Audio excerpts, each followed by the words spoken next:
We'll go ahead. 9:03 on the 8th of November, and good morning to everybody. Several of us are here in Broomfield, and several of the commission members are online as well. So good morning to everybody. We'll start off by having the approval of the meeting agenda for today. Hopefully you've had all chance to look at it. Madam Chair, I make a motion to approve the meeting agenda. Thank you, David. Do I have a second? I'll second. Thank you, Simon. It's been moved and seconded to approve the meeting agenda. Any discussion, additions, corrections? All those in favor, please say aye or thumbs up. Aye. Aye. Opposed? Thank you. And then the next thing is approval of the meeting minutes from October. Melissa, can you hit got it?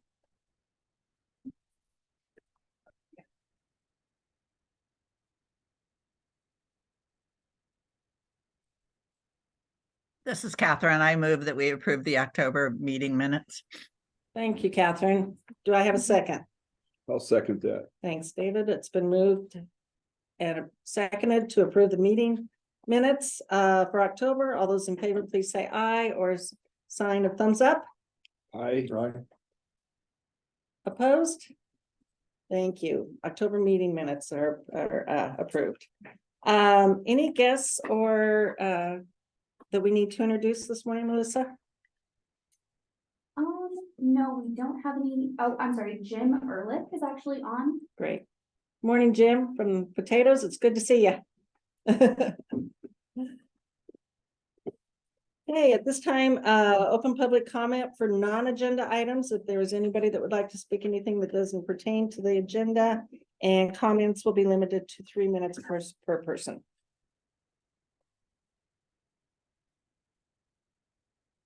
All right, I think we're good on that. So we're going to move forward, and we are ahead of schedule. Yeah, at this, I want everybody to note this. We're going to move on to Commissioner Greenberg. All right, excellent. Well, good morning, everyone. Great seeing you here and online. Hopefully, knock on wood, the weather cooperates with your travel schedules today, but we are entering that time of year when it can be hard to make it over the mountains or across the plains.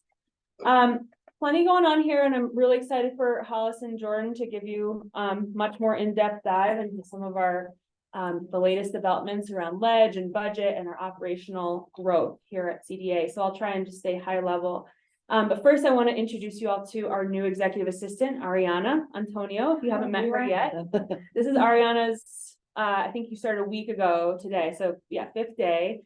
Really excited to have Ariana on board. Incredible background in executive assistant at the Department of Ed, and is already just really integrated as part of the team. Melissa has done an incredible job in cross-training, and just really grateful to Melissa. As you know, Melissa is now moving into a project coordinator role. So she'll still be on the team, and we're very grateful to have both of you, but really focus on helping Hollis implement all of the growth and changes that we have here. Ariana, hopefully you'll get to know everyone as we go around the room today. Hollis will update you on more additions to our team here in a little bit. But I just kind of want to talk big picture. Last week, and Jordan will get into this, but last week, Governor Polis released his proposed budget for 2024.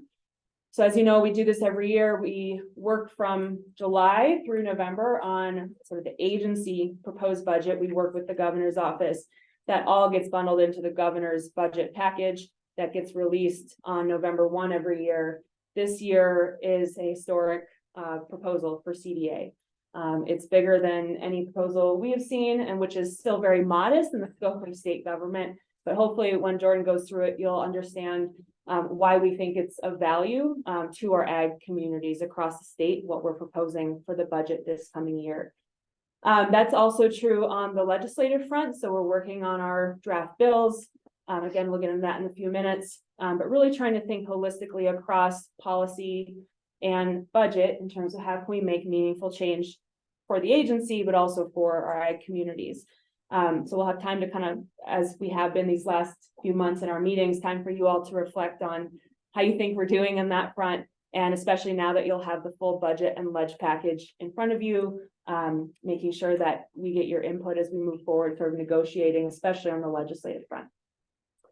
I want to give a few shout outs, Roberto, great op-ed a few weeks ago. Thank you for doing that. And just a reminder, our comms team is always here to help for anybody on the commission who would like to kind of elevate your voice locally or across the state.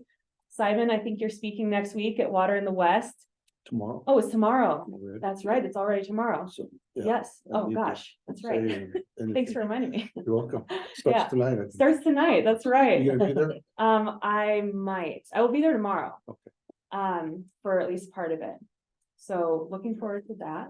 And I know many of you continue to be out and about, representing CDA and agriculture in your necks of the woods. So just thank you as always for being ambassadors. We've had some really exciting travel recently. So as you know, we have a deep commitment to expanding our local food system and to supporting our international team and growing our global business for Colorado. So personally, in the last month and a half, I've had the opportunity to be both in Chile and in London with Jordan and our team. Chile was a USDA-led trade mission, and we had 4 state departments of ag, us, Nebraska, North Dakota, and Missouri, about a couple dozen exporters from the US, and then a few other sort of folks who help on the export front, cooperators, essentially. A week in Santiago doing business, trade policy, and field visits. So we were there with Undersecretary Alexis Taylor, who is a former Ag Commissioner of Oregon, a good friend and an excellent person in her role, really understands global trade and the policy around it. I think really interesting sort of fact finding down there for us. Chile is a growing economy. It's one of the most stable economies in Latin America. They import all of their feed. So that was sort of kind of raised my, awareness around where Colorado might be able to play a role. Dairy is a big import for them as well. Of course, on the export front, being in the Southern Hemisphere, they're really looking to how to kind of gain more of that market access in the off-season crops. So like cherries, for example, they're a huge cherry export, really looking at the Mediterranean crops that they can produce off-season from the Northern Hemisphere, sort of Mediterranean crop production countries. They are also really focused on consumer-facing value-added products. So Simon was thinking about that as well, just from bow and arrow and other sort of value-added that's coming out of Colorado that has a really unique brand and position. And then lastly, in Chile, as in the UK, climate and animal welfare remain 2 of the leading sort of policy arenas that their companies are looking for when they're doing business with other countries or other states. So for example, in Chile, we met with the pork producers after Prop 12 passed in California and was upheld by the Supreme Court, essentially regulating the size of crates for swine production, among some other regulations. They just adapted to those regulations. So they were following what the US was setting up because is how important trade is. It was really a matter of fact conversation with the pork producers down there. That when the US shifts, they shift. Don't know if everybody would feel that way, but the folks we met with, they said that's how we're adapting. Same is true on climate. Chile has I believe it's a net zero by 2050 statutory target for the entire country for all sectors. So the ag sector is looking at who can we do business with that helps us meet our net zero requirement in statute. So I brought up STAR, our climate work, our drought and climate resilience office, what we have as a state in statute for our climate reduction targets as reasons that Colorado should be at the forefront of doing business with these other countries. Very similar to our trip to the UK. In May, Governor Polis was in London and announced a strategic partnership with the UK and Colorado. So Jordan and I were on a mission that our team, John and Ashley in International Markets, put together. So it was us, Cindy Lair in Conservation. We had Representative Karen McCormick, who is our House Ag Chair, and as well as Representative Mark Catlin, who is our House Ag Vice Chair. R&D bipartisan delegation, and we also had leadership from CSU, CJ Mucklow and Jordan Lambert down at Spur, as well as Farm Bureau leadership, James Henderson from the board and Ashley House, who's one of their policy leads.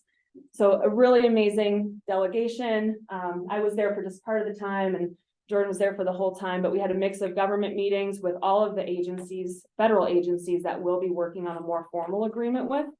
The agreement, which we haven't entered into negotiations on the exact terms, but we will in the next few weeks, will really be around expanding trade, agricultural trade and business, research and sort of technology and innovation. And again, climate is going to be a leading thread. I think UK is trying to figure out their sort of the parameters of their regulatory universe after Brexit, now that they're no longer part of the EU.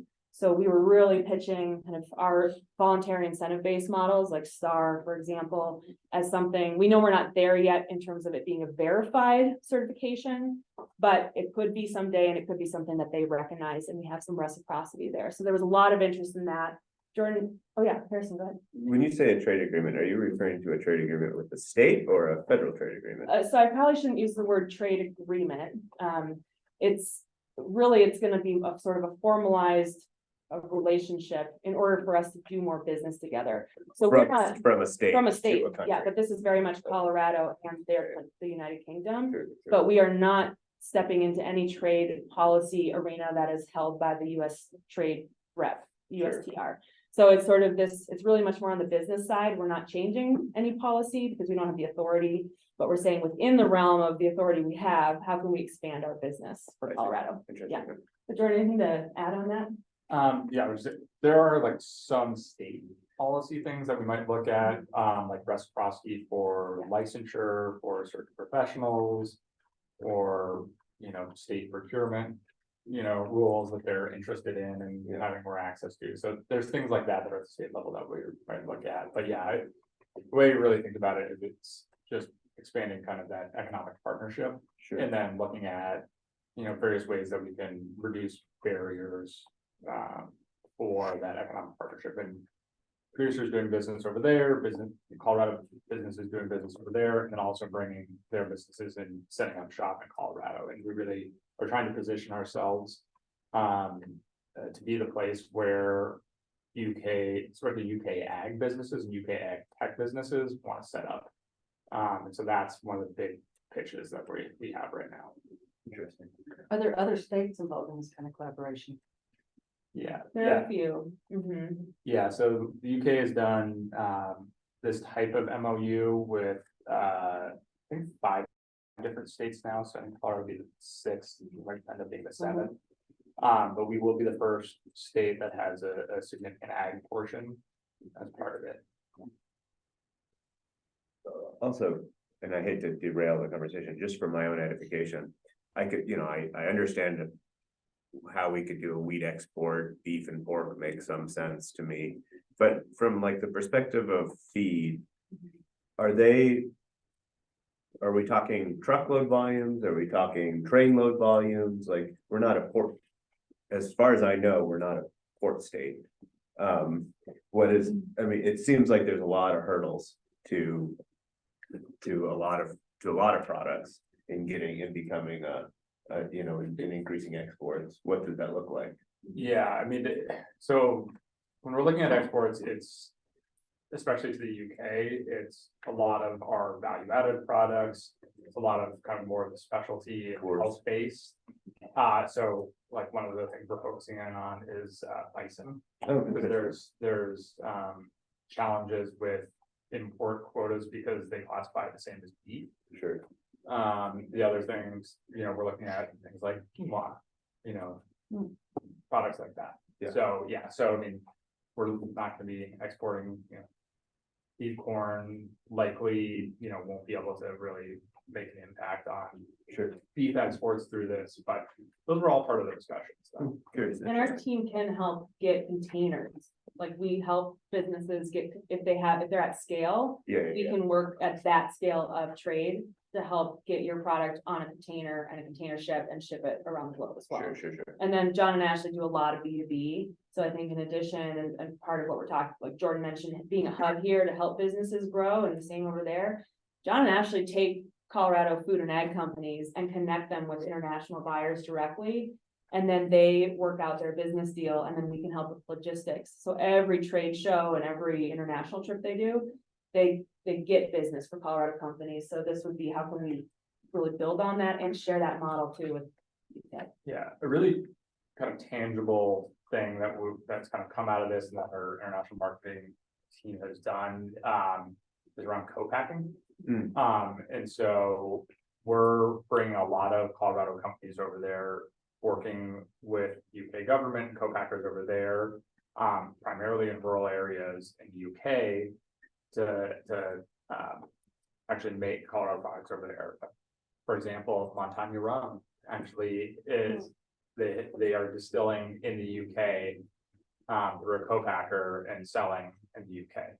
We are also doing the same over here and trying to bring UK companies into Colorado and matching them up with Colorado co-packers. And again, trying to push that out into rural areas as much as possible to develop kind of that infrastructure and also jobs. So we have that mutual priority of rural economic development. And the benefit is that you have these UK companies that are coming in using, Colorado equipment, using Colorado employees and selling here. And it makes it economically viable on both sides because shipping costs are just way too high. Sure. So we should expect to see more weird sausages on our shelves. Exactly. And they will get more sauces. That's right. So there will be more of these sorts of trips to come. This is certainly a priority area for Governor Polis over the next few years. And we also, as you'll see in part of our budget request, want to make sure we're supporting our markets team at home and abroad. So a lot more opportunity to come. Cool. Last few things on my list, water, obviously lots going on in water with, water in the West tomorrow. Next week, there's the C9 summit, which is all the basin roundtables, IBCC, folks from all over the state coming together to talk water. And then the Colorado River Drought Task Force is nearing our December 15th deadline for submitting recommendations to the legislature. Just as a reminder, this came out of last legislative session. So we were established over the summer, given a few months to kind of work through some of our biggest water policy questions as it pertains to the Colorado. We've got a number of state representatives, but a lot of folks from environment, from rec, from ag who are participating on that task force. Really interesting. Well, for one, I want to say thank you to Mount Ute Farm and Ranch for hosting that task force. It was last week, 2 weeks ago in Toyuk, 2 weeks ago. And I think you did a tour. I got some selfies of folks outside Bow and Arrow Mill. And then the meeting before that, we were in Nashio. So just really appreciate the support from the tribes in this effort.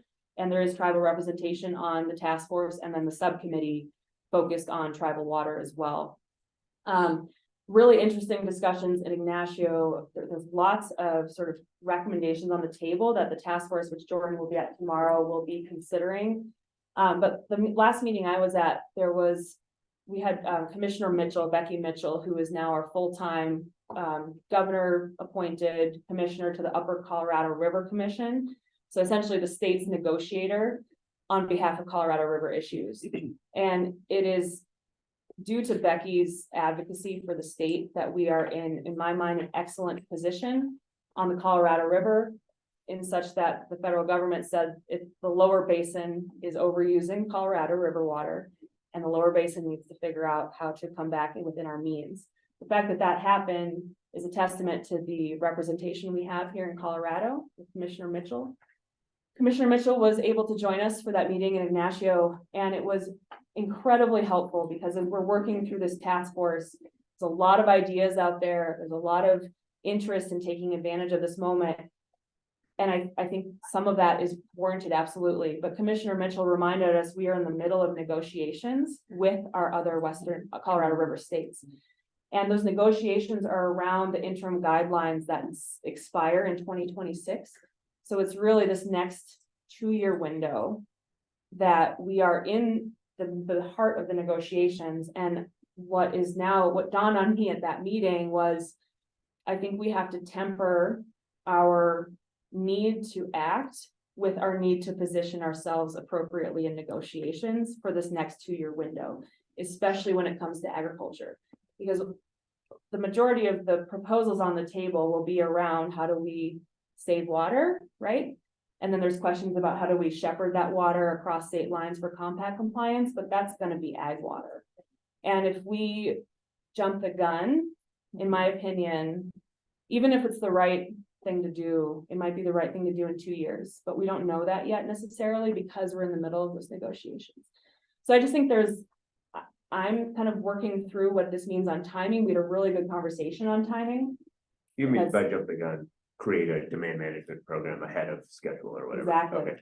If we create a program now, does it send the right signal or the wrong signal to our negotiating partners that about where we think we are in the negotiating sort of table, if that makes sense?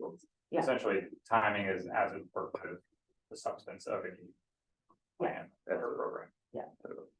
So I want that to be on your radars because we're working literally over the next 2-3 weeks on finalizing some of this conversation. And I think there's a lot of differences of opinion about how fast to move. I want to I hope you all know that we take this situation very seriously. There's a lot of urgency. And the timing question is critical to me. I do not want to interrupt when we have such a fantastic representative for the state positioning us. I want to make sure we're relying on her guidance, Commissioner Mitchell's guidance on timing. And I also want to be sure we are not dividing our state east slope, west slope in terms of how we manage water, what kind of programs are set up, if we set up programs, what our negotiating position is. Commissioner Mitchell has been always committed to the state as a whole, but on Colorado River issues, that water serves ag on both sides of the divide.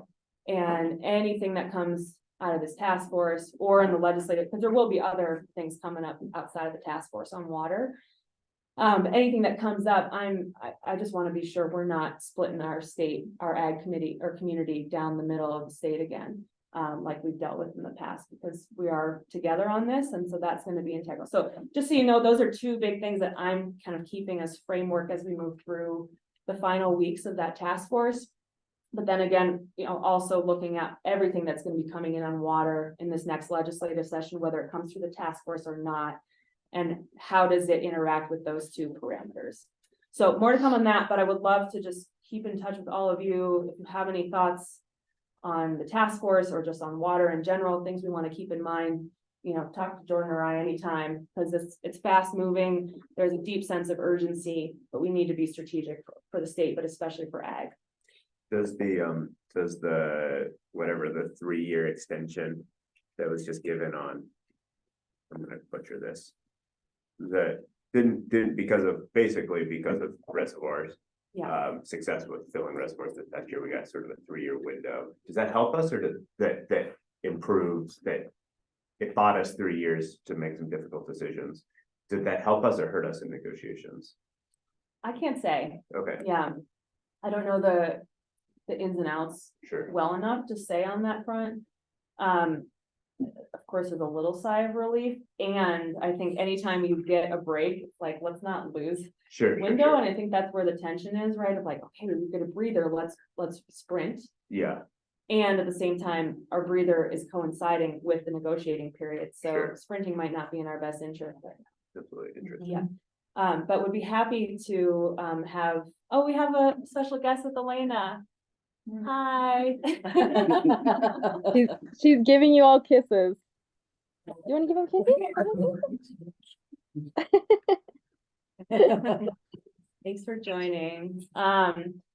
But we'd be happy to have Commissioner Mitchell, if she's able to come, to speak or connect with any of you to understand more of kind of what she's carrying for the state as well, because again, that is fundamentally ag. That would be thrilling. Okay.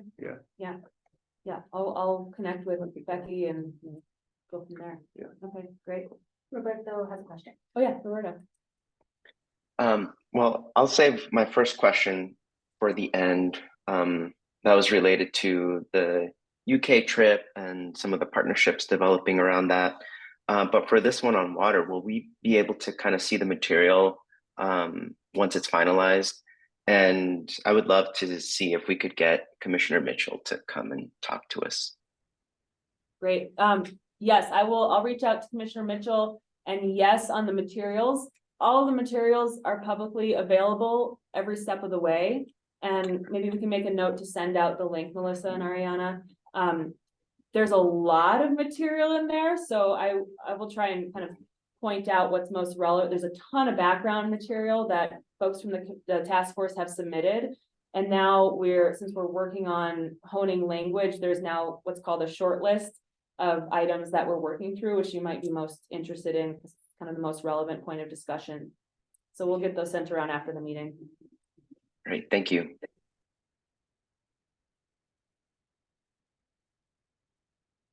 Right. That's it for me. And Roberto, I know you had another question. Yeah, I guess I was curious to know, I'm gathering that these are exploratory conversations and we're kind of looking at what this looks like long term with UK. And I'm really intrigued in terms of foreign investments from those partners in Colorado. And I'm just curious about if there's a framework that we're currently looking at and how that fits into our strategic plan. That's a great question.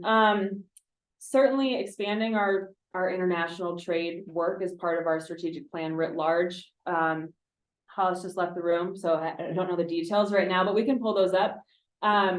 We are sort of working through our overall international strategy year by year for the time, for the remainder of the term, including for the governor's priorities. We're partnering closely with OEDIT on statewide priorities, since they cover everything from, tech to tourism. They've helped with the Colorado becoming a quantum hub, things like that. And then in terms, the first part of your question, Roberto, on foreign investment in particular, we're interested in that and how it pertains to Colorado. Yeah, and especially in terms of like the processing, Jordan mentioned opportunities for employment and just kind of manufacturing and what impacts we hope to see in that area. Yeah, I'll just touch on that a little bit. I mean, a lot of that work is done in conjunction with OEDIT, Office of Economic Development and International Trade. And one of the reasons why we are exploring this MOU with the UK in particular is they are the largest foreign direct investor in Colorado. And so there is a lot of opportunity in that space. And these are questions that we're going to be exploring as we go through this MOU negotiation. But I think at this point in time, it's a little too early to know exactly what's going to be included in there, because it is a bit of a negotiation, both sides. So we have some ideas what we want to talk about. They have some ideas about what they want to talk about and what they don't want to talk about. So as we go through this process, we'll figure that out more, and then we'll come back and keep you informed. But that's all of that's definitely on our minds as we're going through this. The other kind of follow-up question to that is, we know that processing, right, this missing middle, this gap is huge in Colorado. It's a big need. Is that something that UK is thinking about meeting, or is it going to be much more collaborative? I think those are just my questions and concerns in terms of some of the work that's already happening here. Yeah, no, that's an interesting kind of question. I mean, again, I don't know exactly where this is going to go, but part of the interesting thing about the conversations that we had over there is that their producers are facing a lot of the same challenges that our producers are facing around processing. And, especially kind of with beef, that their whole economy around beef in the UK is reliant on small and local processing, and there's a lot of consolidation. And so we heard from the producers that we visited that that's a big challenge. And again, kind of folks on our side had some conversations there with them. Again, don't have anything concrete on what we might be able to do with that, but there's definitely shared challenges. And so whenever we have shared challenges that brings the potential for shared solutions as well. And so again, kind of just continuing that dialogue and seeing where we can partner, seeing where they might have ideas and you know, different approaches that we haven't thought of, and same on their end, so. And Roberta, Awesome. from Thank you. infrastructure, I don't know if this was part of your question, but just from like all of the resources going into infrastructure investment right now, especially local and regional processing in the States. I don't see any of what we're working on with the UK taking that market share, right? I think like the co-packing exists like in parallel with all the investments we're trying to make in the local and regional processing, if that makes sense. Yeah, thank you for clarifying that. I think this is fascinating. I'm really interested in seeing how this develops. Yeah, Catherine. Yeah, the conversation about bringing OEdit into the middle of this negotiation or these talks really has me concerned, because as somebody who's been working in the processing space and trying to develop capital stacks to make some of the processing work, OEdit has been exactly zero help. And so I don't think they have the talent on board there to get in the middle of this conversation yet. So I'm just hoping that, you know, they can hire someone new who has the background and the understanding of processing to be able to engage in these conversations. Yeah, thanks for that feedback, Catherine. And, you know, just to clarify the process with this, OEdit, you know, is the lead agency on these, typically on these type of things, and they will be kind of the lead agency on the overall negotiations with the MOU. There's a lot of other sectors that are going to be included, and they are going to be the lead on those other sectors. However, CDA is going to continue to be the lead negotiating on the agriculture portion of this. Thank you.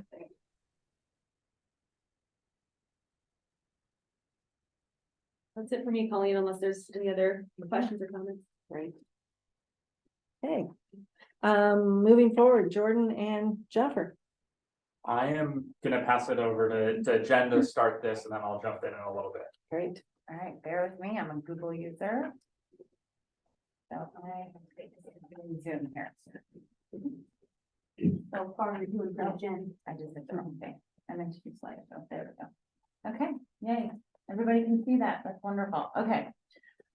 For those of you that don't know me, I'm Jennifer Hughes. I'm the CFO and Budget Director for the Colorado Department of Agriculture. And thank you for allowing me to come present to you all today. I really do appreciate coming to the Ag Commission today. So Jordan's going to cover the budget and legislative requests in further detail. I'm just going to cover kind of like a high level overview of what our budget package looks like from the higher level, and by the numbers. This was, as Kate said, it was like a historical year for us. Just digging back into our old files, just to give you context, it looks like there was roughly on average about 3 requests per year. We did 11 requests this year. So it was a very exciting and busy season for us. We are asking for total, oh, thank you. We're asking for total requested funds of $81.4 million. Which is, actually, I have 14.2% increase. I needed to adjust that one, so I'll give you guys the correct amount on the next slide. I apologize for that. I didn't fix that. So mainly we are comprised of the cash funds, where we usually hover around 60% of our cash funds, which are, they're backed behind our fee services that we collect the revenues. And then we have a 28% chunk of general fund. And then we have reappropriated and federal funds. So that's just kind of like a little pie chart of where we sit. So again, as I mentioned before, we are asking for 81.4 million overall and 327.6 FTE. So I'll give you guys some information behind those numbers. We're asking to increase our budget by in total. So for everything that we have, general fund, reappropriated, federal, and cash, by 13.8 million, and that's a 20% increase from FY24. So a decent increase. And then of that request, we're diving down into that general fund amount that's from tax, the taxes, that we collect around the state, not us, but the state itself. We're asking for $4.7 million, which is a 26% increase in general fund, so a substantial increase in that. And just as a, clarifying point on that 4.7 million, 2.9 million would be ongoing for us. And then we're asking for about $757,000 of one time. So Jordan will talk more on that, on which ones are ongoing and one time. We're also looking to increase the department's FTE by about 3.2%. Last year, FY24, we had 317.5 FTE. We're looking to go to 327.6 FTE with our new budget request. A very noteworthy one that I really wanted to point out that maybe some of you have heard about already is there is a request coming through that's started from our Cohen's partnership agreement that the state has, and TPA has been working, Department of Personnel Administration have been working closely with Cohen's on this agreement. It's called the step plan compensation and structure. So there's the step plan increase, and there's also a 3% across the board increase for staff. So these are going to be impactful to the budget.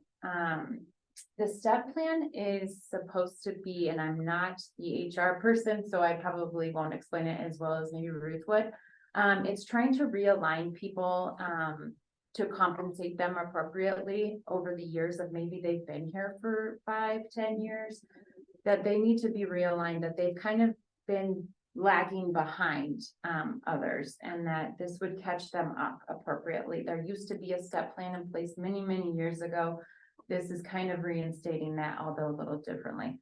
And the 3% across the board is for everyone.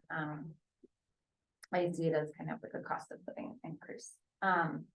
So overall, this would increase our budget by $4.6 million. So you can see the big impact here. 1.3 million of it is general fund, but the bigger impact that I kind of worry about is that 3.2 million of cash funds. The cash funds are related to our fees. And so that's where I show some concern, because I want to make sure we are solvent in our cash funds and that we don't have any concerns with that. So that's kind of an ongoing discussion. And also our federal funds is where I'm also concerned about. We only get so much allotted from our federal funds. So it seems that we're just chunking away at the federal funds as we go along. So that's going to be some additional topic of conversation as we move along into this. And just a couple other ones that I felt were worth pointing out on the budget. So Office of Information Technology, it seems to go up every year. Technology is expensive, we know that. We are going to look for over $500,000 increase in that area, and hit on our cash funds of 212. So as you see, it just kind of like here and there, just chunking at our cash funds is where I get a little nervous. And then last but not least, this is a new one, the Department of Personnel Administration. They have a omnibus request that they are putting forward. They want to change the model of how we pay for their services. They are looking to change into 7 different, they call them common policies, that they will bill us directly. Normally this is paid by a lot of general fund, but they're trying to alleviate some general fund is what I think the strategic goal is. So this will have an impact on our cash funds. I put in our request to take up more of general fund. I don't know if they're going to change that, to be honest with you, but I did, I think I did a 60% split on that, and I did it based on how something else is split. So it wasn't like I made up a number, but I did try to hit our general fund heavier than our cash funds. So those are kind of like the big overarching ones that kind of are out of our control when we go into budget submission. You guys have any questions on that? Yes. I have 2 questions. First question, the bottom 3 bullets, all of those are a part of the total request, right? Yes. Okay, sounds good. Yeah, and so these are just parsed out of ones that I wanted to kind of touch base on. And then a slightly more, just curiosity question. Did the failure of HH impact the way that we're looking at budgets? I mean, I know that nothing in HH was designated towards ag, but presumably making more funds for other things could have made it easier on the general fund. Could have Right. loosened up things in the general fund for our asks. Did that factor into anything that we're thinking about? No, not that I'm aware of, that it would have impacted any of our requests Sure. going into it. But yes, I did notice it Yeah. failed, but I don't think it does. Yeah, so it won't impact anything for next year's budget that's already been kind of put forward. It likely will have impacts on out year budgets, if nothing else is done. But, you know, likely the legislature will revisit some of this, this year. In addition, I think in the governor's budget, there's about $200 million that was set aside, for property tax relief that would have gone through to the implementing HH if it had passed. Since it didn't pass, there is that money in the governor's budget that, again, I anticipate the governor and the legislature will work to come up with a new plan. Interesting. I don't know what that would look like. but- Has his hand raised, sorry, Jordan. Okay. Roberta? Yeah, thank you. Just another kind of question of curiosity, how closely do we kind of follow the budget? Like at the very end, is there anything left over? What's our surplus? Do we ever go over? And then, what happens if we run out of our cash funds? Very good questions. We do follow it very closely, so I oversee the accounting department as well, so we have to meet with our teams on a monthly basis, our program staff, to monitor things throughout the year. So that doesn't just include cash funds, it includes our general funds and grant money that we bring in. So we monitor things throughout the year to follow our money, make sure that we're not overspending, that we are staying in compliance with our cash funds. We do follow it very closely, and we have to close the books with no overages. So, I have been working in state government for 20+ years, so I have learned the ins and outs of kind of how to fix things within what I'm allowed to do.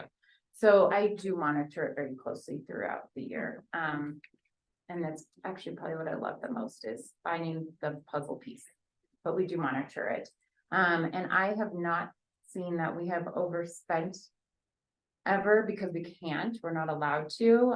If we were to overspend, they do restrict us in the next year. So if I were to overspend a budget, then they restrict me the next year. So you can't continue to just spend as you want. So yes, there are repercussions if you overspend, but we haven't.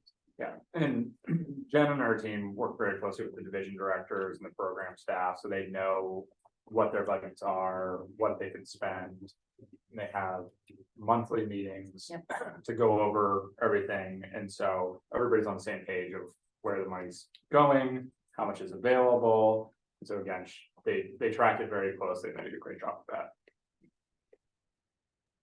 All right, Another thank question, another question, a little bit along that line. So when we present our budgets for Department of Ag,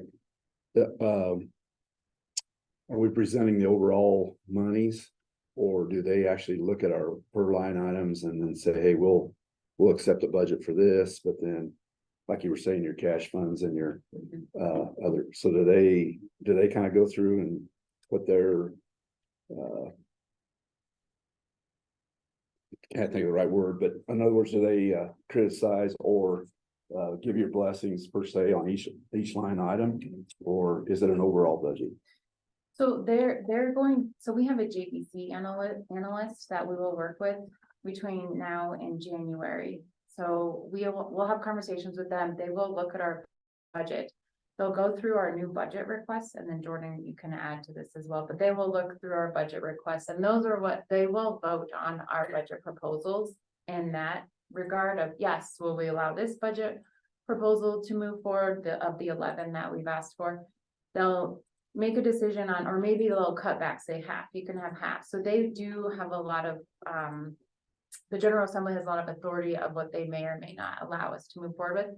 And they do actually approve also our existing budget, so which they'll look through that with the GBC analyst, and then they'll say, yes, like, we agree that they should continue forward with their spending authority as they have it, or as their budget has been submitted, and then add in this component of these budget proposals. So, do you want to add to that? Yeah, so technically they can go through line by line, they can change anything they want to in our budget. Typically what happens though is our baseline budget, so existing programs, there's very little discussion on that. Those typically just go through, they vote on it as essentially a block. And where they kind of focus in on more and do individual votes is on our new budget requests, which I'll talk about in a minute. And then also kind of the last 3 bullet points that Jen touched on there. All of those things will be not necessarily went correctly with our budget, but with other portions of the budget, the JDC will vote on those individually. Great questions. Any others? Look at us doing our job, guys. Great questions. I love that. Okay, and then I'll move on to the next slide, and this really you've set me up perfectly for the timeline of our state budget. Just kind of where we're at. So we're in the November 2023, and so that's where we're at right now. We've submitted it, the governor announced it to the public.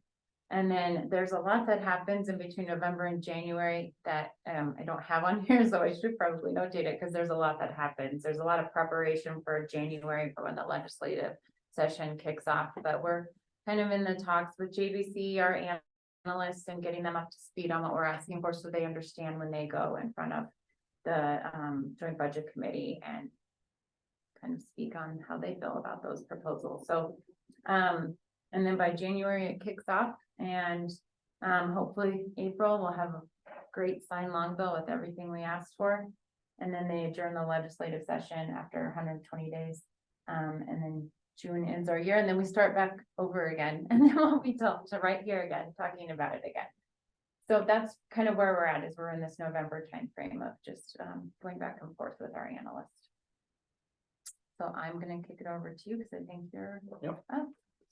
So I'm going to walk through again our new budget requests for this year, which the KBC calls decision items, and they number them in this kind of format: R1, R2, and so on and so forth. The numbering actually does equate to prioritization with budget. So when we submit this, we put our top priority as number 1, and it goes down that list. So I'm going to touch on all of these, and I'm going to go kind of quickly because we have a lot. Feel free to jump in and ask questions at any point in time. So as Jen mentioned, this was a very significant budget year for us. 11 new budget requests coming in, and about $8.5 million total funds, and about 3.7 million in general funds going to be allocated towards these specific requests. All the requests, as we're going through them, we're really focused on meeting department goals, our priorities, implementing our strategic plan, and really you'll see in here too, listening to all of you, listening to our stakeholders of what people have been saying they need from this department. So with that in mind, I'm just going to jump in. Our first request this year is to build out our agricultural emergency management team. So last year we actually hired Dan Frazen, who's our first full-time staff of the department dedicated to this work. This request will add 3 new FTE, permanent FTE to the department, with positions located throughout the state, so that we can respond more quickly to ag emergencies. There's people on the ground in various communities around the state. And the plan is to also have very different kind of expertise and skills with each one of these positions. And I'm not an expert in emergency management, but there are different kind of expertise and skill sets, so that we can, again, build out that team. They'll also have kind of the ability to help train other staff to provide some backup to our animal health folks who, especially through high-path AI for the past few years, have been spending a lot of time in the field away from their families and homes. So again, just trying to build out that team so we have capacity internally and we can make this kind of a sustainable effort. Another kind of big area that we're going to want to focus in on with these folks is when they aren't responding to emergencies. We now have the capacity to work with industry, work with producers to help prepare for and mitigate, and then after emergencies take place, kind of help people recover from that as well. And so again, really building out this team, I think it's going to be a huge benefit to ag. These type of emergencies are coming more frequently. We were talking yesterday. Pretty much every disaster that happens in the state impacts ag. It's snow, it's floods, it's drought, it's fire, it's animal diseases, it's human diseases. All of these things impact ag, and we're responding to all of them. And so again, this is really to build out that team. Don't forget cyber. And cyber. Yes. True. Right. That's our first request. Our second request is to staff up a brand new division here at CEA. This would move PACFA, that Animal Care Facilities Act, and Bureau of Animal Protection into its own new division. As part of this, we request staff to hire a new division director, 2 new education and outreach folks, and an admin person. The reason we're doing this is to kind of better align these programs, but another big reason is to really provide Dr. Baldwin some space to do the work that she really needs to do in the animal health space and emergency management. Recently, she's been spending about half of her time just on these 2 programs, which again takes away from a lot of those other duties. And so by spinning it out into its own division, we can align those programs under kind of a management structure, and then again get Dr. Baldwin and her team to do kind of the core of their mission. So that's the purpose of that. A key thing to note on this is we're not looking to change the underlying statutes of the BAP program or the PACFA program through this. It's just an administrative realignment. So there may be questions out there from from producers, others about that. Again, we're not looking to change those underlying statutes at all. The third request is our renewable energy request. We are looking to get $700,000 a year in grant funding and program funding to the Agricultural Drought and Climate Resilience Office, as well as funding for 2 FTE, a grant specialist, and then actually funding to continue one position here at CDA, which is Sam Anderson's position, who oversees Acre 3 program.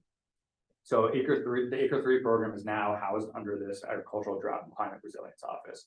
And so the funding that comes into this will help us continue that program.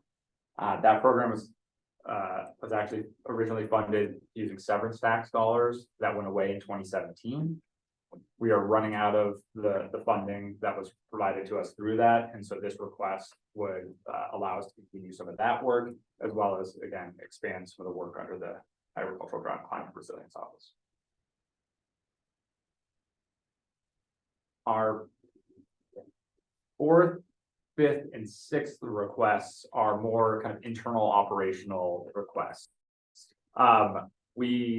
There's a lot of pressures with inflation on our programs. Costs are going up for everybody.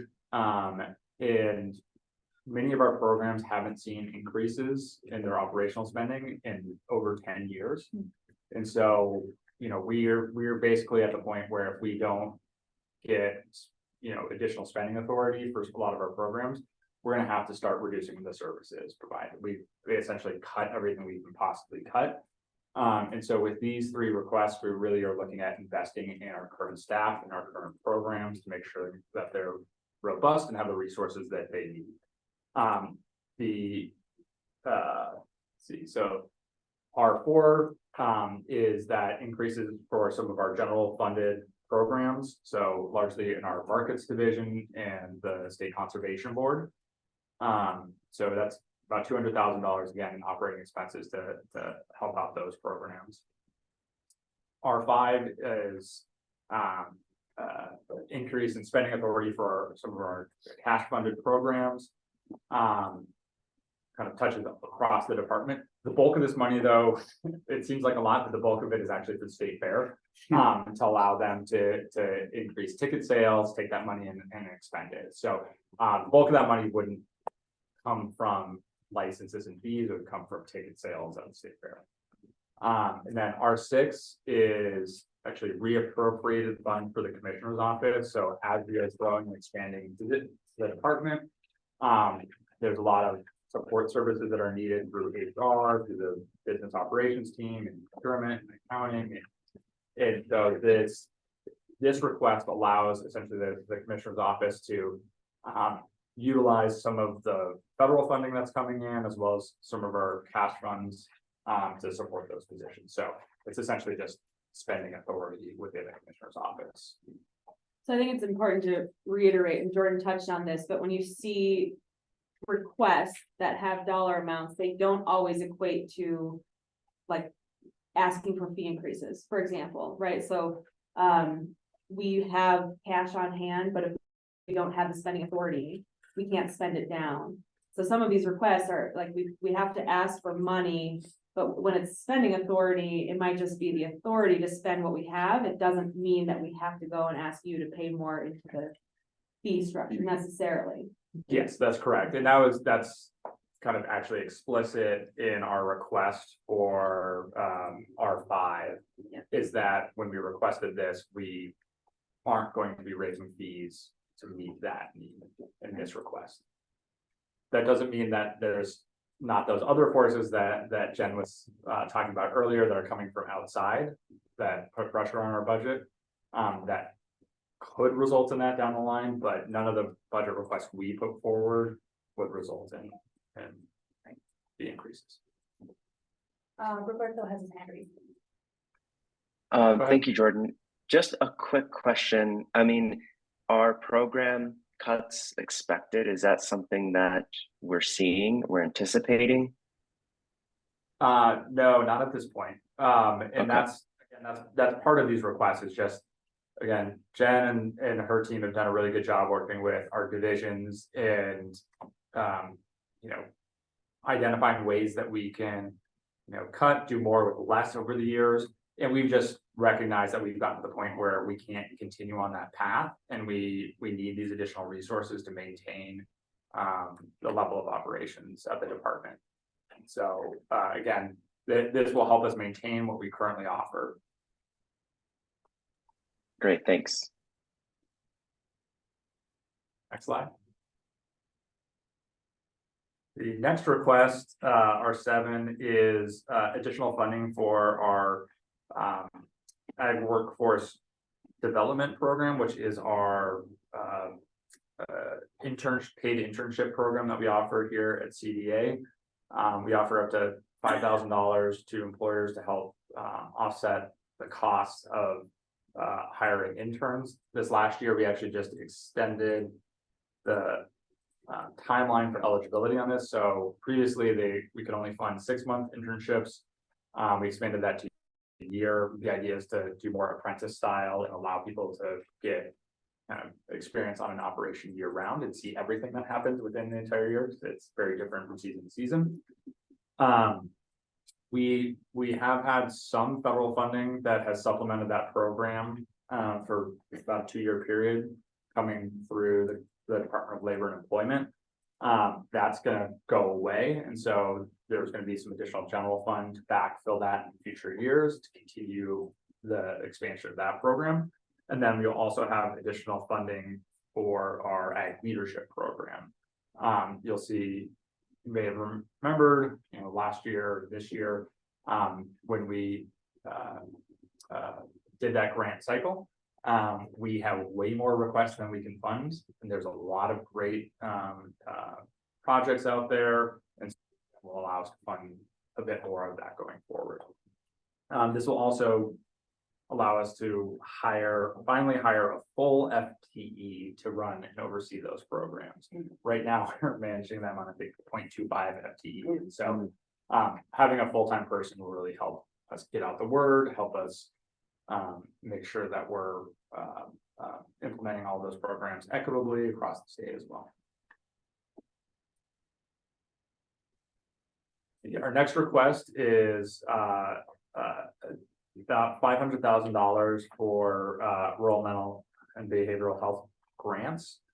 This is one-time funding coming from the general fund.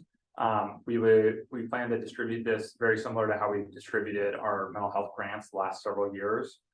We had received some federal funding as well as some state funding to do this.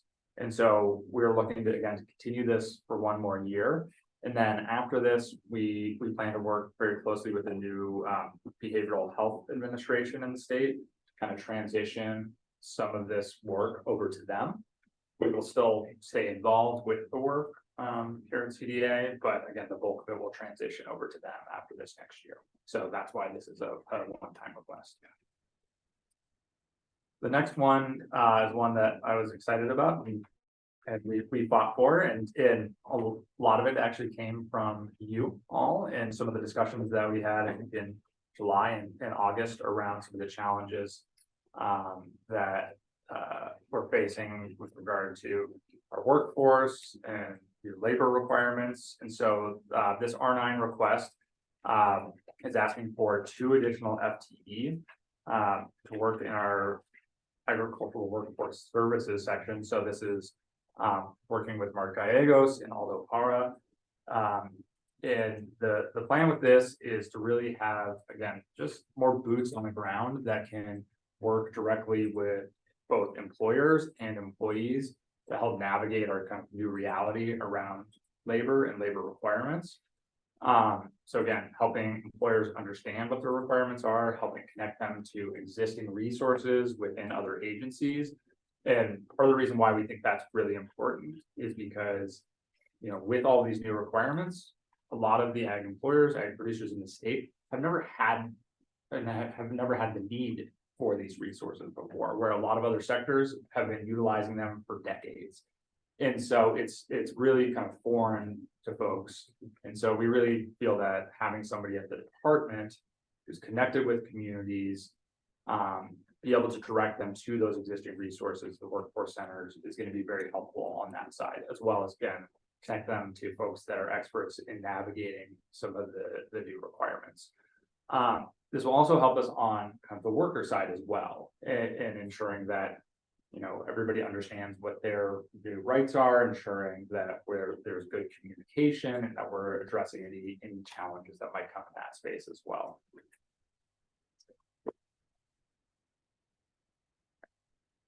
R10 is one-time general fund request for some software to help improve and streamline processes within business operations.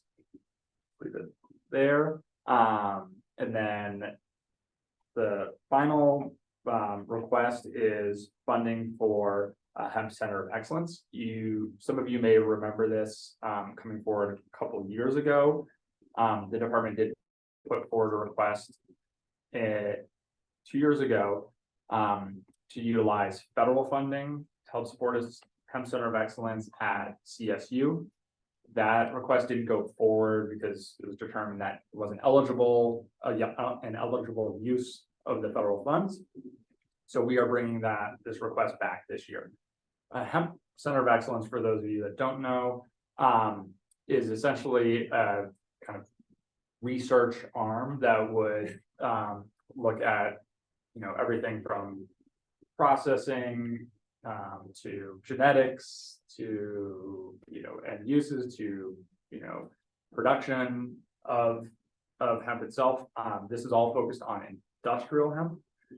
And again, this would be run at CSU. The money essentially would be just kind of funneled through CDA to give to CSU to stand this up. This funding, though, is coming from the marijuana tax cash fund, so it's not general fund dollars. And I think the reason why that's important, and it's important for all of you to know, is because those funds have very specific allowable uses under the statute. So hemp research is one of those allowable uses. We couldn't use these funds for any other programs at CDA or to do research or fund research on any other agricultural products. So it's not like we're singling out hemp over everything else. It's just that there is a specific funding source that is available that can do this. And so that's why, again, we're bringing this request back and funding it to that. And so that's, again, it's an important distinction to know, especially if you're talking to folks and they say, well, why is the department requesting millions of dollars for hemp? Well, we have a specific tax on marijuana that allows us to do that. And you mentioned industrial. Yes, That will be the correct, focus. correct. So that's our 11 budget requests that we have. That's it. Next slide. That's it. In addition to that, we have 2 controlled maintenance requests for the state fair. These are, again, capital improvements at the state fair. We have some of these every year. We submit these to the state architect. The state architect prioritizes them within the list of all needs for the state. So every year we put forward what our needs are. It doesn't necessarily mean that it's going to get prioritized through the state architect. And if it is, then the legislature likes to reprioritize things. And so, these are our needs. We've submitted them to the legislature and we'll see how it shakes out this year. Jordan, clarification on the event center seating. Is that the enclosed event center, the Southwest Motors Event Center, or is that the Arena Event Center? Because both of them have seating problems. And I'm just The wondering, bleachers, the pull-out bleachers. the bleachers for the The the state fair. pull-out bleachers Yeah. for the Yeah. South, so the Southwest Motors Event Center. I don't think there are any pull-out bleachers in the arena, are there? No. So it's, You're way more familiar with the state fairgrounds than I am. It's the original arena would be my guess. yeah, but I think the event center is the Yeah. Southwest Motors Event Center, so they both need it. I was just Mm-hmm. trying, I was taking notes, I just wanted to know before I see Scott next week. I will let you know a little bit later. I don't have the detailed request of training. Okay. So it's a separate request, though, it's controlled, it goes under the umbrella controlled maintenance. Correct. So every state department submits their needs to the state architect. Okay. The state architect takes all of that and then prioritizes that entire list statewide. There's always way more requests than there's funding for, and so essentially what they do, the legislature and the governor does is they say, okay, we have $50 million this year for controlled maintenance. They start funding the top project first, they go down that list until the money's gone. So state architect, governor's office does that, submits it to the legislature looks at that and says, great, but we don't want to fund this project, we want to fund this project instead, and so then they will kind of reprioritize that within that allotted amount of money they have. That's how our insectary greenhouse was not on the prioritization list from an architect's office, and then it got shifted around later, and then we ended up with the money. So it benefited us. so last year, our insectary project was, it wasn't on the list prioritized by the state architect. The legislature went and shifted things around, and we then made it off the list at the end of the day. Elena hasn't had that. Elena?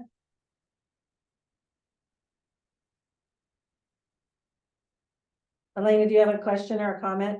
Yes, sorry, I was trying to get away from my my kid is screaming right now, so it's We hard can't to see you, so talk. I don't know what you're doing.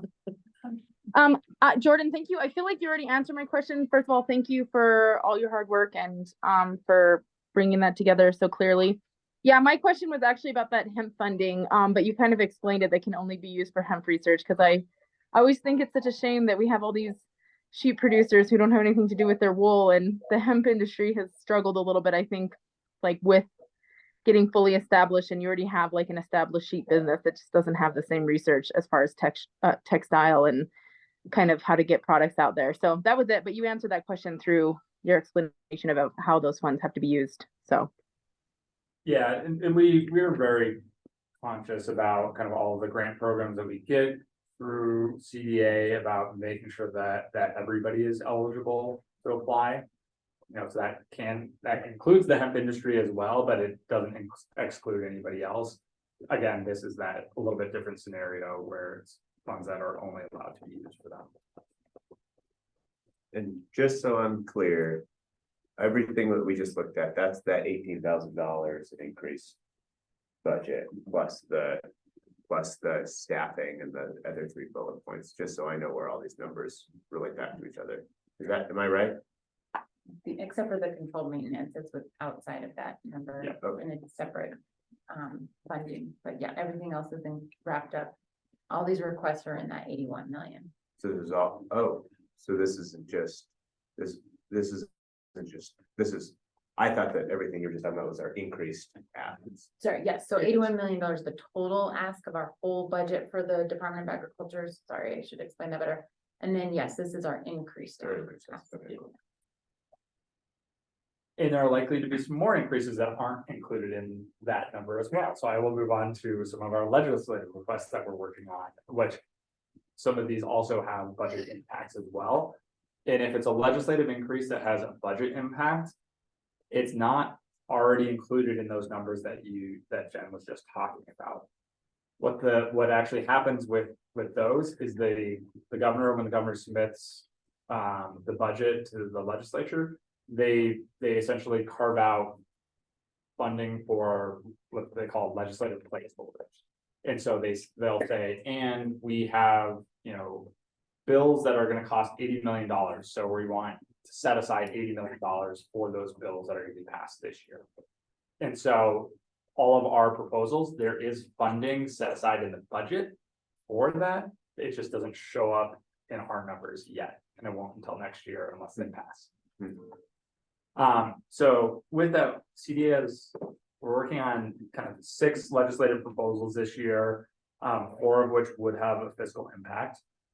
The first kind of proposal that we're working on is a sustainable ag practices tax credit. We're actually working with Ty Winter and Rob Pelton on designing this. They had a very similar idea to us, and so we've been in conversations with them. But the idea is to provide up to $10 million a year in a refundable tax credit to implement sustainable ag practices. And the idea is that we would structure this very similar to the STAR program. So it'd be a practice-based type of program, and there would be different, like we have 2 tiers. And so if you were to implement, you know, 2 qualifying practices, you would qualify for tier 1. If you did 3 or more, you could qualify for tier 2. The tiers would be different amounts of tax credit per acre. And so it'd be a per acre based tax credit. We would not be looking to define the specific practices in statute. We would look to do that through rulemaking. Again, looking at our STAR program as the model, because there might be practices that work in certain cropping systems in certain parts of the state that are beneficial, and they might not be beneficial in other areas. And so trying to sort through all of that in the legislative process is going to be very challenging. And so again, we would look to do that through the rulemaking process, again, largely modeled after how the STAR program operates. And a lot of these details are still need to be worked out, but it's kind of the general idea. And there would be kind of an upper limit on what you could qualify. And then also there's kind of would be a baseline. So if you're a small producer, you know, you would get a minimum amount. Is there a reason that you didn't more directly tie it to the STAR program? Yes. Yeah. Largely, we wanted this to be more flexible than the STAR program, and potentially include other practices beyond just soil health practices. So Conservation. yeah, conservation, habitat, could potentially be part of it. Agrivoltaics could potentially be part of it. No decisions have been made on that, but the idea is that it could be broader than the STAR program. The other component of that is STAR is a fantastic program. It's great. We are doing a lot of work on it. Our team is doing a lot of fantastic work. We also don't want to put all of our eggs in one basket.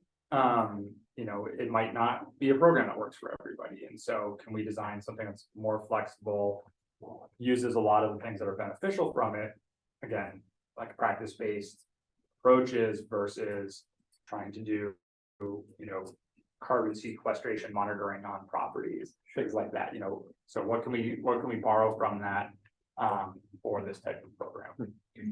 And a reminder on that too, STAR is not permanently funded. It's all grant funded right now. So this would be a permanent tool.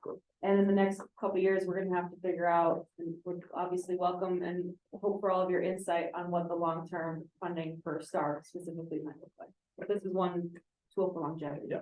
And there's a lot of outstanding questions, again, kind of what are the amounts of the individual amounts of the tax credits on a per acre basis. Again, some of that we might look to set in rulemaking so that we can adjust it over time and we can kind of fine tune it to find that right amount so that we're incentivizing people to implement some new practices without over incentivizing them or under incentivizing. And then there's gonna be a lot of things to figure out, how many years are you eligible for this? Is it, you're eligible for 3 years, 5 years, indefinitely. We are going to be limited to $10 million a year. So if we make this, very lucrative, very broad, we're likely to get a lot more folks that want to use it than we have funding for. So again, how do we put those limits in place? So we're going to be working through a lot of that. I have a feeling there's going to be a lot of discussion around this, over the next couple months throughout session. But again, we have some really good partners that have on this, both Republicans right now, but we have Democrats that are interested in joining the bill as well. And so How does 0.529 million translate to 10 million? So good point. So $10 million in tax credits, which isn't reflected up here. The 0.529 million in general fund is to help us administer the program. So the Department of Revenue, you'll see on all of these, requires about $80,000 in programming costs to implement a tax credit. That's one-time funding. And then on CDA's side, our plan for this would be to hire 4 staff. So essentially 1 person to administer and oversee the program manager to oversee it, 1 administrative person to help with the paperwork, things coming in. And then really 2 people that would be in the field that would go around once a year and implement and verify implementation of practices. So that's a key component of this. Again, is that verification to make sure that people are doing what they said they're going to do. Catherine's got her. And Catherine? There we go. Yeah, I'm just wondering if the bill or the proposed bill has any language about who's eligible as far as landowners or leasees, or is that up to them to negotiate who the tax credit goes to? That's an open question. Do you have thoughts on that, Catherine? Yeah, I actually think that it needs to be an open discussion, because sometimes the landowner is providing sort of the materials or whatever to implement the practice, and sometimes it's all in the leasee. So I think that's going to be a key point to keep it open to everyone. I would agree. Depends on the contracts. Yeah. So that might have to go to rulemaking or be a judgment call, or have, be involved in some discussion between the landowner, leasee, and the whoever's managing the program. Yeah, and just couldn't allow them both to claim the credit, and so I think, yeah, however you set that up, if they're both eligible, there just have to be a way to determine, you know, who could get it. For example, if it's the landowners by default is eligible, but a lessee could be eligible with consent of the landowner or something like that. All right, ton number of these go through, so move on. The next one is bringing forward a bill to create a refundable tax credit for leasing agricultural land to new and beginning farmers and ranchers. This is actually bringing back and making an old program more robust. There was a tax deduction that was on the books up until last year for this purpose. The deduction, though, wasn't very much money, and so it wasn't utilized. Tom Lipinski, before he left, when we were talking about this, they had one person that came forward and was interested in doing it. When they did the numbers, it equated to about a $400 benefit to them to go through the program, which wasn't worth their time just on the paperwork side. So again, we're looking at changing that into a tax credit, not a deduction, and increasing the percentages on that, again, to make it more valuable to the potential lessor. Again, our goal with this is to really help out with land access challenge for new beginning folks. And this is kind of breaking down our strategy into two areas. One is kind of focusing on that, you know, very new to 5-year range where you're just getting in, you're likely going to be leasing, figuring out the skills, and then kind of a second component, which is then how do you purchase land? And so this is really focusing in on that 1 to 5 year strategy in our land access piece. Has there ever been discussion about including socially disadvantaged groups in a Yes. situation like that? Yes, and we are talking about that. Specifically, Rocky Mountain Farmers Union brought that up, and so we're having conversations about whether or not that's included. And for those of you who are young and beginning farmers, or have had to kind of build your land base from scratch, would really be interested to know, like, are we targeting the phases of career and land access development appropriately? For those of you who might be leasing land to a beginning farmer, same question, right? Are these effective tools from your vantage point? I want to make sure, obviously, that our hypotheses about these are match what you see on the ground. Yeah, particularly those of you that are leasing land now. I mean, you know, again, what we've just heard anecdotally from a number of folks is that, you know, when you are leasing, a lot of times it's just easier to lease to your neighbor or somebody you know that's already experienced. You don't have to worry about, you know, their ability to steward the land. You already know them. It's just easier. And so again, the hypothesis here is that if there's some financial incentive to lease to somebody that you don't know, or you aren't as confident that they're going to be able to steward the land appropriately, is that enough of an incentive to go and take that lead and lease to somebody else?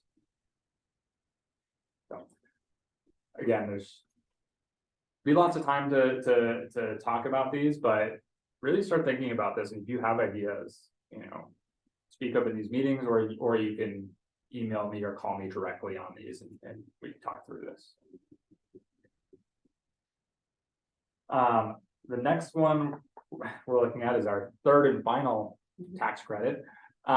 We are looking at designing a tax credit to really help with that shortage in the state, both looking at rural areas, but also very kind of particular practice areas that we may have challenges getting people into. And so obviously large animal is one of those areas, but there may be others as well in particular areas of the state. So we're working largely with Representative McCormick, who's a veterinarian herself, And Dr. Baldwin, Dr. Cormick on our staff to think about how this would be designed in a way that will actually incentivize veterinarians and other vet professionals like vet techs to both move into those areas where there is a shortage, but then also retain those folks there over time. So again, we're kind of everything's on the table with this. So kind of from that initial incentive to kind of a long-term credit where if you are practicing in one of those areas, you can get a refundable income tax credit to live and work in those areas. So this would be on the, for the vet or vet tech, it would be for an employer. Correct. Okay. But as part of that, you know, one of the things that is in discussion is, you know, is there a way we can incentivize or provide a credit for, you know, the transition of practices? So if you have an older veterinarian would like to retire, get out, you know, is there a way that we can help those new folks coming in potentially buy and take on that practice and get a credit? Because a lot of folks coming out of school have high debt. You know, if they need to buy a house, taking on a loan to buy a business is a big challenge. And so that's part of the discussion too, is that really that succession planning in rural practices. The fourth request that we have is to create a licensure program for public facing equine facilities. Dr. Nemec, who's at CSU, who used to be on CDA staff, but as part of her role, or new role at CSU, did some research this summer and this fall into equine welfare issues within the state, and looked at a number of other states and what they're doing to address some of those challenges with, you know, abuse and neglect type of situations. And kind of based upon that and some of the stakeholder work that she did, we want to move forward with, again, creating a licensure program for those public facing equine facilities. So likely, again, details still need to be worked out on this, but kind of what we're focusing on is, you know, the rescues, the sanctuaries, the boarding facilities that house 10 or more equines. Again, you know, a lot of the feedback is what we got, and what we'll be looking for too is exemptions on working horses. So, you know, anybody that has a working farm or ranch and you have horses, this wouldn't apply to you. Again, it's more of those commercial facilities or those potentially nonprofit rescues and sanctuaries that we'd be looking at with this. That program would be funded half through general fund, half through new licensing fees for those folks that would be licensed. And then another component of this is for the first 3 years of the program, we're asking for $200,000 in general fund per year to be able to provide to organizations and grants to help them get up to standards if they're not already at standards, so that we're not putting kind of a financial burden on them as much as possible. But also we would be able to utilize some of that funding to work with partners to support needs in other areas related to equines. For example, we see a lot of neglect issues arise just from financial hardship. And, you know, when people have to make a decision of are they going to feed themselves and their family or their horse, they choose themselves first. And, you know, it's not because they want, or, you know, intentionally being neglectful or harmful to their animal, they just are in a bad spot. And so looking at how we can use some of that money to help support those folks that are in those positions to, again, kind of avoid some of those welfare issues. So again, that's kind of why we're looking at it as an equine welfare bill in whole, is because we think we can address one component through the licensure of some of the facilities, and then the other component of really supporting kind of those individuals that might be on hard times. The last two do not require any funding. So our fifth request is to look at CDA statutes and remove gendered terms. So you will even notice I was looking through prepping for today and looking at the powers and duties of this commission. And for example, it says to furnish the commissioner with advice on any agricultural or livestock problem with which he may be confronted. We see this also with the state vet. And so we are looking to go through all of our statutes and just refer to people by their formal title. So it would just be the commissioner, the state vet, the brand commissioner, and not again use any he, she, gender terms in it. It's everywhere. We're also looking to expand this. We see this issue throughout state statutes. We're gonna try to do this everywhere, and we were told by legislative council that there's too many changes that would need to be made, and we can't do this in one bill. Fine. Well, there's. The General Assembly run a bill to direct the reviser of statutes to go through and make this change globally. So let's get to another component, what we will do on this. So, they did a special search. They created a special search function where they would need to make changes, and they determined there were about 30,000 changes that they might need to make in statute. And so the plan right now is to focus on CDA statutes and then potentially do any statewide elected officials and look at those statutes and make that change there. And then include a clause in the bill that states it's the policy of the General Assembly that these be changed, and that directs the legislative council that anytime additional bills are written, that it make this change. So that's the general plan right now.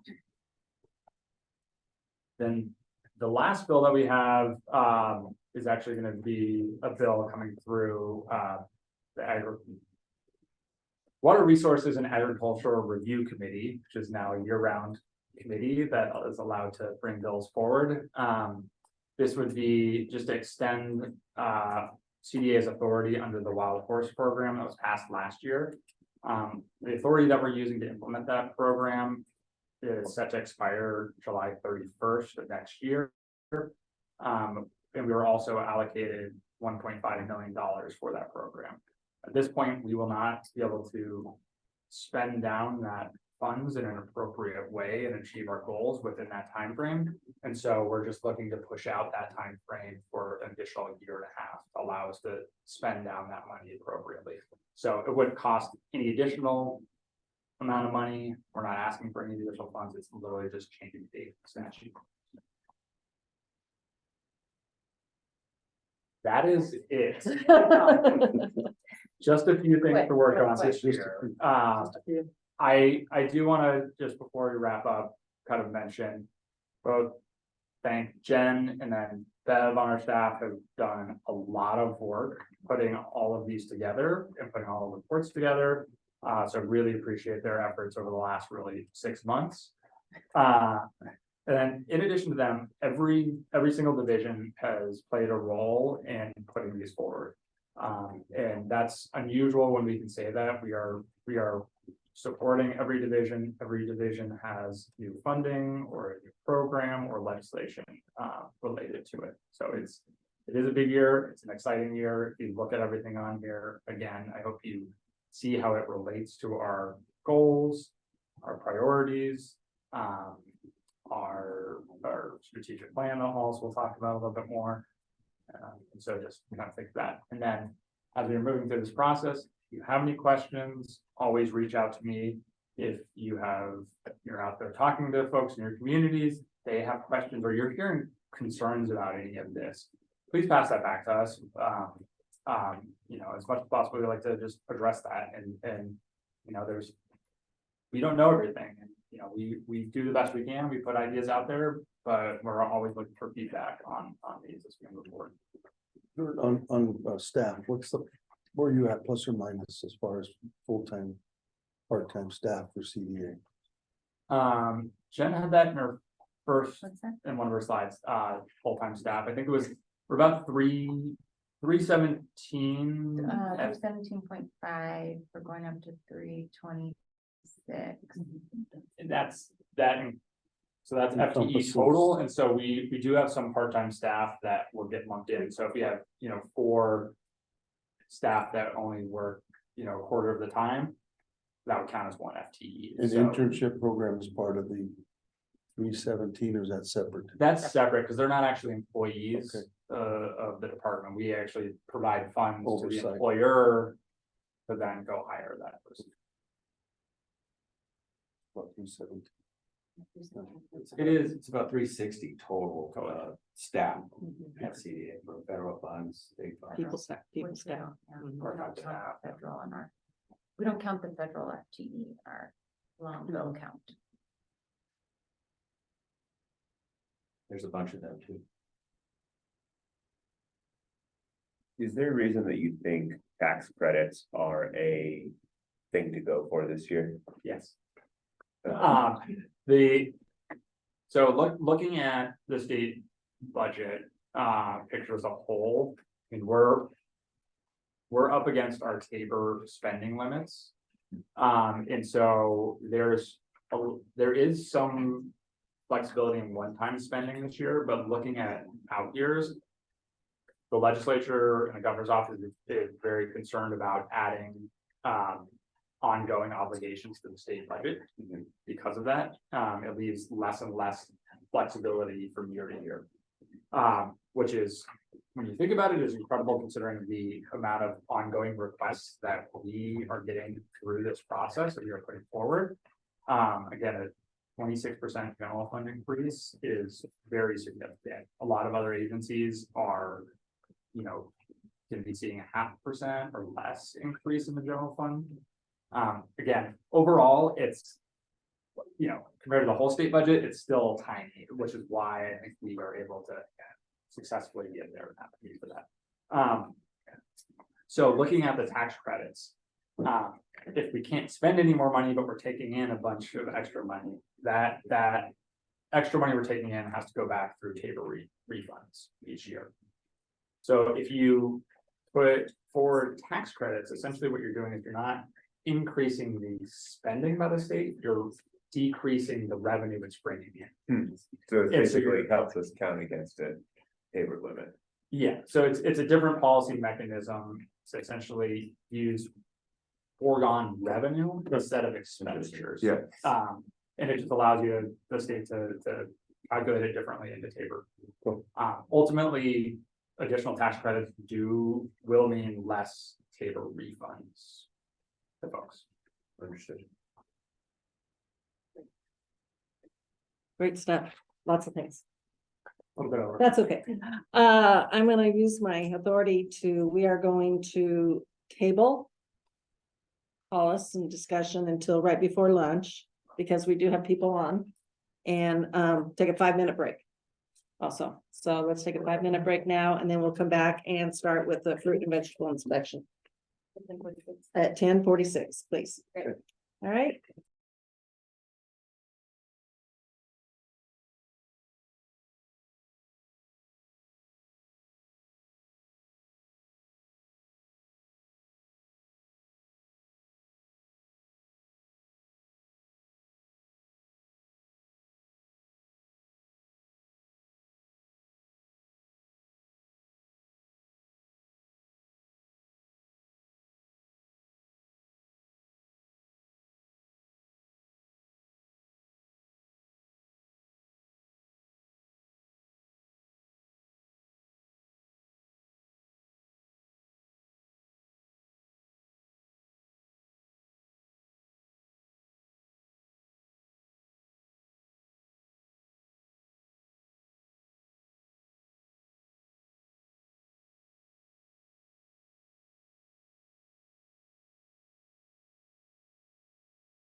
Hey, Colleen. Are you on? Yes, Hey, I have a question about tax credits, if there's someone who can answer them. I'm just wondering if they're refundable or not. So if your tax bill is lower than your amount of tax credits, do you get money back? The 3 tax credit programs that we're looking to put forward would be refundable. Okay, So as long as there is Tabor surplus, then it would be refundable. And so I think the last projections that I saw is that at least for the next 8 years, the budget would be in a situation where these would all be refundable. because that's always a big question with tax credits. If the tax credits, a lot of people say, I don't have enough tax liability to get a credit. So being refundable will really help the programs. Yeah, and that was a key to all of ours, and especially the folks that we're looking to target with this, recognizing that they likely won't always have a state income tax liability. That's sufficient enough to utilize all the credits, and so it really need to be refundable in order to meet our policy objectives. Perfect. Thank you. all right, I think we're gonna go ahead and resume. So whenever you're ready, Melissa. We are ready to go. All right, and we're gonna start with our rulings that we have some voting to do on, and we're gonna start with Brian. Good morning. Good morning, everyone. Sorry I couldn't be there in person today. I hope everyone's doing well. I'm Brian Pauley. I'm the section chief for the Fruit and Veg Inspection Program with CDA, and our main office is in Monte Vista, Colorado. Just want to give you a quick update to what's been going on in fruit and veg over the last 12 months. Fruit and veg, the staff down here, we've conducted 76 food safety audits in the last 12 months. We've issued over 3,200 phytosanitary certificates for loads of potatoes destined to Mexico out of the San Luis Valley. The other thing is we've inspected 16,055,975 hundredweight of Colorado produce. If you equate that into semi-loads, that's roughly about 38,095 semi-loads of produce that the team has inspected. Kind of put that in perspective, if you look at it and you made a convoy of semis, that would stretch all the way from about Albuquerque, New Mexico, all the way up to Cheyenne, Wyoming. So the team has done a lot of work over the last 12 months down here. And a lot of that they've actually done short-staffed a little bit too. I mean, through harvest, we were fully staffed. That was short-lived. Seems like we're 3 to 4 people short all the time. We're going to talk about fees here and the new fee setting that we need for the fruit and veg. Salaries have increased. That's why we have to reset the fees here. So I'll get into the fee setting. The background a little bit, just kind of like I said, the fruit and veg inspection, we provide size and grade inspections for all commodities, do mandatory inspections for potatoes through marketing order 948. That's in state statute. Fees are assessed per inspection, based on per hundredweight or hourly rate. And some of the facilities can be on contract as well. These current fees consist of $47 an hour. $42 an hour, 12 cents a hundredweight. And we do charge a surcharge of $11.50 per hundredweight, or not per hundredweight, per hour for overtime fees. And additional inspection sublots, we charge $10. Contracts are right now $1,400 weekly or 10 cents a hundredweight, whichever is greater. The last fee that we set was in September of 2020. That was an increase of about 10%. The reason I'm coming with a fee increase today, I think you guys all received the packet. If you look at the fruit and veg inspection FY24 salary impact, in 23, our personnel costs were $1,986,155.71. I know Jennifer Hughes was talking about some of these increases that are coming, and that happened here this last July. We did get 5% across the board raises for all state employees. So that impacted us by $99,307.79. Our temporary hourly rate went from $16.44 an hour to $19.14 an hour. So that was a pretty significant increase there. Our temps are based on the technician 1 classification. We hire them at the minimum of that range. So that range went up quite a bit this year. And talking about the technician 1 and the technician 2, bottom of the ranges went, the one increased by 14.1% for technician 1, and the bottom of the technician 2 increased by 11.5%. And then Jennifer Hughes did talk about a 3% across the board increase for salary this coming July 24. We do know that's going to happen. She also talked about step increases. I don't know exactly how that's going to impact us, but I'm basing this on what we know today. So the total combined impact would be $241,636.22. In order to recover that, would have to raise the fees up by about somewhere between 11 and 12.5%. If we look at the projection or the proposed fee increase, would like to go to $47 an hour or 13.5 cents a hundredweight, and $13 an hour for overtime and $12 for sublot additional certificate fees. Contracts would go up to $15.60 weekly or 11 cents a hundredweight and $13 an hour for overtime and 12 cents for additional sublots. These fees would generate approximately $272,000. And what we need is 241. So there is a little bit of cushion in there. But sometimes we don't know exactly how much hundredweight we'll inspect for the year. There's a lot of things that go into play, especially with potatoes.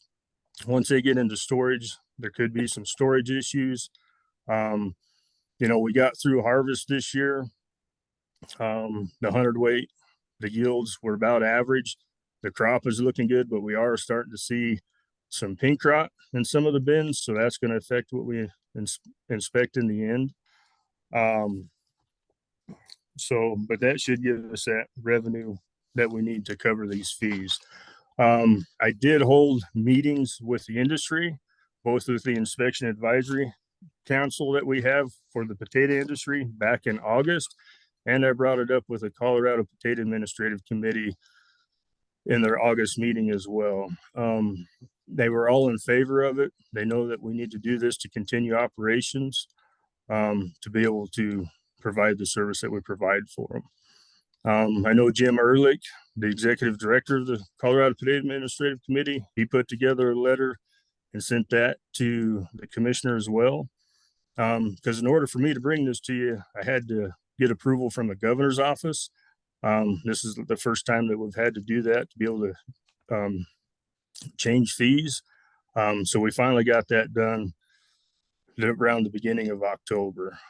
So we got it approved by them, and now this is our last step, is bringing it to you guys to ask for you guys to approve the fees for the fruit and veg. And let me maybe, Colleen, real quick before we move forward with the decision, I just want to give my thanks to Brian and his team for working this through with our stakeholders, with our customers, and sticking with us with this new fee process, which they unfortunately were the guinea pigs. We learned a lot, but just hats off to our fruit and veg team. I think you heard how much work they're doing, and just couldn't do what we do without them. Same with Jim, who's on the phone, just been a great partner. So just appreciate all of their partnership down in the valley. See Jeff's hand up. Can't hear you, I Jeff. can't hear you, Jeff.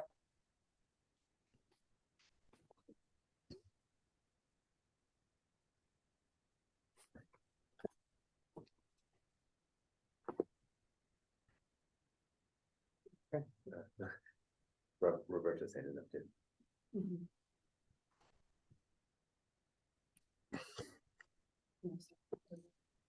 Roberto, while you're connecting, Jeff, I'm gonna ask for Roberto's question. Roberto? Thank you, Colleen. Thank you, Brian. This is just a a question about how this could impact potato prices, Okay, if at so all. yeah, the potato prices, Jeff may be able to answer that a little better. And I see we have Jim Ehrlich on here as well too, but potato prices are usually just set. The farmer doesn't really get to say what he gets return. It's kind of what the going price is. So really shouldn't affect the potato price. It will impact the producers, you know, what they have to pay for inspection. Yeah, that's what the real impact's gonna be, Roberto, is on the producers. The warehouses and the producers. The retailers set the price and they don't know, they don't even know about these fees. Okay, it looks like Jeff's having trouble connecting, but he does have a comment. You can see. I would just like to support Brian in his proposal. They do a great job for the potato industry and are very valuable. So Jeff, thank you for that comment. Oh, wait, and I think we've got you. Are you able to verbalize? Am I There you go. on here or does that work yet? There you Okay. go. Yeah. Brian and his team really do an excellent job for our potato industry, and he's leaving a few key details out of the seed potato inspections that he does for late blight, which helps protect our industry here in the San Luis Valley, as well as all the work that he does for the export business going to Mexico and the phytosanitary. And his team is very, very valuable for what we do. So just supporting them in any aspect that we can is going to be really beneficial for our industry. Great. Thank you, Jeff. Yeah, thank you, Jeff. I'd also like to speak in support of Brian. Brian's team does food safety inspections for us, and the consistency of staff that he has, the technical knowledge and proficiency, it makes our food safety inspections smooth. It makes them go, you know, in relation to other inspections and audits that we have, which are not always the case. It really does run a great shop. So. If I could, I'd like to just add a couple comments to that. I think that none of us want to pay higher fees, but the reality of it is, we've had conversations with Kate for the last couple of years that we needed to increase wages in order to have better retention and have better inspectors. And so, you know, the logical answer to the state, you know, raising the wages is they needed to, and I'm glad they did. And I think the industry supports that. I mean, the comments we had in the advisory committee meetings were, well, yeah, we need to pay more so that we're getting quality people. And Brian does a good job with his shop. Jeff's really right about the industry's behind him. One thing I want to mention though is looking down the road with this new state union and potential greater increases in salaries, we need to really think about, you know, we get $200,000 a year from the general fund to help fund this process that inspection does, but that hasn't been increased probably in 2 decades. And you know, the cost of everything has gone up, and I know this is a cash-based program, fee-based program, but you know, it's gonna have these salary increases are gonna affect all these cash-funded programs, and the department really needs to try to get some more general fund money so that it's not all on the producers' backs. And you know, I just want to mention that going forward. That's something that you guys need to be thinking about, preparing for, and doing your best to mitigate that to the level you can.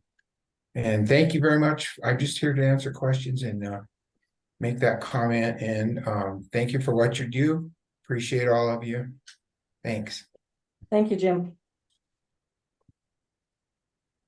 Any other questions or comments for Brian? Okay, then I will entertain a motion. Madam Chair, I move that the commission approve the commissioner's changes to the fruit and vegetable inspection program fee schedule as recommended by staff. Thank you, Harrison. Is there a second? This is Roberto. I second. Yeah, I have 2 seconds. Thank you. Any discussion on this motion? Any further discussion? Now we'll proceed to vote. All those in favor, please say aye or raise your hand on the screen. Aye. Opposed? Same sign. Motion pass. Thank you, Brian. Thank you. Jen. Y'all have a good day now. Okay, we're gonna move on to whoops. Moved my screen too fast here.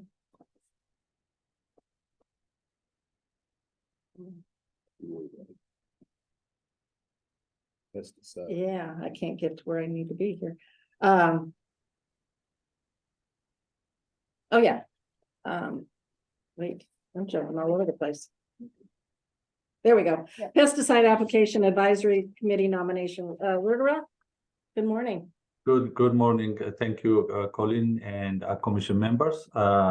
I present the request for an appointment for the Pesticide Advisory Committee member, and then the Pesticide Advisory Committee consists of 15 members whose purpose is to advise the Commissioner on agriculture, human health, environmental, wildlife, worker safety, and then other matters regarding the use of pesticide in Colorado. And from the 15 members, we had vacancy vacated by a member of CDPHE. CDPHE have 2 positions, and one of them has left early, and then we have been asking and then requesting CDPHE to make a nomination since November 2023. And then now we have submitted, and then the nominated person from CDPHE is Andrea Kincaid, and the whole CV and then all bio experience information has already been provided. So I don't go into that, but going through the experience and the knowledge base to serve as member of the advisory committee, I think it's a good nomination. She's a toxicologist and then an extensive experience working in a number of industries and then education, and then also very actively engaged in professional association. Therefore, the request is to approve the nomination. And then on top of this, I just want to give a heads up for our commission. Since the last meeting, and then since we already moved this nomination, we had 2 vacancies coming forward, and then we have already sent to the industry. One is the organic farmer. Unfortunately, we lost our dear colleague, Brant Harrison. He represented organic grower, and therefore that position is vacated. We are already asking the industry, and the other one is qualified supervisor on registered limited commercial applicator. That's also been because of the person has left the position, therefore and then left the state, and therefore we are looking for that. So that's upcoming.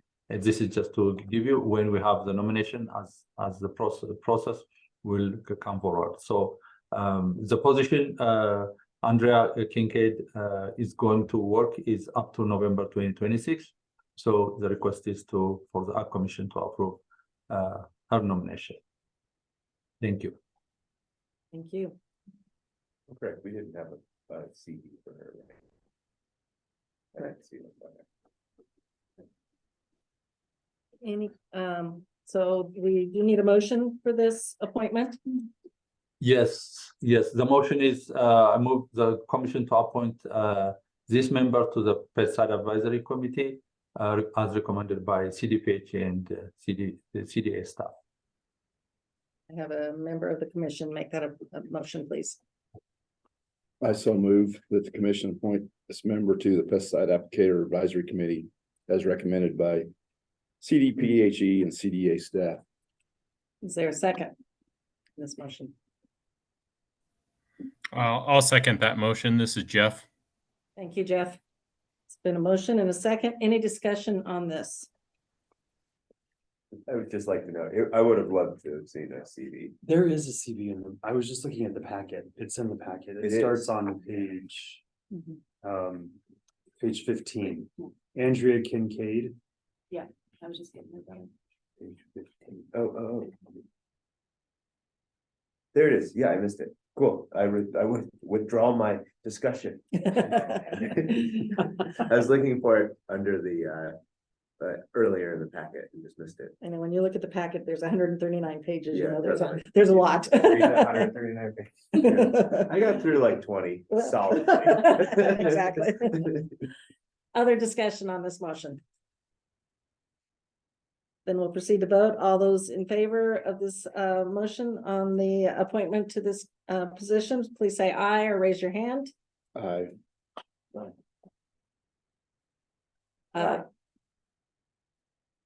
Against, same sign. Motion passed. Thank you very much.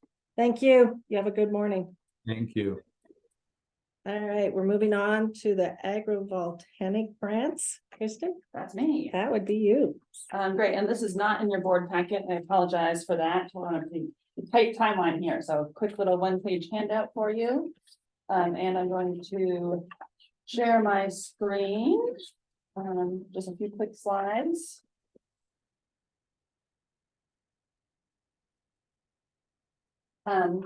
So my name is Kristen Boyson. I'm the Managing Director of the Agricultural Drought and Climate Resilience Office. You may recognize me from previous presentations such as soil health and mental health and greenhouse gas emissions. Today, I'm talking about our agrivoltaics research and demonstration grant. Agrivoltaics, for those of you who don't know the buzzword, is putting solar panels on working lands, farms and ranches, and doing both things at the same time, so we can create multiple benefits. This spring, the legislature passed SB 2392, which gave our department $500,000 to give out as grants to conduct demonstration and research projects around the benefits, trade-offs, and potential of agrivoltaics in Colorado. The office that I run, our statute says you guys have to approve all the grants that I do, so that's why I'm here today, hoping for your approval. So just some quick context, the last couple months, we convened the stakeholder group that included farmers and farmer stakeholder groups, energy groups, solar panel industry folks, and some of our own staff to talk about grant guidelines and grant evaluation criteria. We put the max request ceiling at $249,000, and we said anybody could apply: farmers, utilities, solar companies, nonprofits. Here's a quick little grant timeline. It was very quick, as you see, because we had to spend all the money by June 30th, 2024. So we wanted to get our applications in the door as fast as we could. So the grant deadline closed 10 days ago on October 27th. And today, we're down here on this check mark, November 8th. You guys help approve projects. I hope to get the contracts and purchase orders out the door in the next couple of weeks. And then the grants will all be completed by June 30th. And that was one of the criteria to make sure they could spend all their money in the next couple months, 7 months. So it was a wild success. We had nearly $4 million worth of requests come in, 28 applications. We asked our applicants to kind of categorize themselves into a couple different project types. And we had a good diversity of construction projects, research projects, expanding demonstration sites, doing outreach around agrivoltaics, and kind of like media projects. We also had applicants from, we had farmers apply, we had utilities apply, we had a lot of projects from CSU and other research institutions.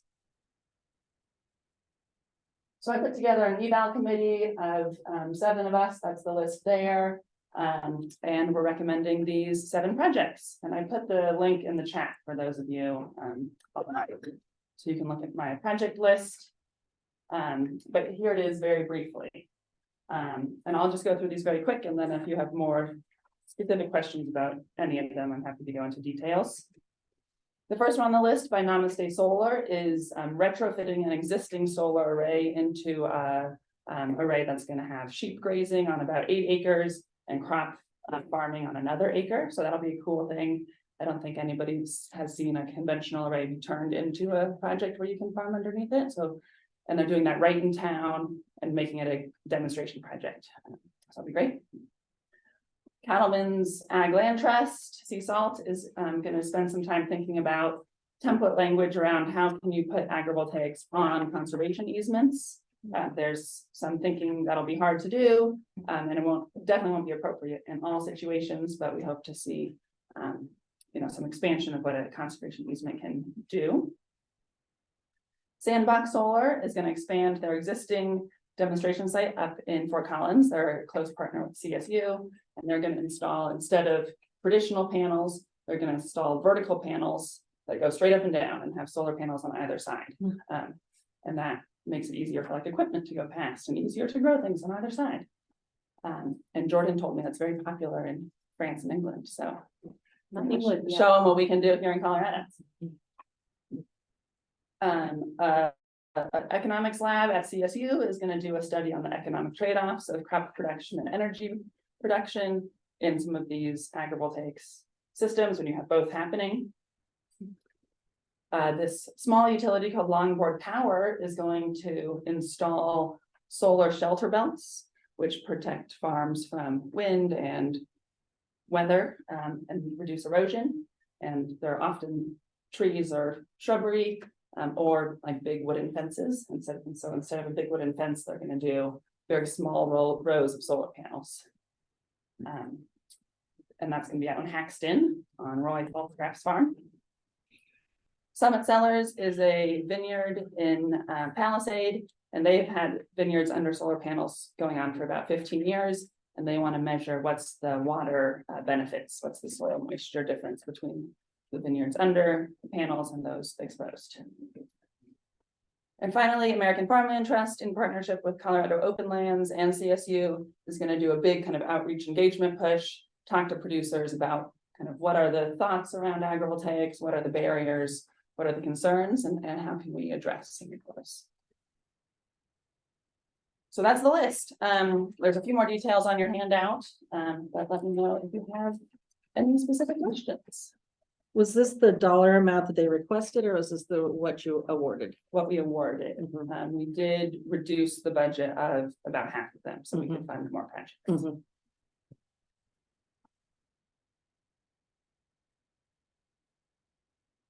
Interesting, right? Very cool.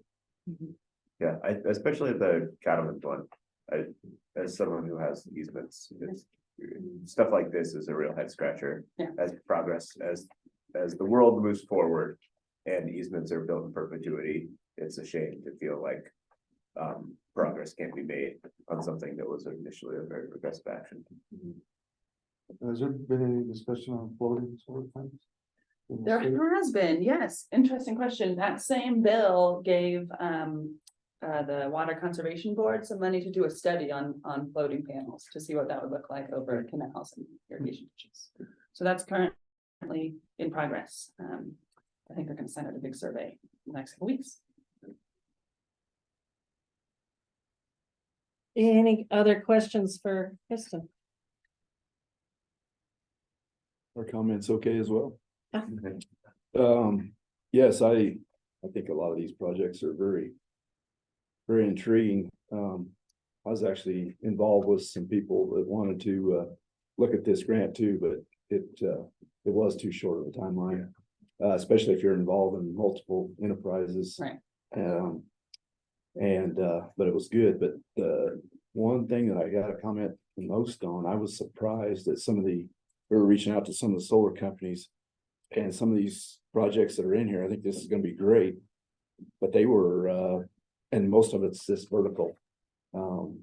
They were pretty much against even looking at the research on that. So, but I know why, because it would probably cost them more money in the long run to facilitate that. But my thoughts are, if we're going to take away ag production, why do that? I mean, if we can work together, maybe we can raise crops underneath, or maybe we can raise bovines as well. Because they were all about, they said, well, we sheep graze now and things like that. Well, that's okay too, but there are other things out there. So those are just some things that we saw when we were trying to look at some of this we were involved in utility companies, CSU Extension, various people. So I'm glad to see the diversity there, and I'll be very interested in the vertical deals too. So I'm glad to see that. Great. Yeah, we hope that with projects like this, we can kind of break through that utility, like, we're gonna do conventional, we're gonna mow underneath it and not let anything grow mentality. Catherine has her hand raised. Catherine? Yeah, thanks. There's a project on some leased land of mine out here, and they really have no idea about agrivoltaics and continuing agricultural operations under it, and it's slowed down the project significantly. So I'm thinking there's a need for some technical assistance for these companies that might not be local. This one certainly isn't, to move them in this direction to dual use of the land. Is there any organization that's doing that? We're not funding any this time around, but certainly there are kind of agrivoltaics outreach groups in the world, like the Colorado Solar and Storage Association does a lot of outreach around agrivoltaics, as does Jack's Solar Farm, which is here in Longmont. But yeah, we've heard that too, Catherine. Like, there's a lot of people who just have no idea. We're really a front runner here, so trying our best to figure out how to get it out both to farmers, but mostly to utilities who we think need to consider it when they're doing site design.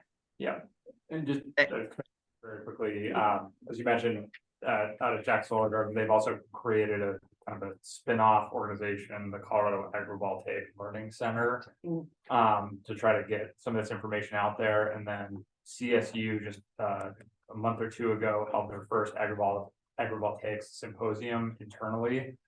Again, trying to coordinate some of the research efforts that are going on there. And then they're actually going to be hosting the World Agrivoltaic Conference next spring. So it's definitely an emerging field, and Colorado's positioning itself to be at the forefront of it on all aspects of this. Thank you. I want to preface this by saying I understand proxy is not a substitute for reality, but we've been trying for years to get some smaller scale, power cooler, power pumps, stuff like that.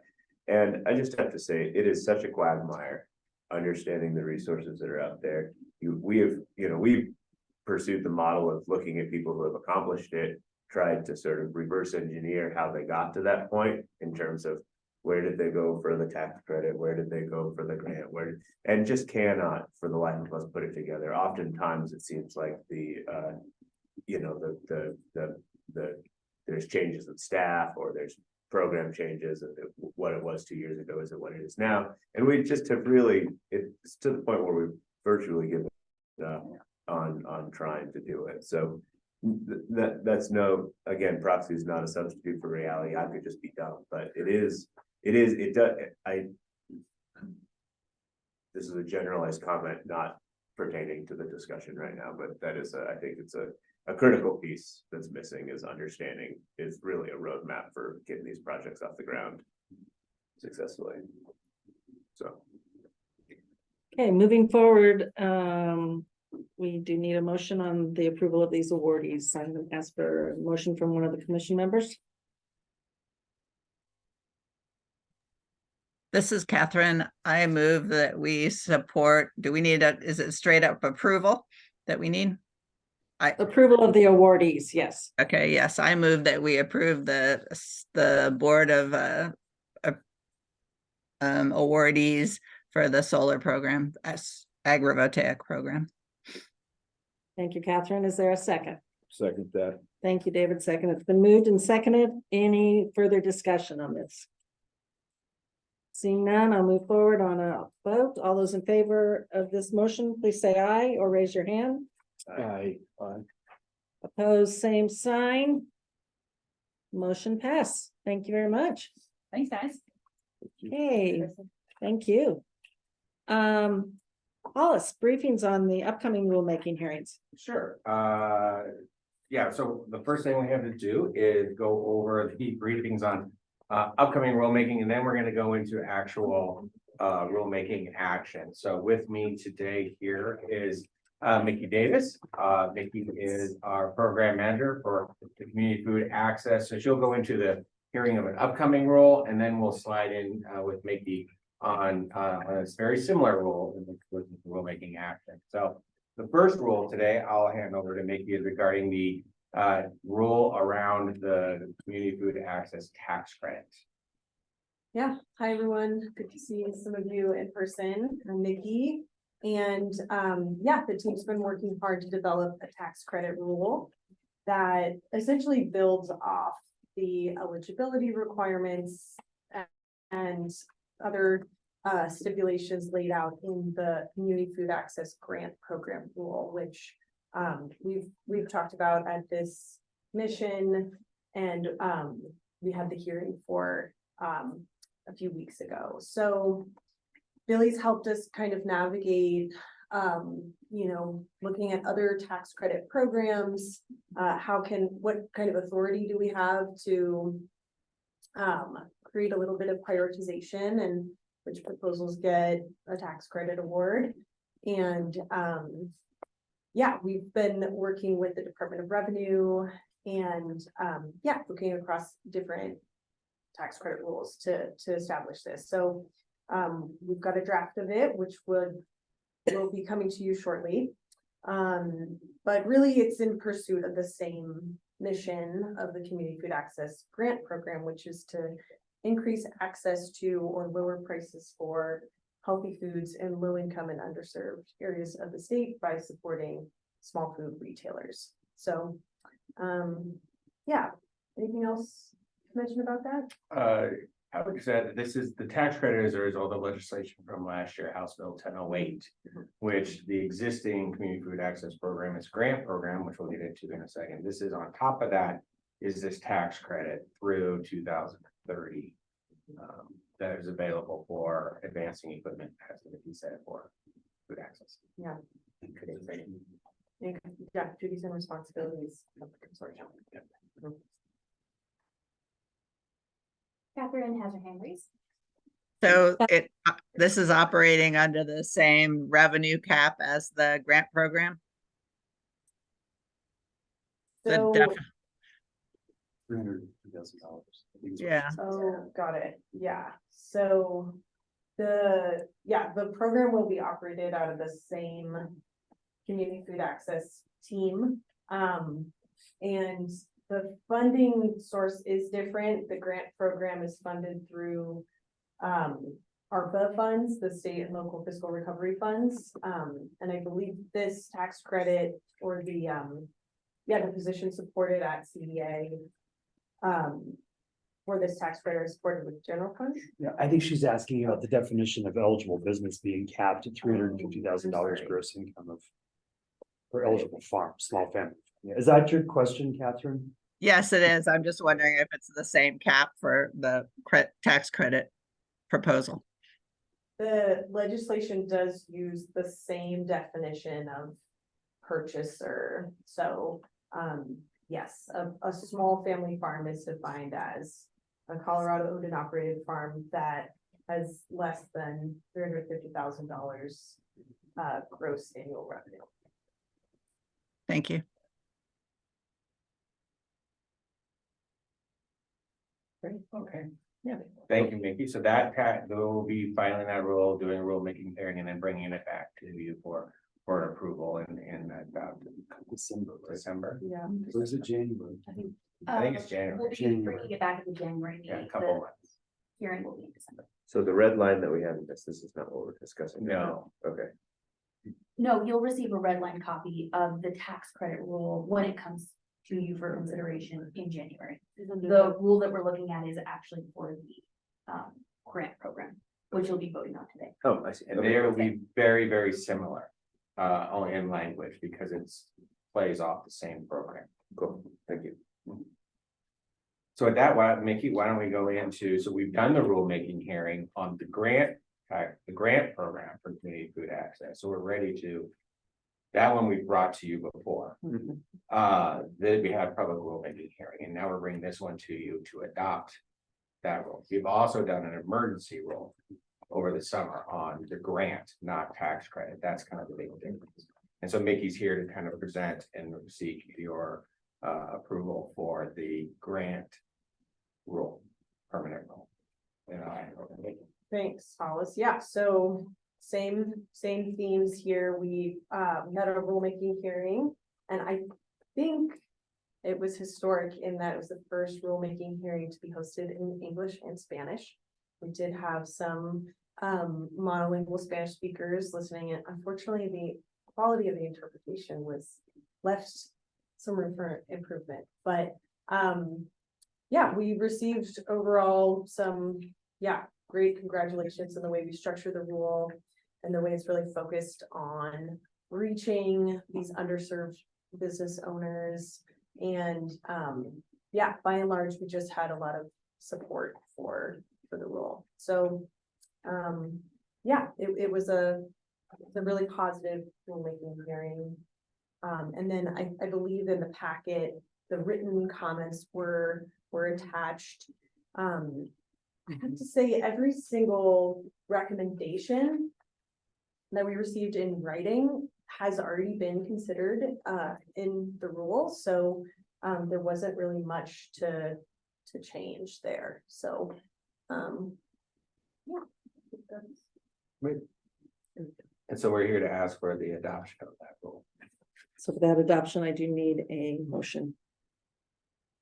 Madam Chair, I move the commission recommend the commissioner to adopt the revisions to the rules pertaining to the small food business recovery and resiliency grant as part of the community food access program as proposed.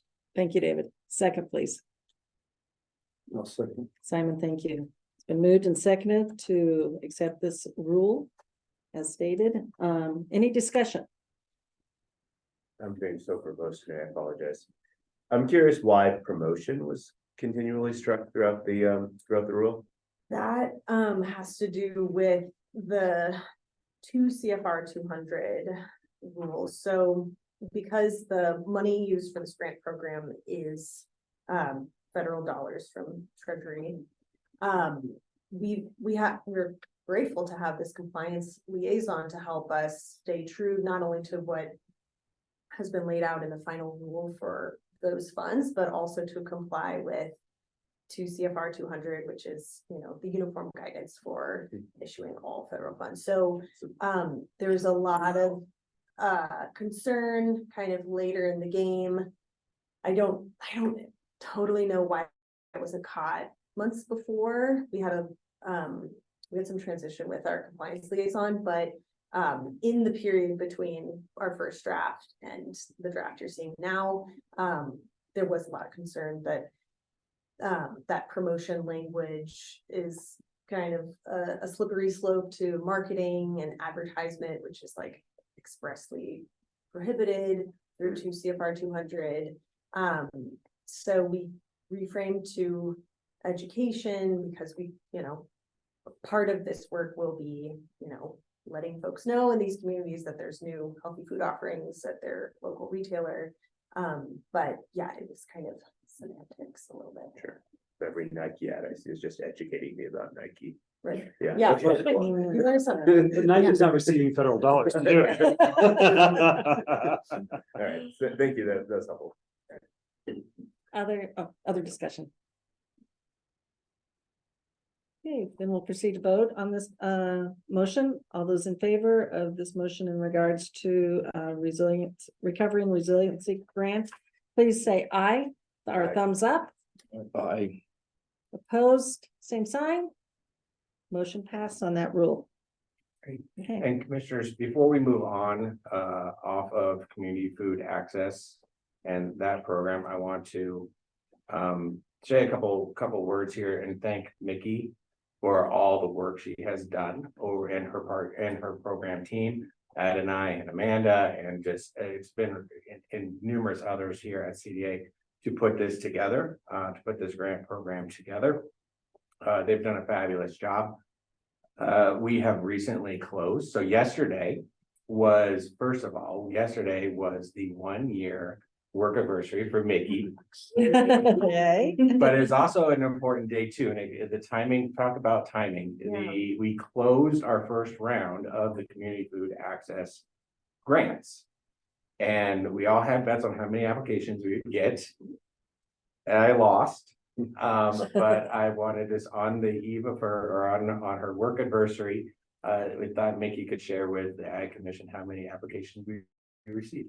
Very good. Yeah, 173, which I'm, gonna scoot back to my desk and continue to comb through, but, yeah, over 7 million in requests in the first round. So, yeah, I think the reviewers will have their work cut out for them. We're really lucky to have a good evaluation team. And yeah, I think the number of applications speaks to the need for this legislation, the response to what we're seeing in Colorado, but also the ease of filling out the application, which was something that was stressed in every stakeholder feedback session we had. You've got to make it easy. So easy it was. And now that is not an easy thing to do as to the promotion. The federal strings tied to this program are just crazy. And for us, I mean, Vicky and her team worked really hard to get that application down. I think originally they were telling us it was going to be a 65-page No one wants to do agreement that. contract. No one's going to sign that. And we got that down to how many pages? 3. Yeah. Right. Congratulations Nice to you and job. your team. Thank you. A lot of work. Yeah. That's So wonderful. very proud of Vicky and her team. Thanks, Alice. Okay, Thank you. have a great meeting. Thank you much. Thank you. Okay, moving quickly pivoting into pesticides. We have 2 roles that we had rulemaking hearing on as well, and we're seeking commissioner's adoption here. And we have Wanderad back with us to go over the 2 pesticide rules. All right. Okay, Go ahead. good. Again, I'm back, and then I will be here also for another role. And my name is Wanderad Gabru. I'm a division director, and then I will represent the section, the pesticide section. As you all know, John is out, so basically I present the rules. The first rule is concerning amendment to the permanent rule and regulation pertaining to the administration and enforcement of the Pesticide Act. And then this was as a result of Senate Bill 23-66. And then in order to really do those, particularly concerning the putting neonics and then a listed number of neonics to state limited use category. And therefore, we have done a pesticide advisory committee meeting to engage with the proposed change. And also we have done a stakeholder meeting, a separate stakeholder meeting, both for Pesticide Act and then also the following Pesticide Applicator Act. And then of course, finally, the formal rulemaking. During both stakeholder meeting and formal rulemaking, we have not received any comment on this particular Pesticide Act, which moved to the we have 5 change as already been distributed in the packet. And then the number 1 is to have a new definition of indoor pest control product and interior plant pest control, because that's what the whole sense of labeling and moving the neonic pesticides to state restricted use pesticide. And then the other one that's also being already introduced as a change is designated any pesticide containing 1 or more listed neonicotinoid active ingredient as a state limited use pesticide. And the other change is exempting certain pesticide products containing those neonicotinoids as been already allowed, and those are particularly on pet care products, veterinary products, indoor pest control products, personal care products, particularly for use in lice control, and structural insulation, wood preservation products, bait, and then any pesticide used for academic research. Those are exempted, and therefore that's already included. And then also requiring the pesticide products containing those neonicotinoid ingredient pesticides as exempt. And as on top of this, because of the restriction, and then this is state limited designation, and therefore those who want to sell those neonicotinoid containing pesticides has to be registered as a dealer. and therefore that's also one of the requirement. And then designation with the effective date is January 1, but particularly the licensor that pesticide dealers has to register as a pesticide dealer, and that they have previously big box and then any other convenient stores can sell neonicotinoid as any general use pesticide. But now those neonicotinoids has to be sold, and then the dealer has to be registered with the program as a pesticide dealer. Therefore, that's also a requirement, and that will be effective date will be July 1. And therefore, the change is there are, as I said, no significant or no comment was provided by the stakeholder, and therefore we recommend the rule has been introduced, has been drafted to be approved by the commission. Any Great. question? Any questions on this one? Do you need a motion from the commission?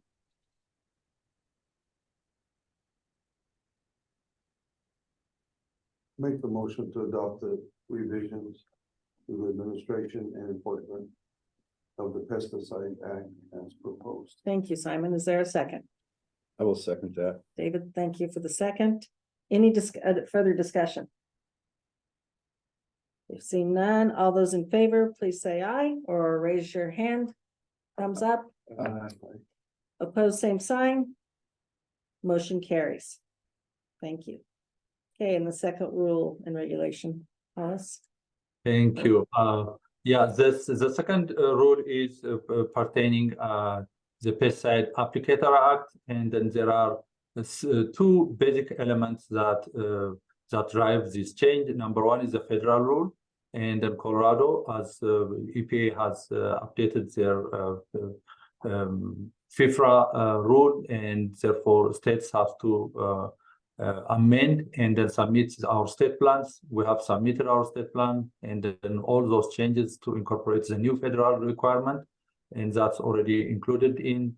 They have new categories and then also new registration, particularly licensor category for aerial applicator, fumigation, and then those are mandated by the federal rule, and then as we are already been included in the state plan. The other one is we also had a sunset, and then during the sunset review, Senate Bill 23-192 has recommended a couple of changes that also include concerning the pesticide sensitive registry, and then also extending the act that's already been incorporated in our act. Therefore, the rule has extensive changes that most of them, as I already mentioned, are updating definition concerning the pesticide, the implementation of pesticide sensitive registry, the definition of ALE,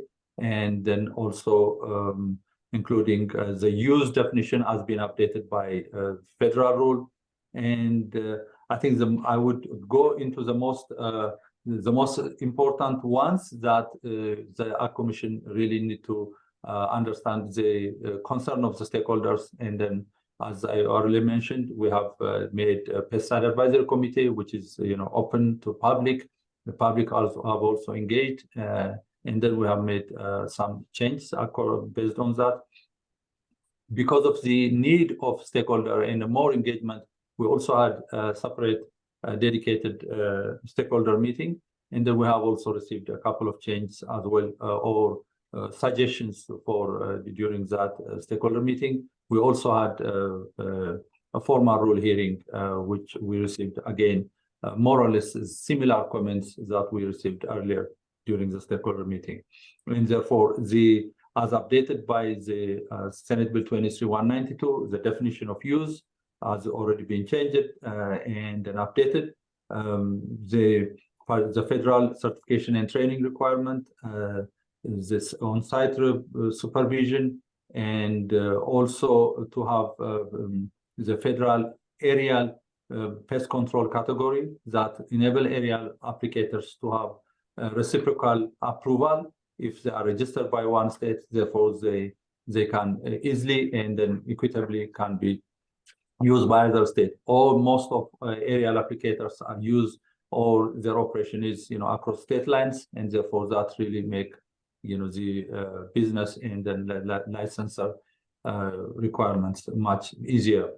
The other thing we have is a couple of other changes as a result of the federal rule change, and then I think I'll leave those and then focus on the most important one, which is on the pesticide sensitive registry. The Senate bill has recommended to expand from the current only the current notification requirement. If any pesticide is applied in abutting property, then they have to notify that pesticide sensitive individual. But Senate bill has expanded it to 250 feet, and therefore all houses or all properties within the 250 feet radius of the pesticide sensitive person, and then there need to be a notification, and then that notification also need to be done electronically, and therefore the registration and then the notification requirement, and the department is also required to have to develop a database so that applicators can have easy access, and that's also been included in our in the rulemaking. Therefore, the other one is the pesticide sensitive person may also register their principal place of employment. Previously, it was only their house and the primary residence, but currently it's already expanded to their principal place of employment and principal school address, and then both address need to be also included in the 250 feet notification. And the notification also must be provided electronically, as when they provide electronic. Otherwise, we deliberated this extensively with our stakeholder, that the notification, the applicator community has commented that it has to be only electronic, and then if they don't provide electronic, basically the applicator is not required to knock door or leave note or do other way of notification. But in our rules, we maintain the previous provision that if the pesticide sensitive individual or person do not provide or do not have access to that information, then the applicator has to notify them based on other means of notification. So that's already included in our in the proposed rule. Otherwise, it's not only the electronic means. The other one is, as I think I mentioned, about to develop a searchable database for all properties, and then within 250.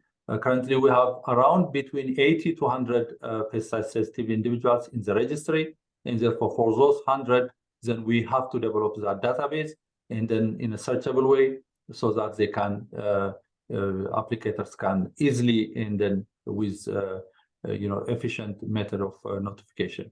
So currently we are building on that. So the overall the particularly our engagement with stakeholder has been really very productive, and then we come to create an understanding on at least explain, and therefore the proposed rule as it is proposed includes the federal rule change based on certification and training plan, and the Senate Bill 23192's provisions. So I think this is what I could summarize, and then if there's any question, I'm here, and then because of some of the discussions, Billy, and then I believe that Brenna is also here, that we can address or explain more. Great, thank you. Any questions? There's a lot of changes, yeah. Wandera, forgive me for not being up to date on this, but I know there were a lot of organizations and individuals concerned about the electronic notifications, because some of the, and I heard you say 250 within 250 feet. A lot of the people in rural areas, or I shouldn't say a lot, but there's some people. How do you get those? Just want to make sure this is all taken care of, but some of those people don't even give their emails. So are these people supposed to email them electronically if you can't get their email addresses? And I also heard you make a comment about there's two ways to notify them, but just want to make sure we're protecting everybody that needs to be protected here. Is if that's the right question, I guess. Yeah, thank you for the comments. I think this is exactly what we have been discussing with our stakeholders at our meetings. And then the applicator, the Senate bill is primarily put electronic notification as a means, because it expanded from only abutting one property or a couple of probably 6 or 8, depending on location, and then how the configuration of houses are. But when it's expanded to 250 and then include school and then include also office, therefore it has significantly expanded. Therefore, the discussion during the legislative session was electronic notification as a primary. But when we come to the rulemaking, yes, that will be a primary, because most of the pesticide sensitive individuals actually provide either email or most of them phone. During our stakeholder meeting also, that's the most preferred one, is like a text or a call, which is efficient and then effective. But on the other hand, if in case 1 or 2, very few, it could be.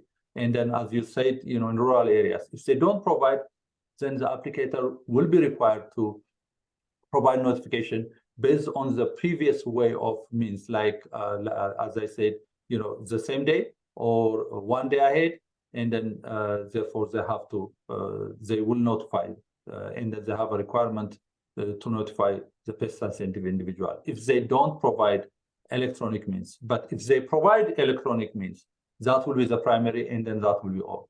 But if they don't, there will be other means of notification.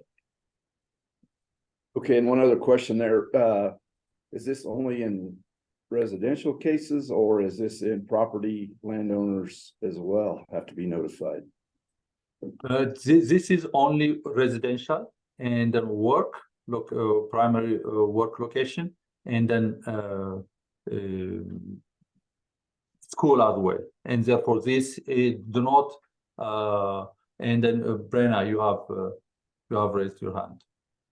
Yeah, oh, there she is. Yeah. Brenna? Yeah, thanks. I just want to clarify that when the revisions to the PA came out with respect to this 250-foot notification process, that 250-foot notification process and requirement is only for the principal place of residence. It doesn't also include the optional address of employment or the optional address of the school.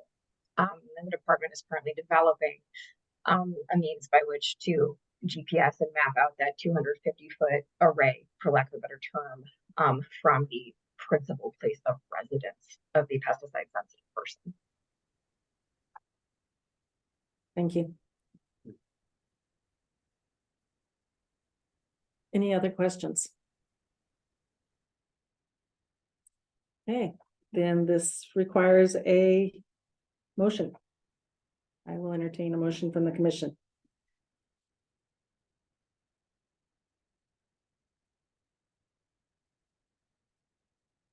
This is Catherine. I move that we approve the changes to the pesticide notification rules. Thank you, Catherine. Is there a second? I'll second. Thank you, Simon. There's been a motion and a second. Any further discussion? Seeing none, we'll move forward. All those in favor, please say aye or raise your hands or thumbs up. Aye. Those opposed? Motion carries. Thank you, Wandra. Thank you. All right, Hollis, we're coming back to you. We are. Operations update. Okay. We're jumping around everywhere. I will go quick, just the 5 minutes, right? There we go. Again, my notes. Alright, so I'll go at a fairly good clip here, and I'll pause for quick questions we have. Let me just start with our hiring updates. We're continuing to hire our markets division director. Since Tom retired, we're in the interview phase with that one. Our brands commissioner, Chris Whitney, is retiring at the end of the year. So we've posted that position. So we're going to be beginning, so we're seeking applications for that position. Closes next Monday, the 13th. We'll begin interview phase after that. We're in interview phases with our water policy advisor. We've recently hired our federal lands policy advisor that he started this week. His name's Harrison. Got the job. I'd say this, my son is Harrison, so State Fair, we're in the process of hiring our capital campaign coordinator that's going to work with the State Fair on the master plan and fundraising. And then, of course, we have a sea of various administrative and operational staff that will be hiring again as we see the continued growth of the department. Strategic plan update.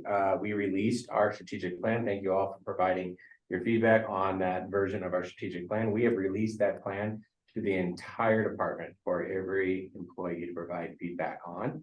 We are holding division discussions with each division to look at what specific actions and benchmarks that are in the plan impacting those divisions.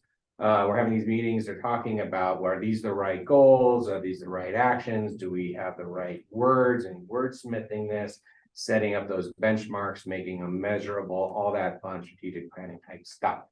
So then the next steps is that we're having that, we're working with our employees until Thanksgiving.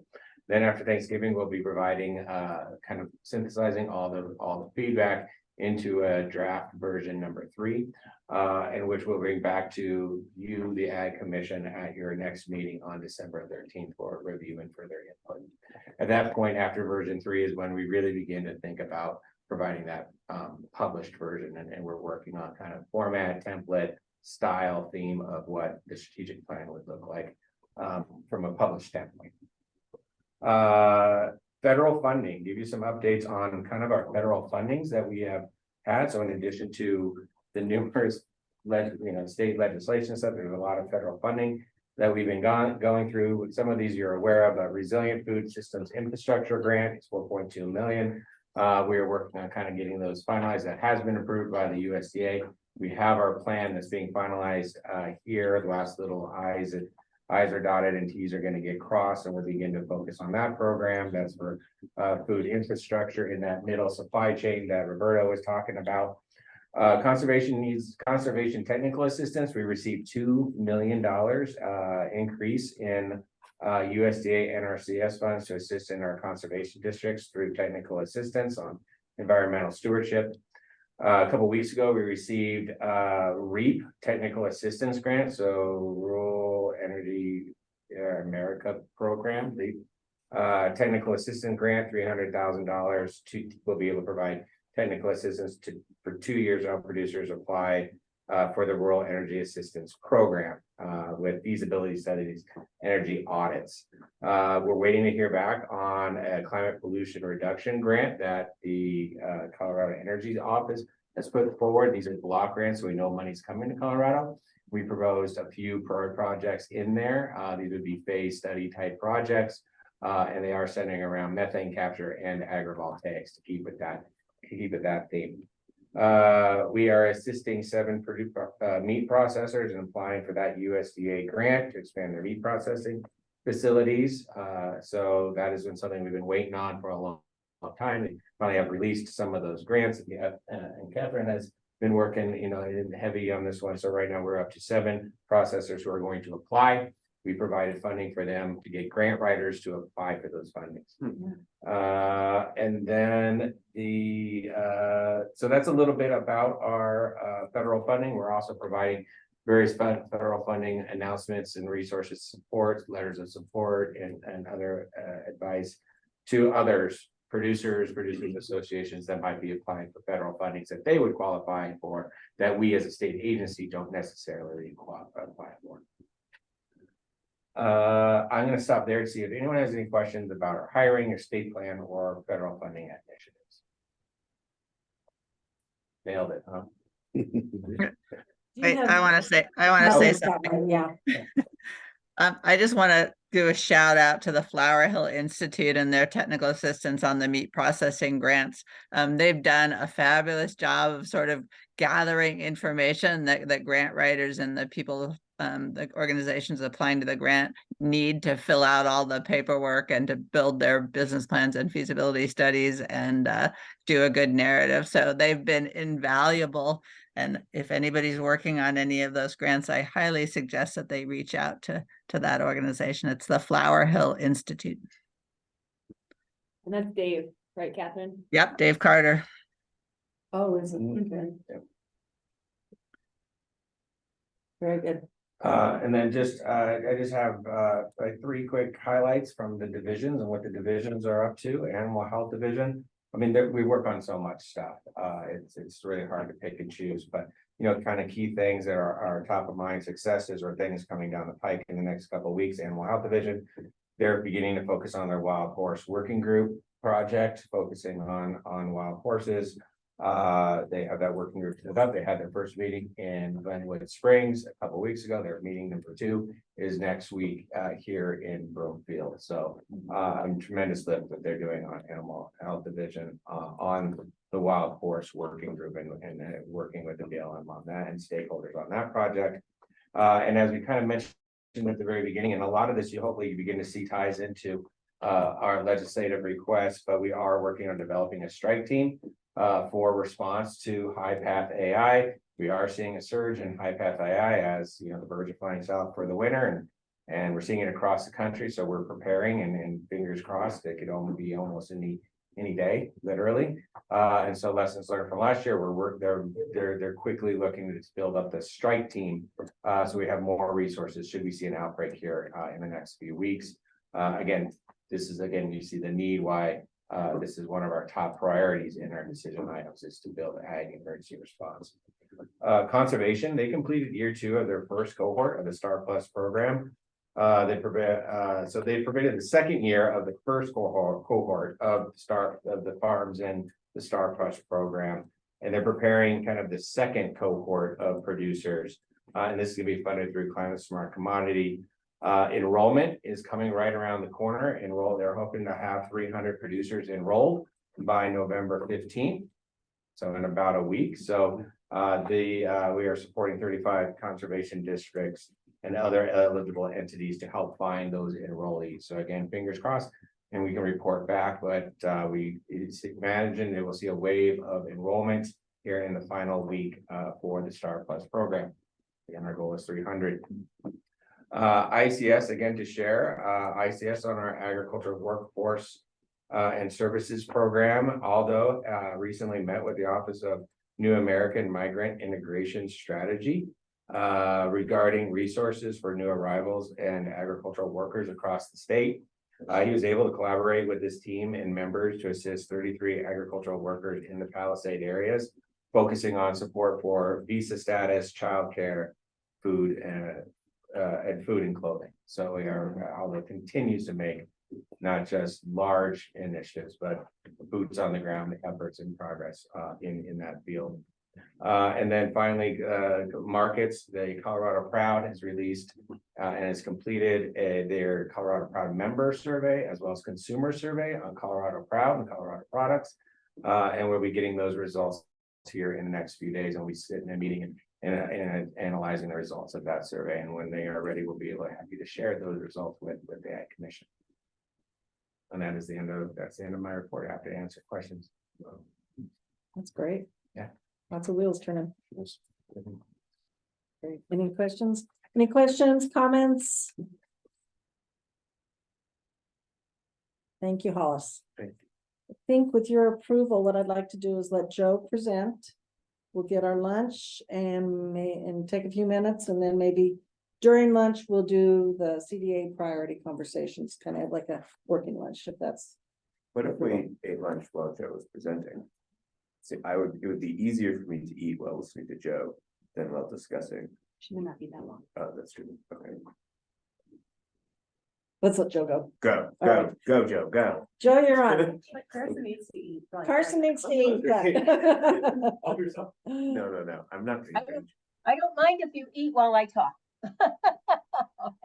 I get up. Why don't you My, go, you are standing between us and lunch, Joe. No. I know, it'll be fast. I have a lot to talk about. First of all, we have, November becomes very frantic around here, because we're through with all of our work.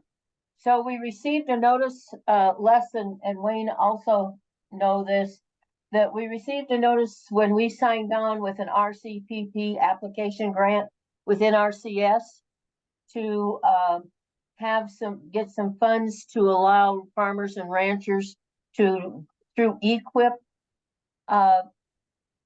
do cost sharing 50 to 90% for things like electric fencing, carcass removal, and I forgot what the other one was. So up to $2 million over the next 5 years to do for those ranchers that want to do cost sharing. Where they are right now is now they're negotiating within RCS. You know, you get a law or a grant, and then you have to come up with the details, and that's what they're working with, the details.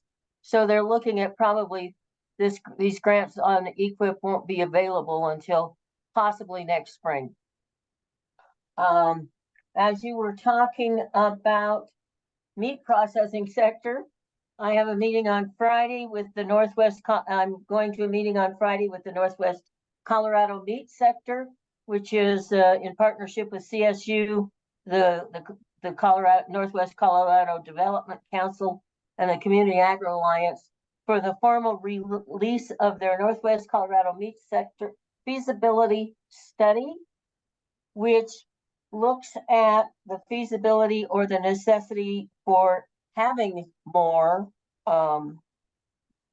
USDA identified processors up in the area.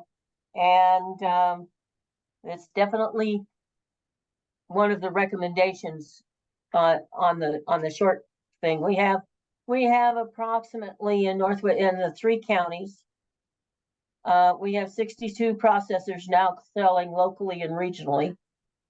And that's 9% of all the livestock producers in the area right here. So I will be attending that formal luncheon meeting. Before that, we'll talk about education and another Colorado development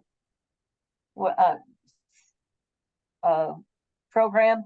They just formed the Yampa Valley Partnership for Student Stewardship and Sustainability. The job is purpose is to try to bring in jobs and train students for jobs that are available, but they're focusing on this first section on agricultural jobs and on, I will be going to that because the board of directors is the membership of it is 4 school districts across 3 counties and 2 institutions of higher education, CMC and NCC, Northwestern Community College, and some cities. But this other meeting is about the brochure of what to do with agriculture and how to get agriculture both in the schools and to prepare people for jobs in agriculture. That's Friday. Wolves are a big thing as they're getting close. I attended a meeting in Rifle last night. It was put together by a coalition of people, but mainly by the original one was the Holy Cross Cattlemen's and Cattlewomen's Association. There were 160 people that came to it. It was an outstanding presentation. They did address some of the issues that I had talked about before about the grazing plans and the impact on grazing plans and being dinged by grazing plans. And they had people from the Forest Service and the BLM, and both of them currently the approach is they seem to feel that there is the flexibility to put them on different allotments, at least for grazing. There isn't the possibility through the Forest Service to put those hunters, hunting ranchers that have hunting leases on different allotments because there just are no more in the Forest Service. We did ask if there was something that could be done. You have some people that are kind of worried, and you know, there are parts of the community that want people off of public lands, and so different groups can bring lawsuit if they don't follow exactly the grazing plans to either the and are granted flexibility to either the lessee or to the organization itself. So, and then the second one with wolves is the CWP is starting to have their meetings with the local producers in the regions for that are targeted as in a broad range, the ultimate release date. And I will be going over just to show support and show my face, I guess, over in Grand County, because the first one is in Kremling on Friday. If I literally don't have to slip and slide over Rabbit Ears Pass to get there, because they're predicting a storm. I'm excited about the 173 requests and the $7 million for the food accessibility grant. I know that Northwest Colorado hadn't been very forthcoming. I've been talking to some people. I helped prepare a list to kind of alleviate some search and find it so that they could, so that when they come over, people wanted to talk, it would be more targeted talk. And I've been talking to different of these processors, these ranchers that are doing direct sales, about what the process is. And part of the concern that they had been having was that they didn't have time to come up with, they didn't have time to apply, and I was encouraging them to apply. They were worried that they were going to have to start doing hands-on construction. And when I explained to them that you get the grant and then the money is allocated, and you have to have, you know, you've got a year to decide how all that money is going to have it confirmed to be used, and then you have another year to spend all that money. They thought they were going to have to do some fast moving on that, and I said, this is a planning for the future grant. So that's all I have right now. I think I've got most of it. Oh, and I have a conversation back to the education group. I have a conversation set up with the director of instruction at the Steamboat Public Schools about their wanting to have some agriculture in their schools in a for the gifted and talented sector. So I'm looking at it and thinking there's got to be a way we can get the STED school and these school districts that are looking at getting agriculture back in their schools that haven't had it. Maybe we could get them together to talk sometime. Now you can eat. Thank you. Thanks. Any questions or comments for Joe? Thank you, Joe. You're welcome. Have a good lunch. Okay. Let's go ahead and break for lunch, get some lunch and take a little time, and we'll come back and we'll have a working lunch and talk about priorities about everything that you've heard this morning. Okay, so please help yourself. 15, what do you think for Let's- timing? let's- for let's- online? Now why don't you come back in about 12:30, and then we'll have our discussion about 12:30. So I'll take about 15 minutes and grab some lunch, and we'll come back and have a working lunch so we can stay on target. Thank you. Okay. Kate bought us a new and interesting kind of donut that is over here. It's made out of mochi flour, which is a glutinous rice flour. Ooh. If you've ever had mochis, they're lovely, and there's a place that makes them into donuts. And we made a crude Rube Goldberg machine scheme that got them here. So they're over there, and everyone should try them. Right. I opened the box, they look Did they? amazing. Okay. At least look at Yeah. them. Yeah, I Wow. don't know what to expect, and I didn't see them. Fun. Oh, they're in the box. There we go. Yeah, they're in the boxes right back there. Yep, help Nice yourself. little plates. And where are they in Denver? Where do you get them in Denver? The place that we got them from is called Kaluka. Hmm, And it's in Westminster. very cool. All right. Thank you, Kate. You're welcome. Anytime, guys. So that can be part of our discussion. How are the donuts? Yeah. We are trying some donuts. I don't know if you heard Harrison describe them, but I think we're gonna have oh my goodness, we're gonna have an experience. Yeah, this is You can see this. Show your donut. So anyway, back to all the priorities and any input on what's happening at the department, the priorities that are going on. Like I said, a lot of topics this morning. I was jotting them down. Water, the budget. I mean, that right there is a big priority. The international involvement. Streamlining of the animal welfare departments. The behavioral health piece, which if I read the governor's proposals, it looks like mental health is a very big push across the state. So I see how that's really going to blend with what CDA is wanting to do as well.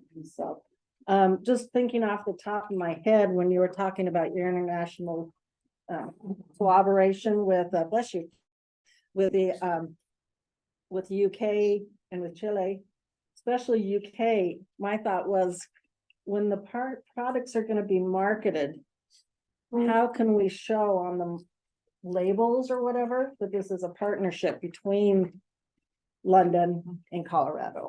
You know, I think that would be a really cool one. If I would see that on the label, I think I would probably think, oh yeah, maybe I do want to try this product. So, but yeah. So any thoughts about what you've heard this morning? The operations is rolling and rolling.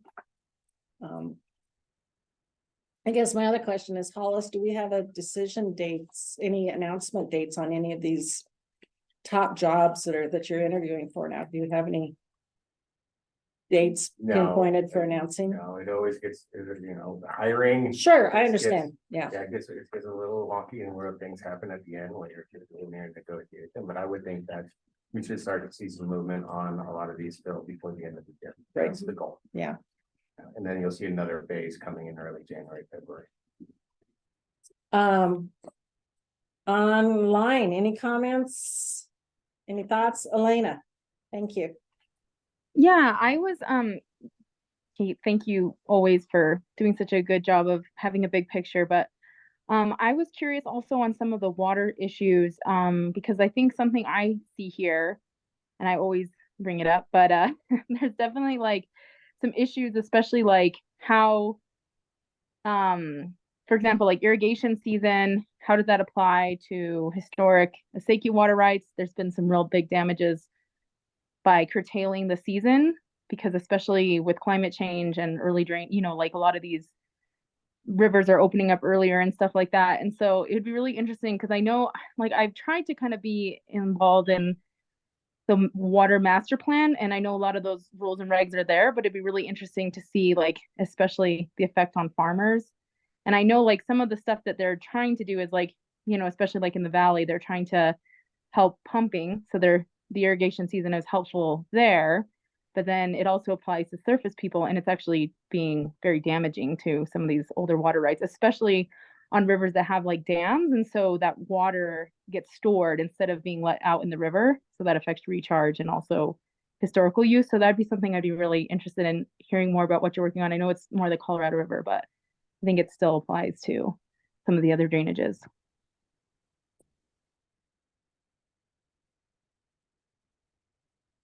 Thanks, Lena.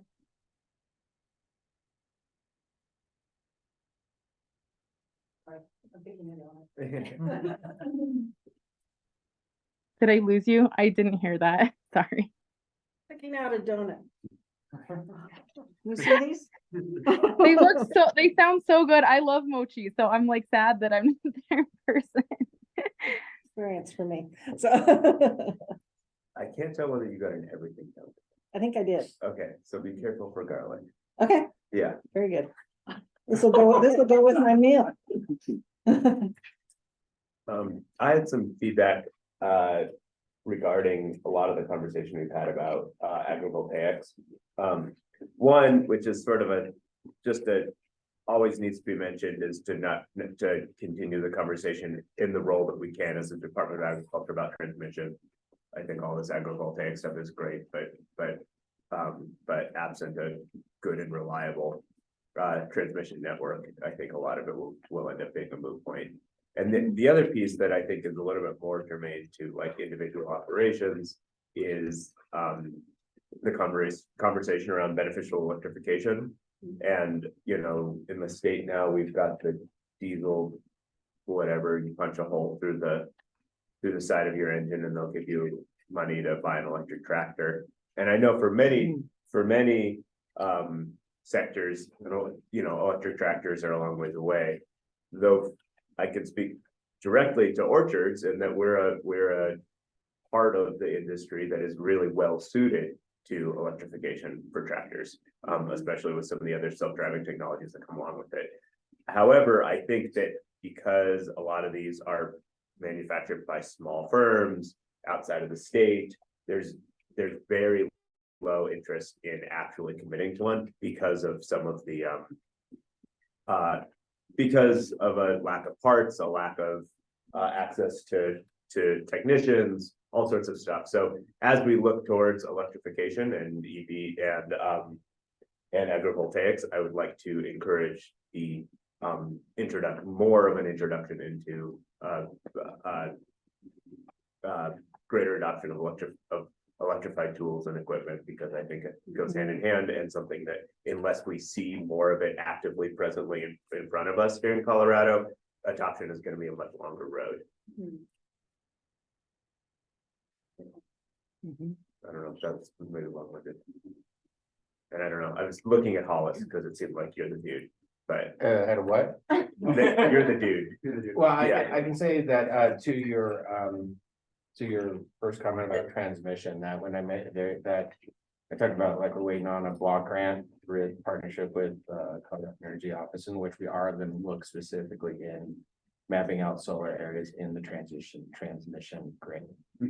So that would be your plan. And it's also gonna be part of some larger like planning and land use processes that we're looking at, because again, we know that large scale solar is going to get implemented in existing transmission corridors right now. Yeah. And without additional transmission corridors into other areas of the state, you're just not gonna see large scale solar. Sure. And so there are conversations around that, but yeah, it's a huge issue. Yeah.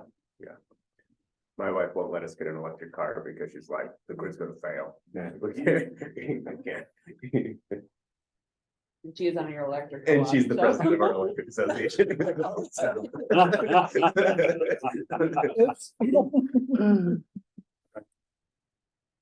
That's a good point there too. I'm gonna speak about agrivoltaics and the water issues as well, but get back to those transmission lines.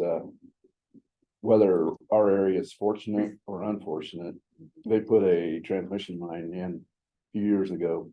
And it's a pretty good sized substation out there, and Yuma County, actually, they've gone through planning commission. There's a Nextera is who it is, or they own this company now. I guess they bought this other company out. They're wanting to plant a solar farm out there, I guess, if you will. So it's going through all the processes, and a lot of comments that came up though were, you know, where is that electricity going to be used? Is it going to go to our local co-op? And you know, you don't get a good answer. So I think it's being, it sounds like it's going to be shipped back to the west, because that transmission line does allow that. At the same time, some of these questions are bringing up, this grant deal was awesome, I thought, to try to do these studies. And that's when we were reaching out to the solar company that's wanting to come in. Well, of course, they aren't interested in some of these ideas, concepts that are brought up, because it would cost them more for their infrastructure to possibly. But again, you know, I was trying to, or we were trying to converse with them, saying this is the pros and cons. We need to get this research looked at, and people need to know what it is. But, you know, of course, their project's far enough along, and they have investors, and they're wanting to get their investors' money working, so to speak, so they can try to get some return. But so they weren't interested in this research per se.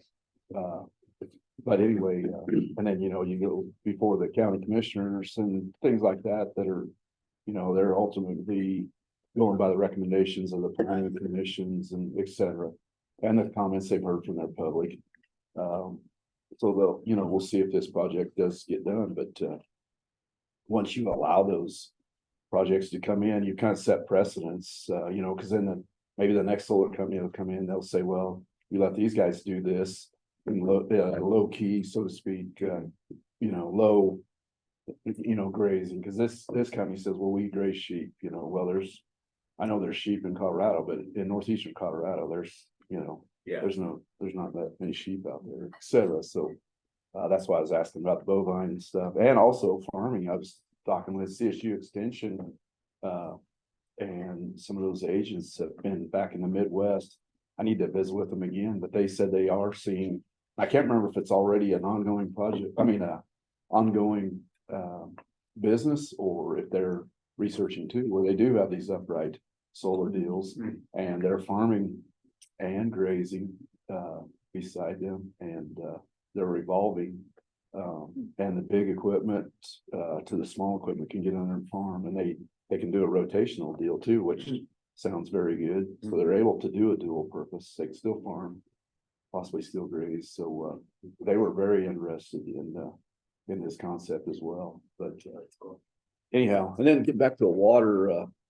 Yeah, these it's worth more than the land, obviously, and you know, a lot of these compacts and things that have been made over the years, I think we need to start looking at them. I mean, some of them were made back in the 40s, and granted it's law and all that, but also, what was that water? You know, those compacts, what were they for then? You know, sometimes we understand that maybe they were for flood control, et cetera, but they are what they are. But also, these other states that are getting this water from us, you know, you don't ever hear, it seems like, or it's really low key, you don't hear if they're taking care of those water resources themselves. And when they're getting our water, you know, I'd like to see a little more investigation, if you will, in that, you know, because ultimately they say that freshwater does have to end up being going into the ocean as well, a certain percentage. But you know, what happens if they're allowing more than their share to go in? Or, you know, I mean, I think we need to, as a nation, hold I guess everybody accountable, if they're going to hold these states accountable and things like that, because water is very precious. And once it's salinated, I mean, then you have a, you know, a large cost of going back to desalination, or, you know, if it's going to come to that someday. So I know the compacts are, you know, legal and things like that, but at the same time, let's hold the outlying states, or the receivers of our tributaries or waters or rivers, you know, all those sources. Let's make sure we're putting equal time into making sure they're using it resourcefully as well. Yeah, and if I may, just on that point, David, I think is an interesting point that I've heard brought up by folks like in your basin, and certainly on the Colorado River side. I think the usual response I hear is that we're actually in a really good position with a lot of our compacts, and that opening them up opens a can of worms to what our position might become in the future. And not to say that that's set in stone forever by any means, and actually on the Colorado side, these 2026 interim negotiations are not renegotiating the compact. They're negotiating in terms of operating within the compact, I think much like on the Republican basin, kind of how we've added bits and pieces onto that compact in terms of how do we meet the terms with these different deliveries. So just to add to your point that I think obviously each basin has such unique compact. Republican is nothing like Colorado River compact. And that Colorado's position, even though we have a lot of responsibility in those compacts, I think there's a question of if we open it, do we open ourselves to more vulnerability than if we work within what we have? But I have heard some folks from Yuma who have kind of put this out there. I think the state engineer feels very strongly in the strength of our compacts as they stand. Great. If there are specific areas though that you see aren't working, like you mentioned, accountability in downstream states or downstream users, I think that would be a really interesting point for us to know more about. I mean, I think the Perkins County Canal is a great example of something that would harm our state and our water users in Northeast Colorado that the state is absolutely keeping an eye on. So if you hear about things that are happening in certain basins that are impacting ag, please do raise those and let us know, and make sure DWR is aware of them as well. Okay, sure. Would it be beneficial to have a state engineer address the board on compact issues or surface water to groundwater and how they are different? Because where we're at, it's a lot different than maybe where you're at, maybe a state overview of having them possibly. Army Corps engineers. State engineers. State engineers, yeah. Yeah, and the current state engineer, so he's housed under Department of Natural Resources, Kevin Ryan, he's actually retiring at the end of the year. Yeah, so we could try and snag him in December on his way out. He does a Parting great- gift. a parting gift. He does a great presentation statewide on all of our different compacts and their different basins and how they're all so unique and kind of where Colorado sits within the terms of all those compacts. So I'd be happy to reach out and see if he'd be willing, if that works for the agenda. Are they already in the process of looking for that? I assume so. It's a pretty big job. That job? Yeah. Administering all the water in the state, and replacing, that level of expertise. And he was over Steamboat, correct, at our double meeting? Yes, he was at our joint CWCB meeting, yeah. Okay. Because the state engineer serves on the Colorado Water Conservation Board, a non-voting member. Okay. So I'll reach out to Kevin Ryan and to Commissioner Mitchell. For December.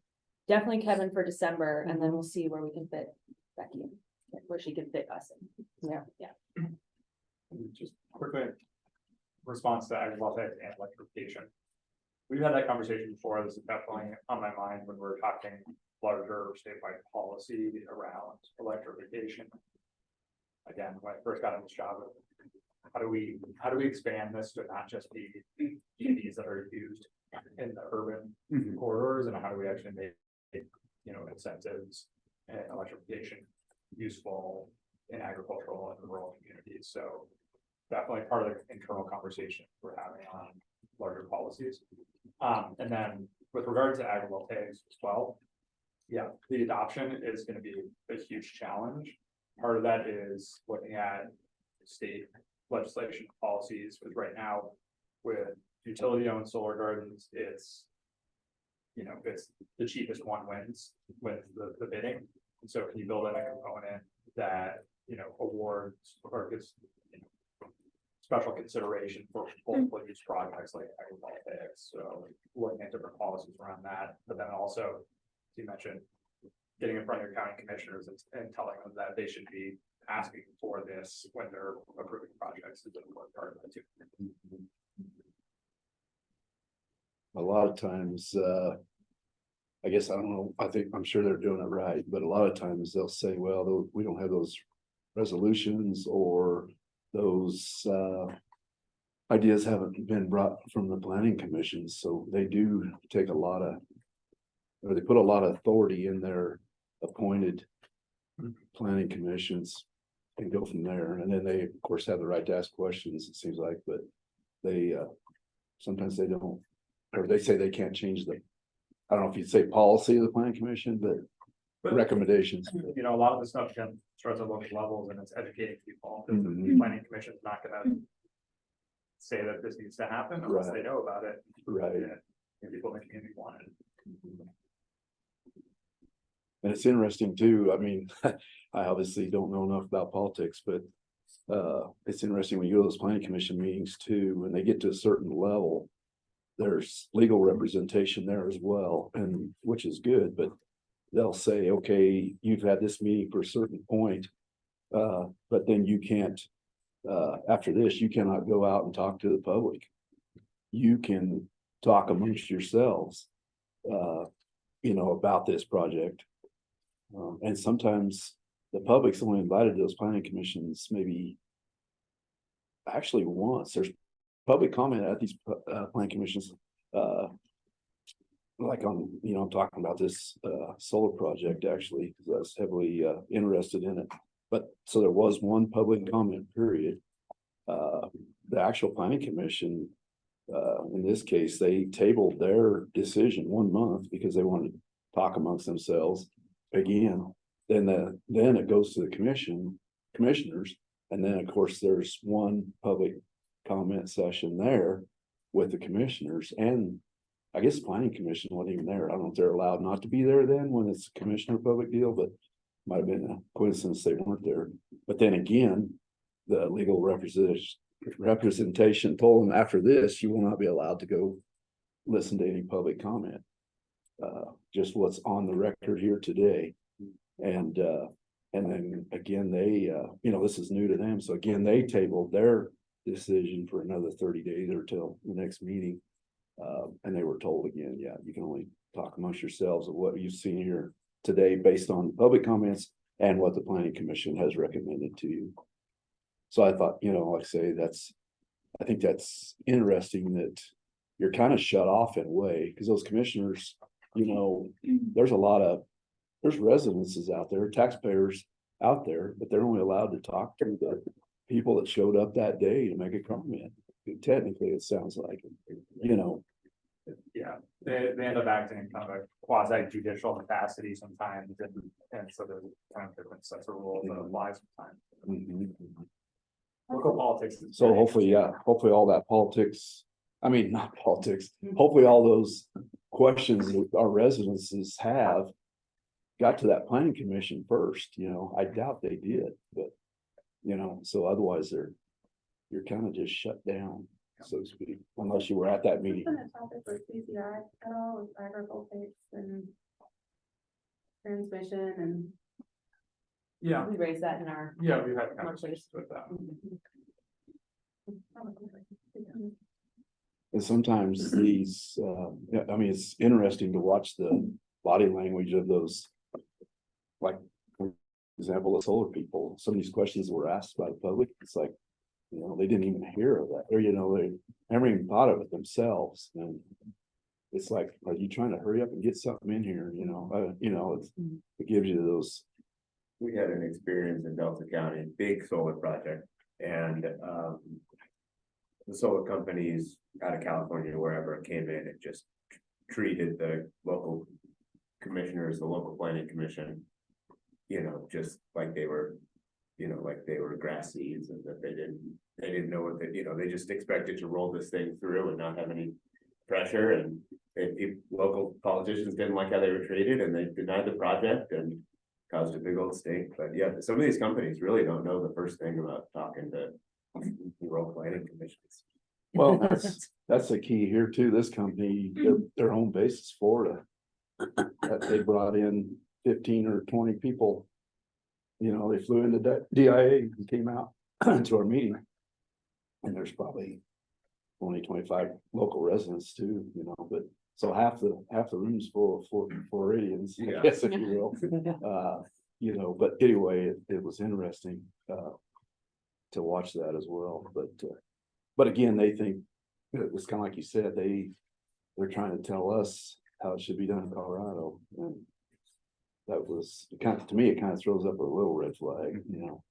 And our local cooperatives weren't even there. That surprised me, you know. I mean, our co-ops, local co-ops, they weren't represented there at all. However, it's this NextEra outfit in our area is going to Tri-State, which our local co-ops buy from Tri-State, but buy the utilities or the electricity in the end. But anyhow, but otherwise the concepts are, I think, amazing, and I think they need the research. And it was amazing how some of those questions were just kind of, you know, shut down per se. But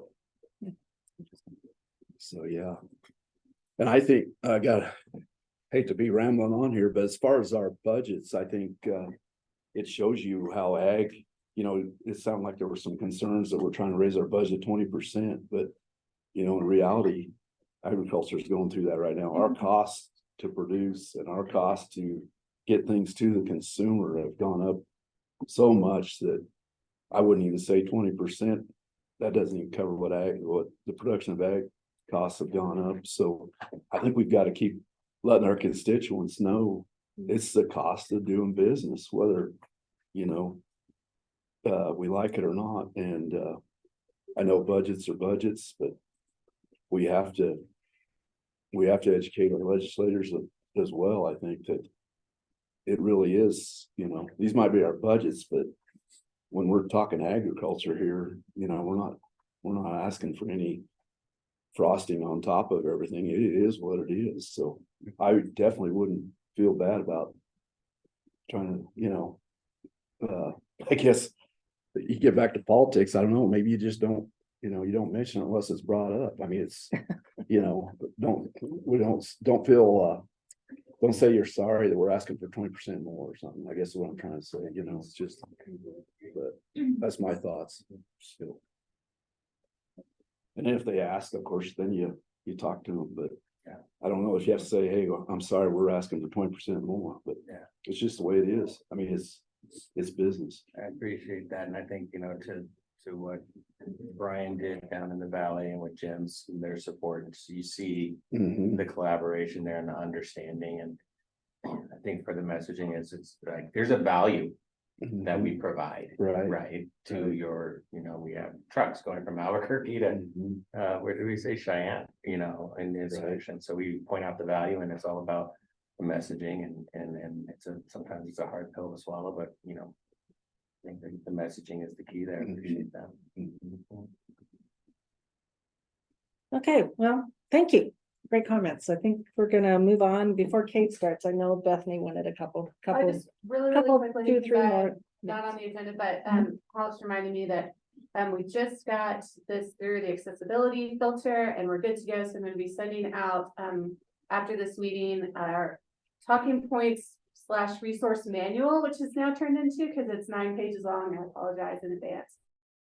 But it's really full of good stuff. So we tried to organize it so that, you know, the top priorities for our department are in there, the strategic plan, program priorities, grant funding, contacts. We tried to link as much as we could to program pages. So the idea is that you have it to bookmark and then access. And then if you're at a meeting or a conference or somebody asks you about something and you're like, oh, I vaguely remember we talked about that in a meeting, but I can't remember the specifics.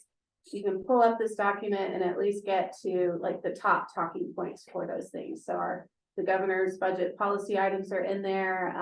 And then just the Legislation in there. do what? The legislation's in there. Just the governor's budget, and then we haven't fleshed out our policy stuff quite yet until we hit the session, I think. So there's a little bit in there to do. So yeah, so it's a lot of stuff, but the idea is that you can use it as a tool for the next 3 to 4 months, and then that stuff will probably need to get updated again. So but if you have any questions about what's in there, please let me know. We're going to send this out to our senior management, to George and Joe, and then to you guys as well. So it's going to be mostly just going to stay internal. I'm not sending it out to anyone else outside of CDA. But this is for you to use as a tool. So please do. So that's that. Then also with outreach and calendaring and all that stuff, because we have so much that is going on. One of my tasks in the next week or so, is going to be trying to pull a lot of our major events and putting them into a Google Calendar, which might not work great for you guys unless you use your Google Calendar that's attached to your state email, which I have a rough idea of how many of you guys are actually using your state email. Oh, geez. Well, we know one. If you want your personal email, you want to have access to the outreach email or event outreach events, basically, calendar, which is still being worked on. But if you like Google Calendars and you already have like a Gmail account, let me know and I can just add you to that calendar. And then that way it'll pop up like the information, because the tracker is great for me, but it hasn't been super great for external use. And so the idea is hopefully that you can kind of see it in connection, a visual of like, oh, this is the upcoming month. This is where all the events kind of hit. And maybe if you're in the Denver area and you want to see if there's something happening the week that you're there, you can look at it. And I'll try to keep it as populated as I can with, all the stuff. So, all of that, that's all I needed. Your last email was very informative. Oh. Gave us lots of dates and lots of choices, so thank you. Yes. Yeah. All right. Kate, I'm turning it over to you. Great. So we are on to bylaw revisions, and I apologize, we didn't put a draft motion language in the next two items, but it's a classic motion. We will need votes on bylaw revisions and officer elections. So bylaw revisions, it is part of our annual meeting in which we are right now to review our bylaws, and we have two very minor suggested changes. We are trying to make sure, number one, that we are collecting all of our annual meeting requirements and doing them every annual meeting. Section 2.2 annual meeting has that list. So we added conflict disclosures to that section just to make sure we are reminding ourselves every year to collect those from the board. The second recommended change is in section 3.2, electing officers. Our bylaws currently state that in electing officers, we shall vote by secret ballot. We felt that that was overdone in terms of process, and that we can simply call a vote in order to vote for officers. So we recommend striking that section. And then the final red line you see is just updating the date of revision at the bottom. Happy to take any questions or comments if there are any.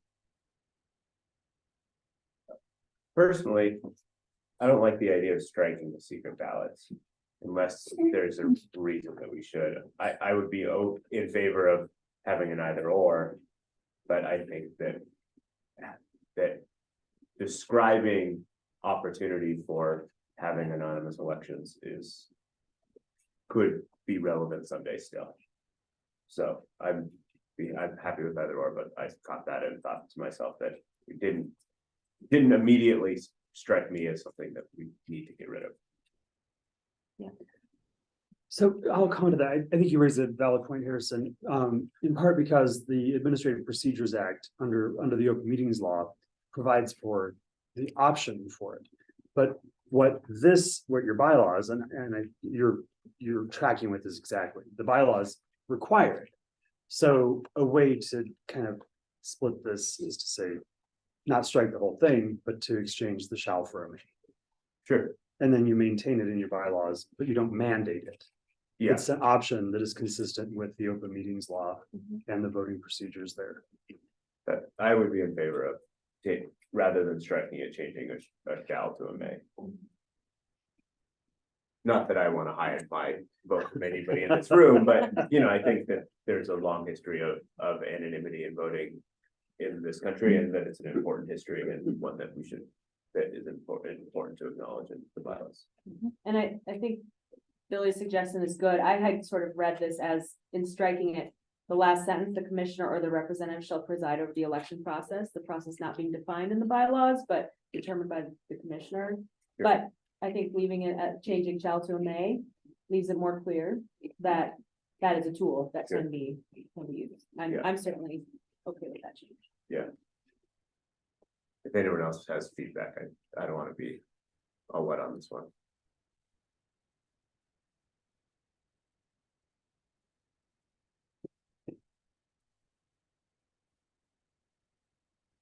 We need a motion for any of this, or?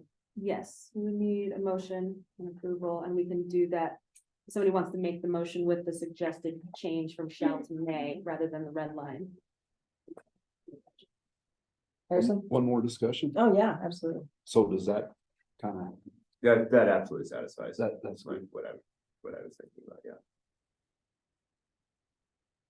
Yeah, because equally, I don't particularly believe unless there's a reason that we have to have it as a secret ballot. I just like the idea that it remains. And on even the if table. you struck the entire thing, the law would still allow it. ultimately. But how many of us these are actually your- understand the Right, statute? and these are your Yeah. bylaws that you want to be transparent for your entire commission. Yeah. So I've moved to change shall to may. In the context of the voting portion of the bylaw language. Can we make So that a perhaps- full yeah, bylaw approval motion? Yeah, so Heather? move to approve, Oh. subject to your proposed revision. Okay, Move to approve. I move to approve the bylaw, subject to my proposed revision. Second. second that? Okay. Any further discussion? Okay, all those in favor of the motion that's been put forth, please say aye or thumbs up, please. Aye. Those opposed, same sign. Okay, motion carries. Thank you. Okay, next we have officer elections. So this is also in our bylaws, as you see. So last meeting, I selected the nominating committee, which has been Colleen and Elena. And I have worked with each of them individually, so as not to violate our open meetings laws. And to not have to publicly notice this conversation, to get their input on our next year's officers, which again, per our bylaws, are chair and vice chair. I serve as secretary, which is the role Melissa and now Ariana will play. So had great conversations with both Colleen and Elena, and also with Simon, who's our current vice chair. And one thing I just got to say in these conversations is just what a fantastic board we have. I think the majority of the conversation was, man, I mean, it could be any of us, right? We just trust each other. And I think there's a whole lot of faith in this board as a whole. So that was a really neat thing for me to hear from each of you over and over. But Elena, I was going to hand it to you because I think from those conversations, there was certainly consensus from in terms of a nomination. So I'll hand it to Elena for any comments on that front. Elena and family. Yeah, the assistant, this is the secretary. Yeah, so do I just hold off on the nomination, but maybe just talk about the discussion more, Kate, just to make sure Either way, you can make a nomination, you can put forward your presentation. I'll let Colleen comment after you go as well. Okay, well, I really feel that, I've only been on the board for a short time, but I have been on other boards and I can recognize very good leadership when I see it. I think Colleen does an excellent job of just being present. That's something that's a big deal on this board because I know a lot of us have our farm operations and like, for example, I'm not able to meet in person a lot of the time. And so one thing I really respect about Colleen is that she has that availability where she can really be present for the in-person meetings, but also the online ones. I also think Colleen is an awesome facilitator. She really does help to bring forward voices that maybe we don't always hear and also keeps us kind of to our agenda and what we need to be focused on. So, and this is a conversation that I mean, just from my experiences with boards, I do think Colleen is doing an excellent job. And we also did discuss that a lot of members who also would be amazing, everyone would be amazing. There's definitely like people who are new to the board or newer to the board that I hope to see someday be stepping into more of those leadership positions. But I just really strongly feel that Colleen is doing an excellent job as chair. So I did want to nominate her as the chair again. And did you want to mention vice chair too, Elena? And same sentiment. And again, I am a new member, so I will acknowledge that. But I think Simon brings such a unique perspective and we really need that voice. And I think it's really important to show that collaborative mentality on the board and especially in the leadership position. So Simon is an awesome leader and also I think is a very important voice to have in a leadership role on the CDA. That was moved, so I move nominations cease. I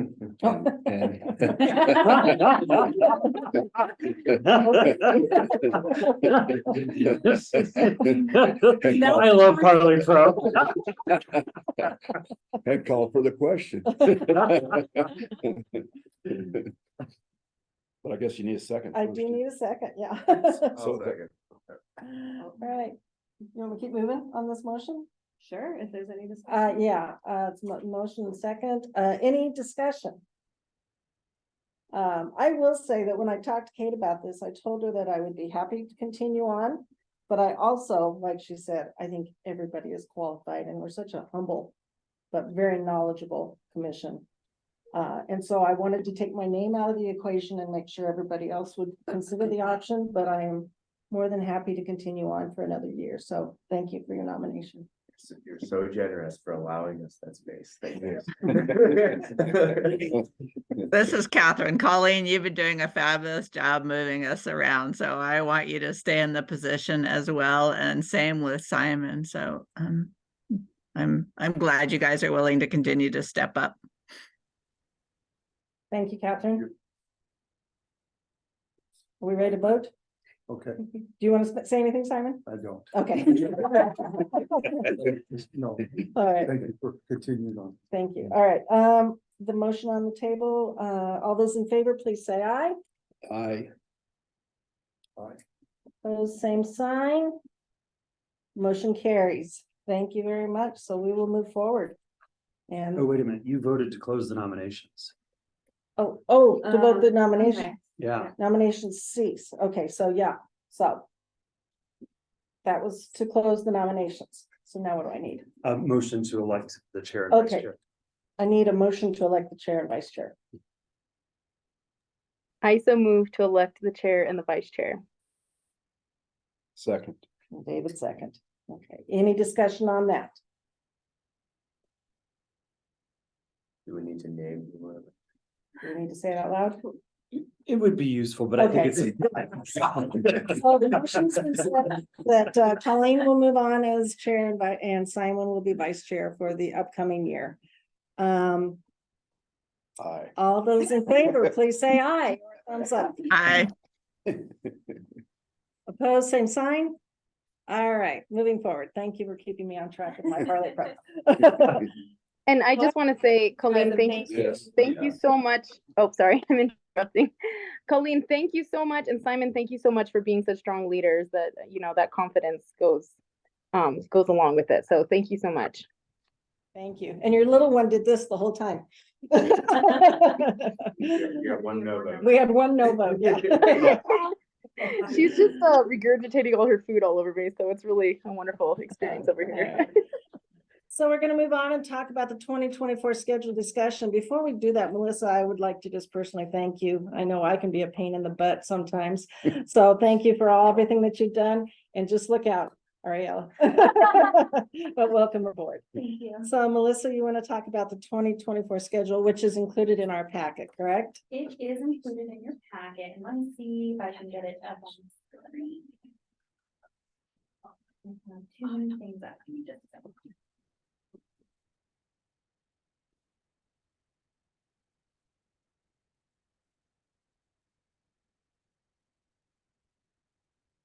Oh, no, I lost it. Oh, and it's gonna be lost in the packet forever. I'm so sorry. Okay, if you all have it in your packet and you can reference it, that would be fantastic.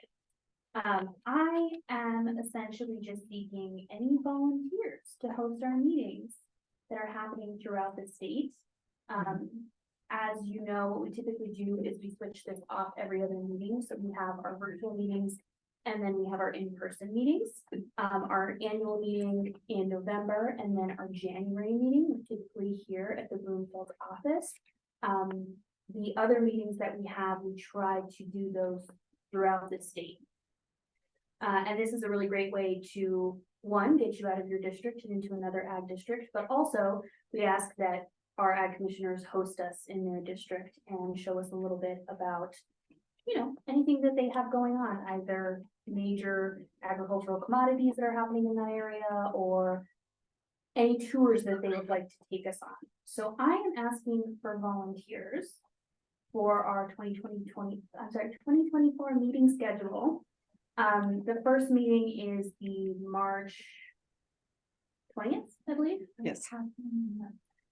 Yeah, I was just gonna ask really quickly, Melissa, can I add to that, that the public forum that we did in Grand Junction with Catherine's meeting that she hosted was really excellent, and I would love to be able to do that again, however that might look. So, you know, consider your area as well, like that would be something that your community would really benefit from. I'm happy to volunteer Delta County for any of them. Most likely, I'll likely be virtual on the July 10th one, so I'd say the March 20th or the May 8th would be, I'd love to volunteer Delta County. And Catherine has her hand up. Yeah, I'd like to take everybody to the northwest corner of the state. I've been spending quite a bit of time up there. I'm working on a plan. I think that the sheepdog trials in Meeker are going on at that time, so we could have a bit of fun up there, but stay tuned as I organize that, if that will work. What day would that, or which month would that be, Catherine? September. Oh, yeah, nice. I would like to, my probably only time frame that would work would be the March one, but if you don't. You go for it. I can do May. Okay. So, and then with that being said, it could be as long as it's in my district, I mean, and how soon would you need to know? Like if I say Yuma, Sterling, or Fort Morgan or something, I think if we just knew the general area. because our district's pretty good size. Then as we get closer, I would say, you know, I work closely, and just so everyone knows, I will work closely for Haryana, work closely with you on planning that meeting and getting the specifics as far as meeting location arranged, tour locations arranged. So just having a general idea of somewhere in your part of the state, you don't need to decide on the specific city at this point in time. I would say probably not until January or even February. Oh, yeah, that'd be plenty of time, so that'd be awesome if the March works for us, I guess. And Jeff has his hand up. Oh, Yeah, that July I think would work well for me down here. I would like to host one, and I was just texting with Elena, and I think we can co-host one down here in the San Luis Valley if that would work. Oh, that would be wonderful. Yeah, thanks, Jeff. I think that would be very doable and a lot of fun, especially doing it together, because Jeff and I can, yeah, that'd be great. So looking forward to that. Simon, I was happy to yield my date if you. No, I was thinking later in the fall, maybe it's a ways down, but it'd have to be like at the casino and involve some of the tribal leadership maybe, and then go to the farm or something in the fall if it's available, if not. Because it sounds like it might be full. Which is a good thing. So I think what I will do is I have Harrison down for May, David down for March, Jeff and Alina down for July, and then I have Catherine or Simon down for September. So I think either one of those would be a great option, just because they would take us to very different parts of the state, and that's something that we like to consider, is kind of trying to touch, at least attempt to do each of the corners if we possibly can. So Catherine and Simon, I will kind of leave that to you two to figure out between you what would make the most sense. Great. Thank you. Okay, I am done with scheduled business. Great, That's all I thanks. needed. Thanks Thank you for guys all so the much. volunteering. It sounds like a fun travel year. Yeah. So I gotta get back up to my agenda here. I think it's, is it Billy? Commission member updates. Oh, commission member updates. So commission member updates, I'm not gonna call on you this time. You guys get just to free will it and tell us what's going on in your world. I'm gonna take off my teacher hat and not be calling on you, so. I'll start. I'll go quick. We had a good water year. Next year's supposed to be just as good, hopefully. We'll see. We are, I think, carrying over about 150,000 acre feet, so that's enough for at least 60% to start off with, which is good for us. Cattle have all moved down to the project. Cattle prices have tapered off a little bit. They're a little lower than we thought they would be at this time. The wheat prices stayed up, so we did well on the wheat and it all went local to the Cortez mill. The majority of it. We have to go with a different variety next year, for all the reasons. Protein, pest weight, all the above that they need, and we get about 80% of it to them, which was good. Bow and Arrow's doing fine, got a few more customer base coming in, mainly food banks. Or it seemed to be a big interest at Bow and Arrow. On the hay operation, we did well, we ended up, I think, around 17,000 3/4 ton barrels, which is a lot better than 21, I think we had 1,100. So we're creeping back up to, well, I don't think we'll ever be back to 4,500 acres of hay, but maybe around 3,000. Just because of the unexpected. The old hay did well. We did replant wheat and we're into corn harvest right now. And I was telling David, we just can't seem to get our hands wrapped around the white corn. But we're gonna try again next year, and the yellow is doing fine and the blue's fine. I will be sitting on a panel tomorrow for CSU Ag Water in the West. Just on the panel to discuss ag with water. So on that end. I think that's about it with everything in between. Great, thank you. Let's go next. I can go. Harrison?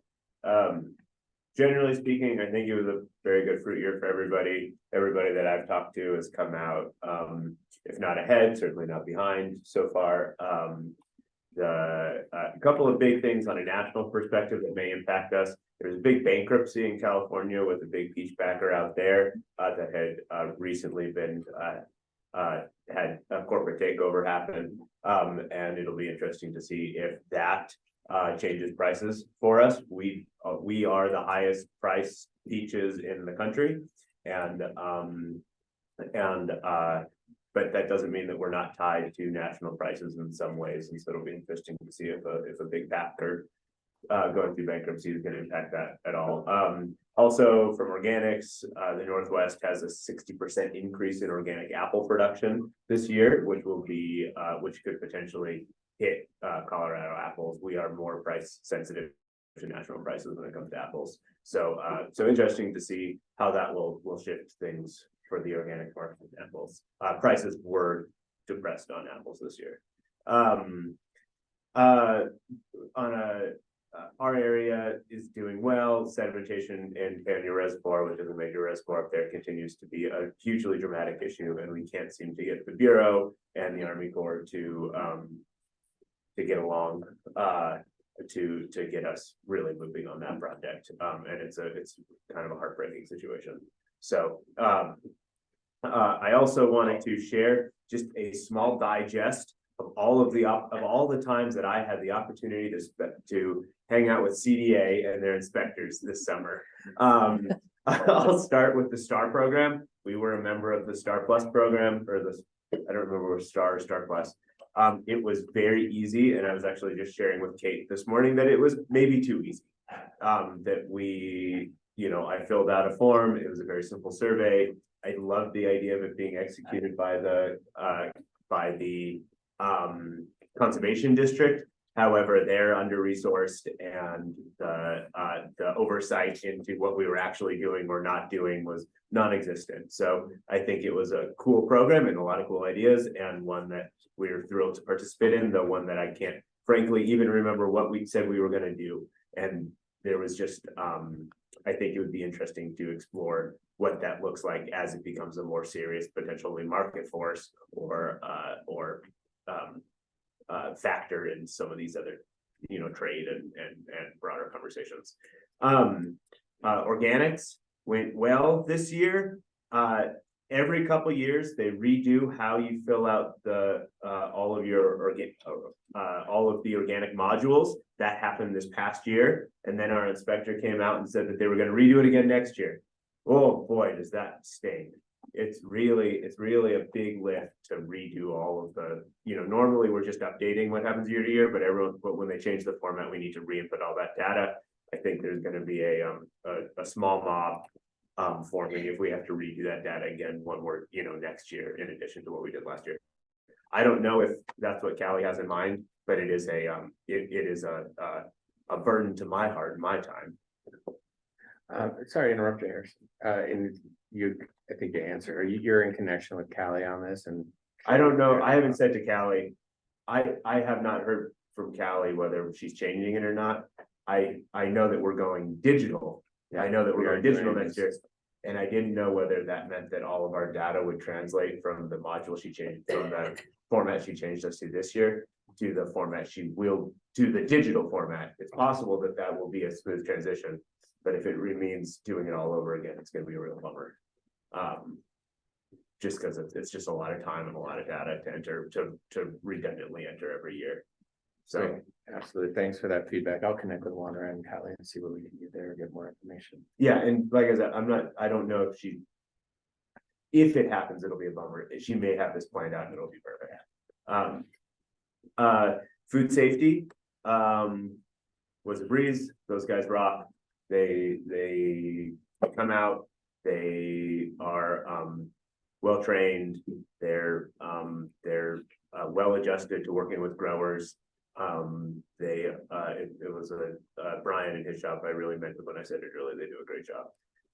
Worker protection standards. This was my show, guys. I had nothing else to do but hang out with CDA employees. Worker protection standards also, I think, did a really nice job. We frankly have not been inspected or for quite a few years and had some places that we needed to improve, and they worked with us to make sure we were had the tools to make the improvements that we needed to make without taking the hammer down on us, but also took it seriously when they said that we needed to make these improvements. So I felt like worker protection standards came through, was knowledgeable, was informative, and had a good working relationship with us. Am I missing anyone else? That may have been all the, last but not least, not CDA, we did join the Fair Food Program this year. And for anyone who is interested in joining a labor verification or a good labor practices verification organization, I have nothing but good things to say about the audit experience we had with them, the conversations that they had with us and with our workers and with us together, the tools that they brought to the table that we're now able to adopt on our farm. And it sets us up, and I'll end my presentation with it sets us up for success, hopefully, in applying for the Farm Labor Stabilization and Protection Pilot Program, which was just released by the feds, which is mostly for people who are H-2A employers, but it provides incentives to adopt certain practices, both on a overtime and bonus schedule or on certain working conditions and communication tools. And being a part of Fair Food Program puts us in is one of the things that we needed to do in order to be a participant in this. So amongst H-2A employers, this is a big conversation right now and something that we're interested to see how we do with, but it should be interesting. So that's the report from here. And you're gonna be a dad, we'll say. Oh, and by the way, I'll be a dad in like 2 or 3 weeks. So if I don't show up at one of the next meeting, that's why. Thanks. Yeah. Who would like to share? David, are you ready? Still taking my notes. Okay, I'll ask up here. Anybody on the screen? Sure, I'll go. This is Catherine. So I haven't noticed that cattle prices have gone down. I was just watching the sale on Monday and cattle prices were strong. The numbers of cattle coming through the sale haven't really increased yet here. So we'll see as the bigger ranches bring their cattle in the next, between now and Christmas and actually into January a little bit. I haven't taken my calves off their weaned 3 weeks now. So I'm going to talk about how I'm going to sell them. The markets are kind of dying down here. Apples are done down here. People are harvesting some corn, but some is not dry enough. We are I think we're in moderate drought now in Grand Junction. So I'm hoping for a little rain, but it doesn't look like there's any in the forecast.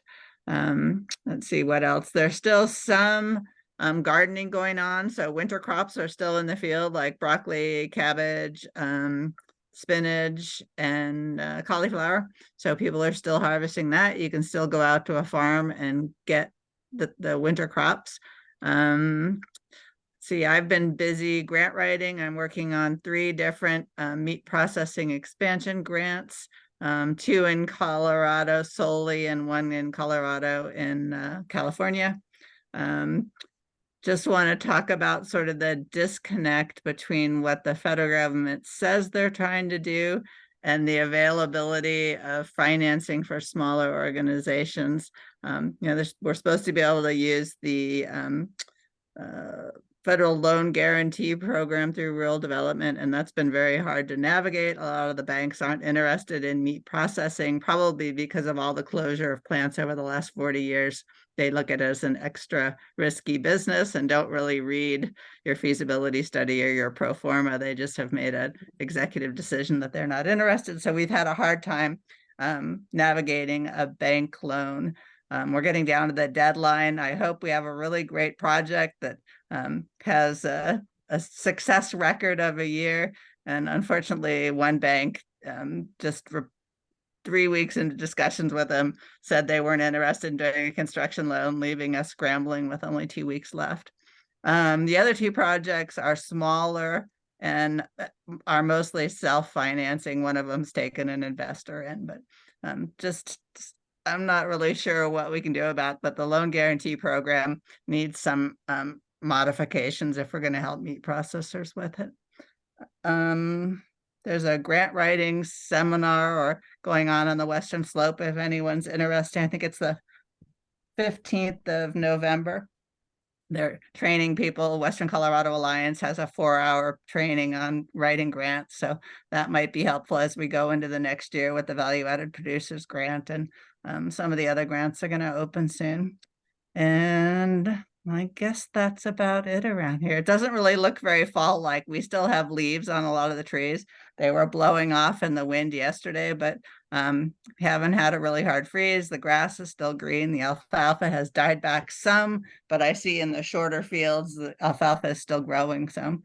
And I just heard the sandhill cranes flying over, a big flock of them. So they're just moving south over us. That's it. Catherine. Thank you. Next. Guess I'll go. Thank you, Colleen. Yeah, I think one of the highlights for me has been just welcoming all sorts of visitors to the farm. It's really cool to be positioned doing innovative things out in our part of Colorado. But I think I mentioned in our last meeting that we were hosting the Global Forum for Rural Advisory Services, the GFRAS group. It was great to have representation from a lot of different countries and communities around the world, looking at what we're doing in kind of a controlled environment and regen ag hybrid approach. And that was really great. I got to connect with people that are trying to grow microgreens in all sorts of different ways in different parts of the world, which is really, really cool, really unique. And yeah, I got an opportunity to also connect with some other producers that were part of that tour the previous day to talk about our work, our vision. And Brian Copham also touched on some of the key points that the Department of Ag is doing to support the work on the ground, which is really unique. On the Food Hub side, really exciting year for us. We've gotten a chance to work with about 6 or 7 different school districts. What's really amazing is this farm to institution movement is really an opportunity for both sides of the supply chain to meet halfway. So, obviously, in our Food Hub, we're not able to supply 50 schools for one particular site, but we can supply, half of those or a fraction of those. And the school districts are really open to that. They really want to see us grow and doing so in a way that mitigates our risk to scale as well. So I think that's really a lesson learned in the farm to institution movement, is how we're able to meet halfway, right? Where, you know, the de facto kind of scale in order to meet the market has some nuance to that. We're wrapping up our first report for the LFPA, which for our team was a little difficult. I think LFPA has posed the reporting, at least, has been a little challenging because, you know, it's a new program, and I think some of the administration is also new to this kind of this kind of grant, and it was a little tricky, and so we're still working through some of the inconsistencies, I suppose, both on our part to figure out how to just wrap that up. But we're really excited to move into LFPA Plus and see how that can, you know, bring in another layer of support for the farms that we work with. Also exciting to share that we launched a new partnership with Compost Colorado on the farm. We've agreed to share, I think, 2 or 3 acres of our land so they can continue processing and scale their operation in exchange for compost that we can then use on our farm. So really cool to kind of see that reciprocity. And for us, it really means that last link is closed, so to speak, for a true kind of circular approach to resources and waste management from the farm to the food hub, to our community, and then back to the farm. Another really exciting thing is the possibility of buying our building where the food hub is very likely. And we just received a proposal from the owners. We're going to see how we can finance that, create a capital stack, and own that asset. So that's a new kind of experience for me. You know, I've never done a capital stack, so it's going to be interesting to see what that looks like. But we do have some mentors and some folks that are guiding us through the process. But it's really exciting to, you know, 3 years in, have this opportunity to actually own the building where we've incubated our business. Let's see what else. Recently was invited to participate in an advisory council for the USDA. They're going to be launching an innovative grocery initiative. And so I hope to be a conduit for some of the lessons learned here in Colorado, and also looking at how we're managing the community food access program and how that can be of benefit to this conversation. And I'm not entirely sure the whole scope of this project or this initiative, but you know, I'm hoping that we can really provide some on the ground experience to the table and share our reflections in that end. Yeah, I guess also got a chance to hang out with some CDA staff, employees, when we did our GAP certification for the farm. And, you know, I think when I first started farming, GAP and food safety were really daunting. And now it's something that I look forward to and talk shop with the auditors. And it just feels great to be in community in that way, and knowing that we're meeting our requirements and our compliance, and just having that connection with CDA that's beyond just an inspection, but really a chance to build relationships and to get to know other people in the department is really a joy. So I concur with Harrison. It's awesome to partake in those experiences now. And that's it for me, Colleen. Thanks. Thank you. Next. I'll jump in if nobody else wants to. Yeah, just good to hear from all the commission members. And Roberto, enjoy your updates. You always do a lot of amazing things, and it's fun to watch you and hear you do all the great things you're doing and innovative ways to get them done. So that's really neat.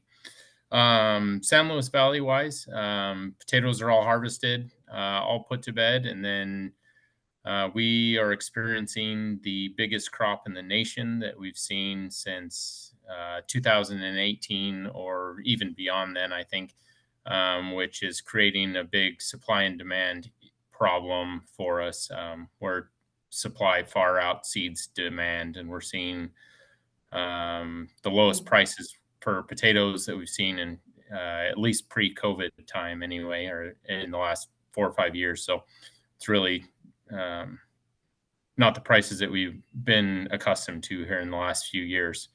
As Brian alluded to earlier in his update, there are some quality issues that are happening due to some stress factors in the growing season in the potato crop. A lot of pink rot is around the valley and has the potential to create some problems as well in the upcoming shipping season.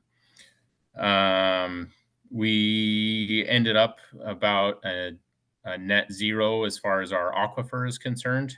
We had a really good runoff in the spring, just a hot and dry year, which led to a lot of pumping from the aquifer.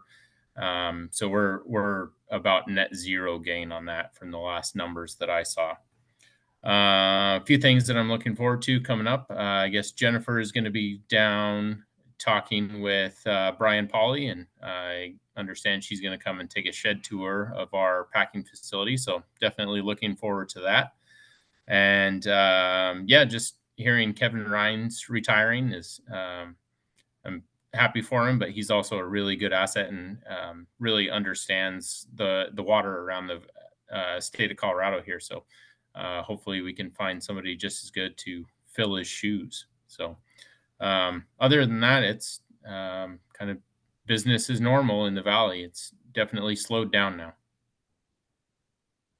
Thanks, Jeff.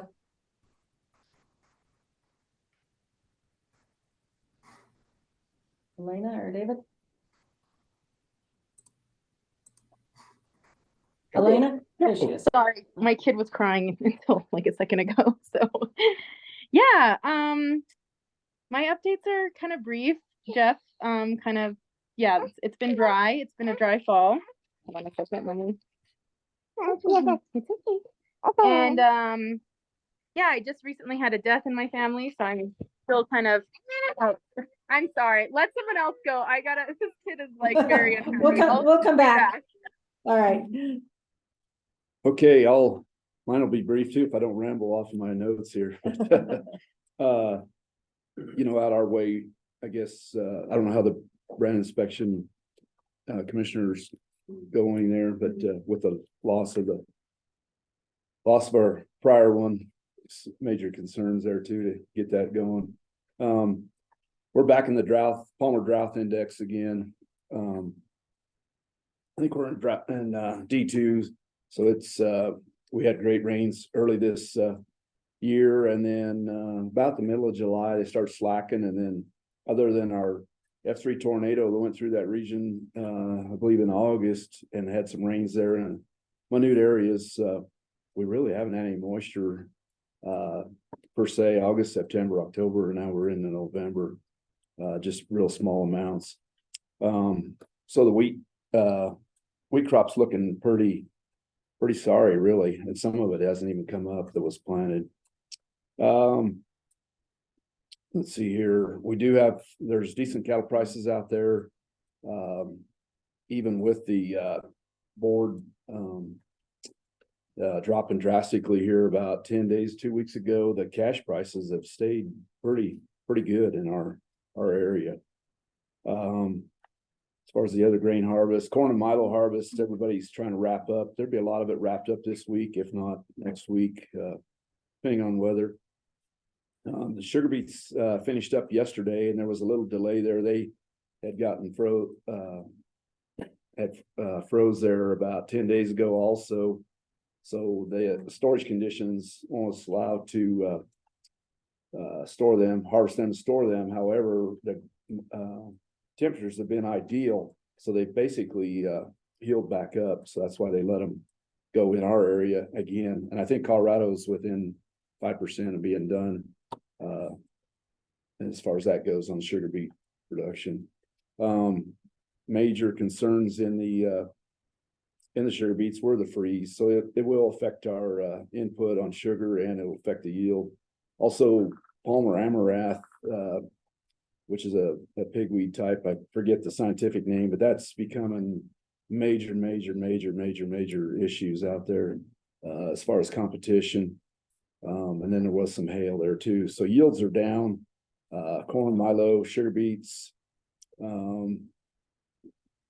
This year compared to normal. So they'll be below normal, or below average. Let's put it that way. Many cattle coming off the native pastures now and moving to the after feed. So there's a lot of activity going on, trucks. We are starting to see a lot more land coming to markets, auction, I guess, if you will. It seems like there's a lot of retirees, and maybe some of them are in estates now and things like that. So those, a lot of times the, whichever generation it is, if they're not involved in those farming, operations, you're seeing with the decent land prices, you're seeing a lot of those estates going ahead and selling, out, try to take advantage of the, I guess, the decent land prices, which in turn, with the double-digit interest rates and everything that are out there, it's making it tough to see some of that land going back to ag families. And with that, it's going to be interesting to see. There's some of these lands are in like a CRP program, or maybe mostly dry land. But most of the irrigation type sales, they are going back to farms, if you will. Let's see. Oh, and then getting back to, I failed to mention earlier when we were talking about the solar deals there too, that the company is coming out there. Actually, we call them suitcase farmers, but a lot of those, when they went out and got leases for the land that they proposed to do their solar farms on, if you will, they're reaching out to maybe people that live in the Front Range that own property out there. And that's where they got a lot of those leases. So those people that are leasing to those companies aren't really out there by these sites. So that's also a concern from several of the natives, if you will, for projects coming in that, you know, the people aren't even associated with. I know CDOT is a whole different subject here, but we're starting to get very bad highway conditions out there. And they're starting to, like with our trucks and things, as we're moving to markets or moving our crops to grain bins, etc. Road conditions are so bad, they're starting to cause a lot more extra maintenance. And we're very concerned that, you know, like now you have air ride trucks or, you know, what have you. But if you start blowing your airbags, things like that, you just hope people can control things and keep things on the road. So safety, not only bad roads, but safety for everybody, public included. We're getting very concerned about that. And sometimes they patch a road or two a little bit, but I don't see any, doesn't look like there's any, you know, and they don't come talk to us. I mean, it looks like they're leaving us on the back burner, and they surely have to know it. Because I mean, you have highway patrolmen out there, everything. I mean, surely when you have State Department out there in that regard, they would be getting those messages. But that's another concern, and multiple highways are in bad shape. I can say on that front that the CDOT director, Shoshana Liu, I've heard her give out her cell phone number and say, this is the pothole hotline. Oh, no kidding. As in, she will take any feedback of where there's bad roads and potholes and whatnot personally. So I know she's on it and is tracking as best she can, but happy to, you know, help relay that message too. Sure. Otherwise, I think I kind of covered everything out there right now. So I'll give Elena a little bit more of a break and go. Oh, is she back? There, are you? Go ahead, Yes. Colleen. She's not crying Okay. anymore. I don't know I how just long wanna- it'll last. The roughest ride I've been on in eastern Colorado is the highway between Akron and Anton, Highway 63. that's terrible. When you visited a couple of years ago, my nephew said, oh, I was hoping I could take Kate on that so she could see how bad it is. But, oh, it's a mess. So I know what you're talking about. Absolutely. Biggest thing along our Front Range is the CORS adjustment as far as how beer barley is going to be grown in our neighborhood. And what people are gonna stay with it and when people are not, and how they're gonna store or not. But this year is supposed to be status quo, and so people have about a year to make some decisions and move forward. But that seems to be the topic of conversation. Of course, it's that time of year, everything's out, the sugar beets, everything's under wraps, and fields are ready to go again. I would agree, our wheat, we're seeing some patchy coming up and not coming up, so we would really like to see some moisture. Prepay of the seed and the fertilizer, like David was saying, amazing prices. I know Kent was in Denver Monday and Tuesday, and I was getting ready to pay the corn seed bill for next year. And it still had a 20% discount, and I called him and I said, I'm sending you a picture of this bill, and I want you to tell me if this is right or not, because it's amazing what it's gonna be costing. But we like to prepay, obviously, because we get that discount, quote unquote. This might be of interest to Elena. I judged Saturday a Colorado Make It with Wool contest. And that was really fun. I got to see about 25 garments made out of wool. They had to be at least 60% wool. Most of them were 100% wool. Wool has changed in what the fiber contents is and everything, but it was kind of fun to see that. So I thought you would appreciate that I was involved in your industry, Elena. So that's about it for me. That's exciting. That's really exciting. So yeah, the kids stopped screaming, so that's good. We're in a better direction now. Being a toddler, I've decided it's really hard. Like, I just think it's hard. They don't have to worry about anything, but emotions are tough. So yeah, I was saying I did have a death in the family, so we are really sad. We're very close family, and she was a really dear aunt, but she's in a better place, and she was suffering from Parkinson's and just really declining quickly, and then she got COVID, and it was, yeah. I think the hard part was it was so fast and people couldn't say goodbye, but I think it's okay. But anyway, so we're just processing that. And then I just got back from Quivira, which was really fun. The Regenerate conference, they had me as a presenter, which was such a big honor. I realized I have a hard time talking about myself and bragging about myself. So hopefully I'm like, please ask me again someday for another presentation so I can improve on that. But it was wonderful to meet other young producers and other women in ag. And I think it was really fun to see there was a good sheep representation, which was fun because I think there's always a lot of cow people, and nothing against them, but it's just nice to see sheep people there as well. A lot of hold on, honey, hold on. A lot of wool people were there, so that was really fun because I think it was kind of a theme that ran through was the textile industry. So yeah, so I think that was really, really awesome, and I enjoyed myself. I did come home with some thoughts though, because I definitely felt, and like, Kate, I know, aren't you I think you're on the board of that.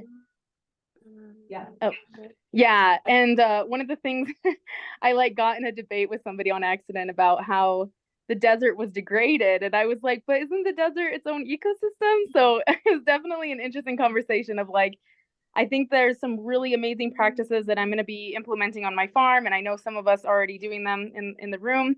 But I'm definitely recognizing that there definitely needs to be a specific application to make sure that it's not applied places where soils are really sensitive, especially desert soils, because they're really sensitive to traffic and stuff like that. So that was what I came away with. But it was an awesome experience, and I was really glad that I went, and hopefully can continue, because I've been at that conference many years, and actually kind of inspired me to go down the Wool Avenue anyway, because they had the Fibershed group out of California present there several years ago, and they're doing some really amazing work on trying to get textiles to be done really regeneratively and then also locally. So, because the textile industry right now is an international market, and it's a huge market, but it isn't really focused on textiles, like domestic textiles, and also making sure that farms are using good practices, or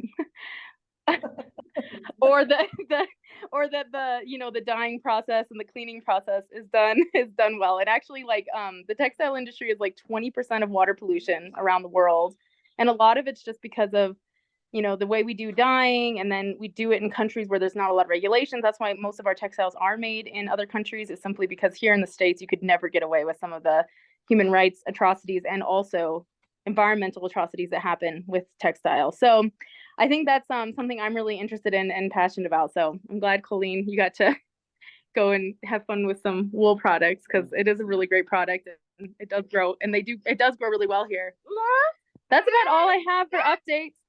And my kid's gonna start going back to the previous setting. So I'm gonna probably go, but thank you all for being amazing and doing such great work. Thank you. Let's take a 5-minute break and come back, and Jordan and Billy will. Yes, good, thank you. Yeah. I'm just counting. Oh, okay, Because okay. we needed two-thirds. Oh, yeah, and we needed that in our ballot. We're good though on the Yeah. 2/3. Okay. So let's take a 5-minute break. Let's be back at 2:10, and we'll start with the compliance and the open meetings and all that training. Okay? Great.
I could start. Yeah, without go ahead. it if you'd like.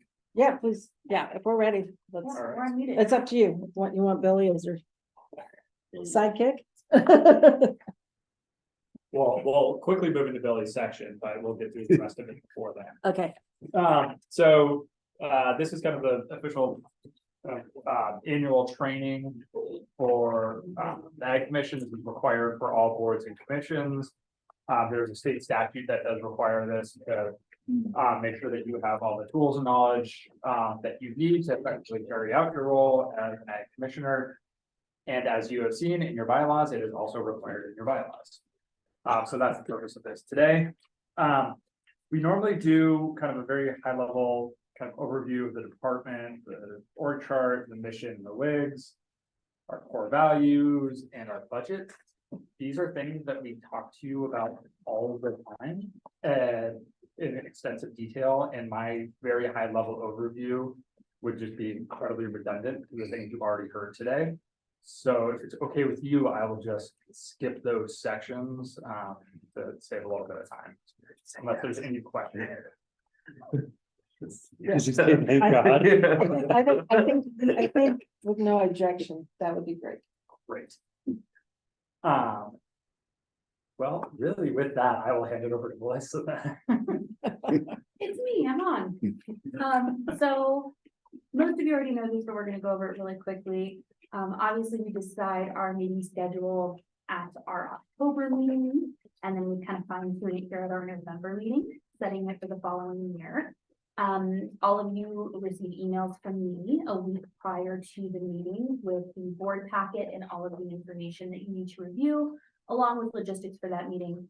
I handle scheduling your booking of your hotels, as well as making sure that most of the meals, especially when we're traveling, are covered by CDA. And will this continue to be you? This will be Ariana. Ariana. Cool. Officially, this is my last meeting. Oh. So Look at her smile. I'm feeling it. Yeah. I will not have to do it anymore, but Ariana will take over from here on out. And so essentially, as you know, you're reimbursed for your mileage coming to these meetings. I have all of your home addresses, and I will pass that information on to Ariana. She automatically calculates that mileage based off of your home address. If you ever travel from a different location, please let us know and we can incorporate that into your travel reimbursements. Those reimbursements are processed after the meeting. It usually takes a couple of weeks because of kind of our internal processing structure, and also doing 9 reimbursements for board members. It's a hot minute. But I try to send out to you a copy of your reimbursements that's submitted so that you can see when you're going to be expecting either that check in the mail or that electronic fund transfer, depending on how you're set up in our system. If you do not have it set up to do an electronic fund transfer, please let me know. I can send you the information that you need to fill out so you can get set up in our system. So we can get those to you a little bit faster as opposed to an emailed check. If you also attend anything as an Ag Commission member where we have requested you attending for the department to speak for the department at a certain event, we will also reimburse mileage or registration costs if it happens to be a conference, hotel room, those kinds of things. We don't have very many situations where you appear on a formal basis that we specifically request of you. So mainly it's just going to be your mileage to and from meetings. And trying to think of anything else. I think that's the major points. Make sure that you stay in close communication with Ariana now about any changes to your schedule. We have to make sure we have quorums at our meetings, and then for our annual meeting, we need to make sure that we have 2/3. So if there's ever a situation where you can't attend the meeting, please just let her know. For all of our meetings, we are required to have a hybrid option, so there will always be virtual. So if you can't get away for whatever reason, there's still always a way for you to pop in and attend. And then every once in a while, we will schedule an emergency meeting or a meeting in between one of our regularly scheduled meetings if something in particular comes up that we need the board to vote on and consider in an urgent timeline. I think that's it. Melissa, is there any questions? All right, Seeing none, the next item that I was gonna cover is your bylaws, which you have already reviewed, discussed and revised today. So again, I will just see if there's any additional questions that you have. I'm going into detail on. And we will make those revisions and send out a copy of the new bylaws to you in your recap email. Just so you have them. I guess, I don't know if this is a proper question or proper time to ask this question, but like I was talking about these planning commission meetings and et cetera. So like being on the CDA, which was I probably signed my paper too soon, but what are we allowed to talk about in public then? You know, I mean, I'm sure there's regulations like that here as well, but so otherwise, you know, I guess my thoughts are I'm representing, you know, the taxpayers, the farmers, the ranchers, what have you, residents of Yuma County and my district. But are there things that we shouldn't be discussing then, or is it just if it comes to a more specific time period in these projects or organizations, I guess, if you will? Yeah, so we'll get into more of this in executive session. I think there's Okay. a benefit to answering part of this question in the public session, which is your meetings in public are open to the public today, 6 months from now, because this department now records, correct, all of its meetings. And as well, 6 months prior, and for as long as minutes exist from that. Unless we're in executive session, there's Right. nothing that this commission discusses that we, the commissioner or the chairperson, or Jordan or I can ever say to you, this is confidential, do not discuss it outside the confines of this room. But you can't do it, like, if me and Simon were both at a meeting, couldn't talk about it. Because then we're officially. Then you're having a meeting. meeting. We're having a meeting of the commission. The other thing you want to avoid though, Dave, is in your other public roles, you can never speak on behalf of the commission. Right. I sit on the Ag Commission. The Ag Commission had this on its agenda and discussed this. But I'm not here to tell you, the Ag Commission voted and approved this. I mean, that's public. But you can't say I'm here to represent the commission and say the commission will vote on this. The commission feels this way about this. If you can point to a point in a record where an official action item was taken, where an agenda item will be taken up at a coming meeting and someone is interested and would like to come participate, great, that's fantastic, right? Our commission is taking that up next month.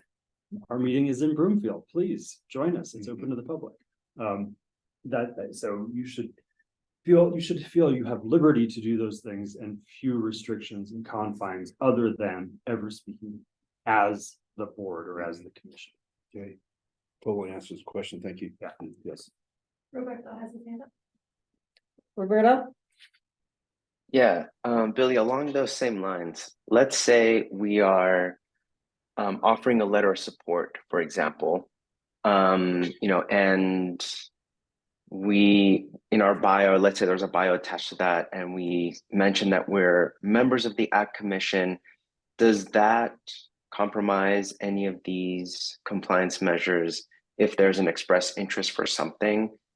Or, you know, as long as there isn't like an explicit kind of speaking on behalf of the commission type of comment. Yeah, and as these become more specific, can we put a pin on these until we're in executive session? I think that's an excellent question. Roberto and I'd love to come back to it, but I do want to dive in a little bit more deeply into it. Thank you. Got it. Yeah, that's a good segue. At this point, I might suggest that we the commission enter into executive session to continue this training and discussion with your legal counsel. The confidential statement. I think it's maybe just my underdeveloped understanding of the breadth of the commission, but I could see us making decisions around rules, around something that would have an economic, you know, at benefit or detriment to our farm. But I'm not here to, and I'm not here to enable that. I'm not here, you know, I understand I'm here as a representative of my peers. Though that said, approving a rule that establishes overtime is gonna have a massive financial impact on my farm. Am I okay saying no on this conflict statement? So you are now specifically asking for legal advice, and we should go into executive session. Okay, sounds good. So I need a motion to move us into executive session. So make that motion. Do you mind? read that? Can you Yeah, read do you that? mind reading Yes, this? I can.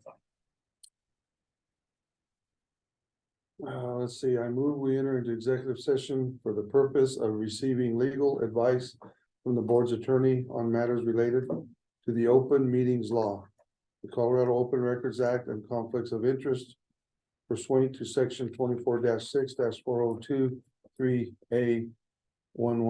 CRS. Thank you. Is there a second? I will second that. Thank you, David. There's a second. There's a motion and a second on this motion to move into executive session. Any discussion? Hearing none, we'll proceed to vote. All those in favor, please say aye, or by thumbs up and hands on the screen. Aye. Opposed? Same sign. Motion carried. So Melissa, we will be moving into executive session. All right, we'll stop that recording.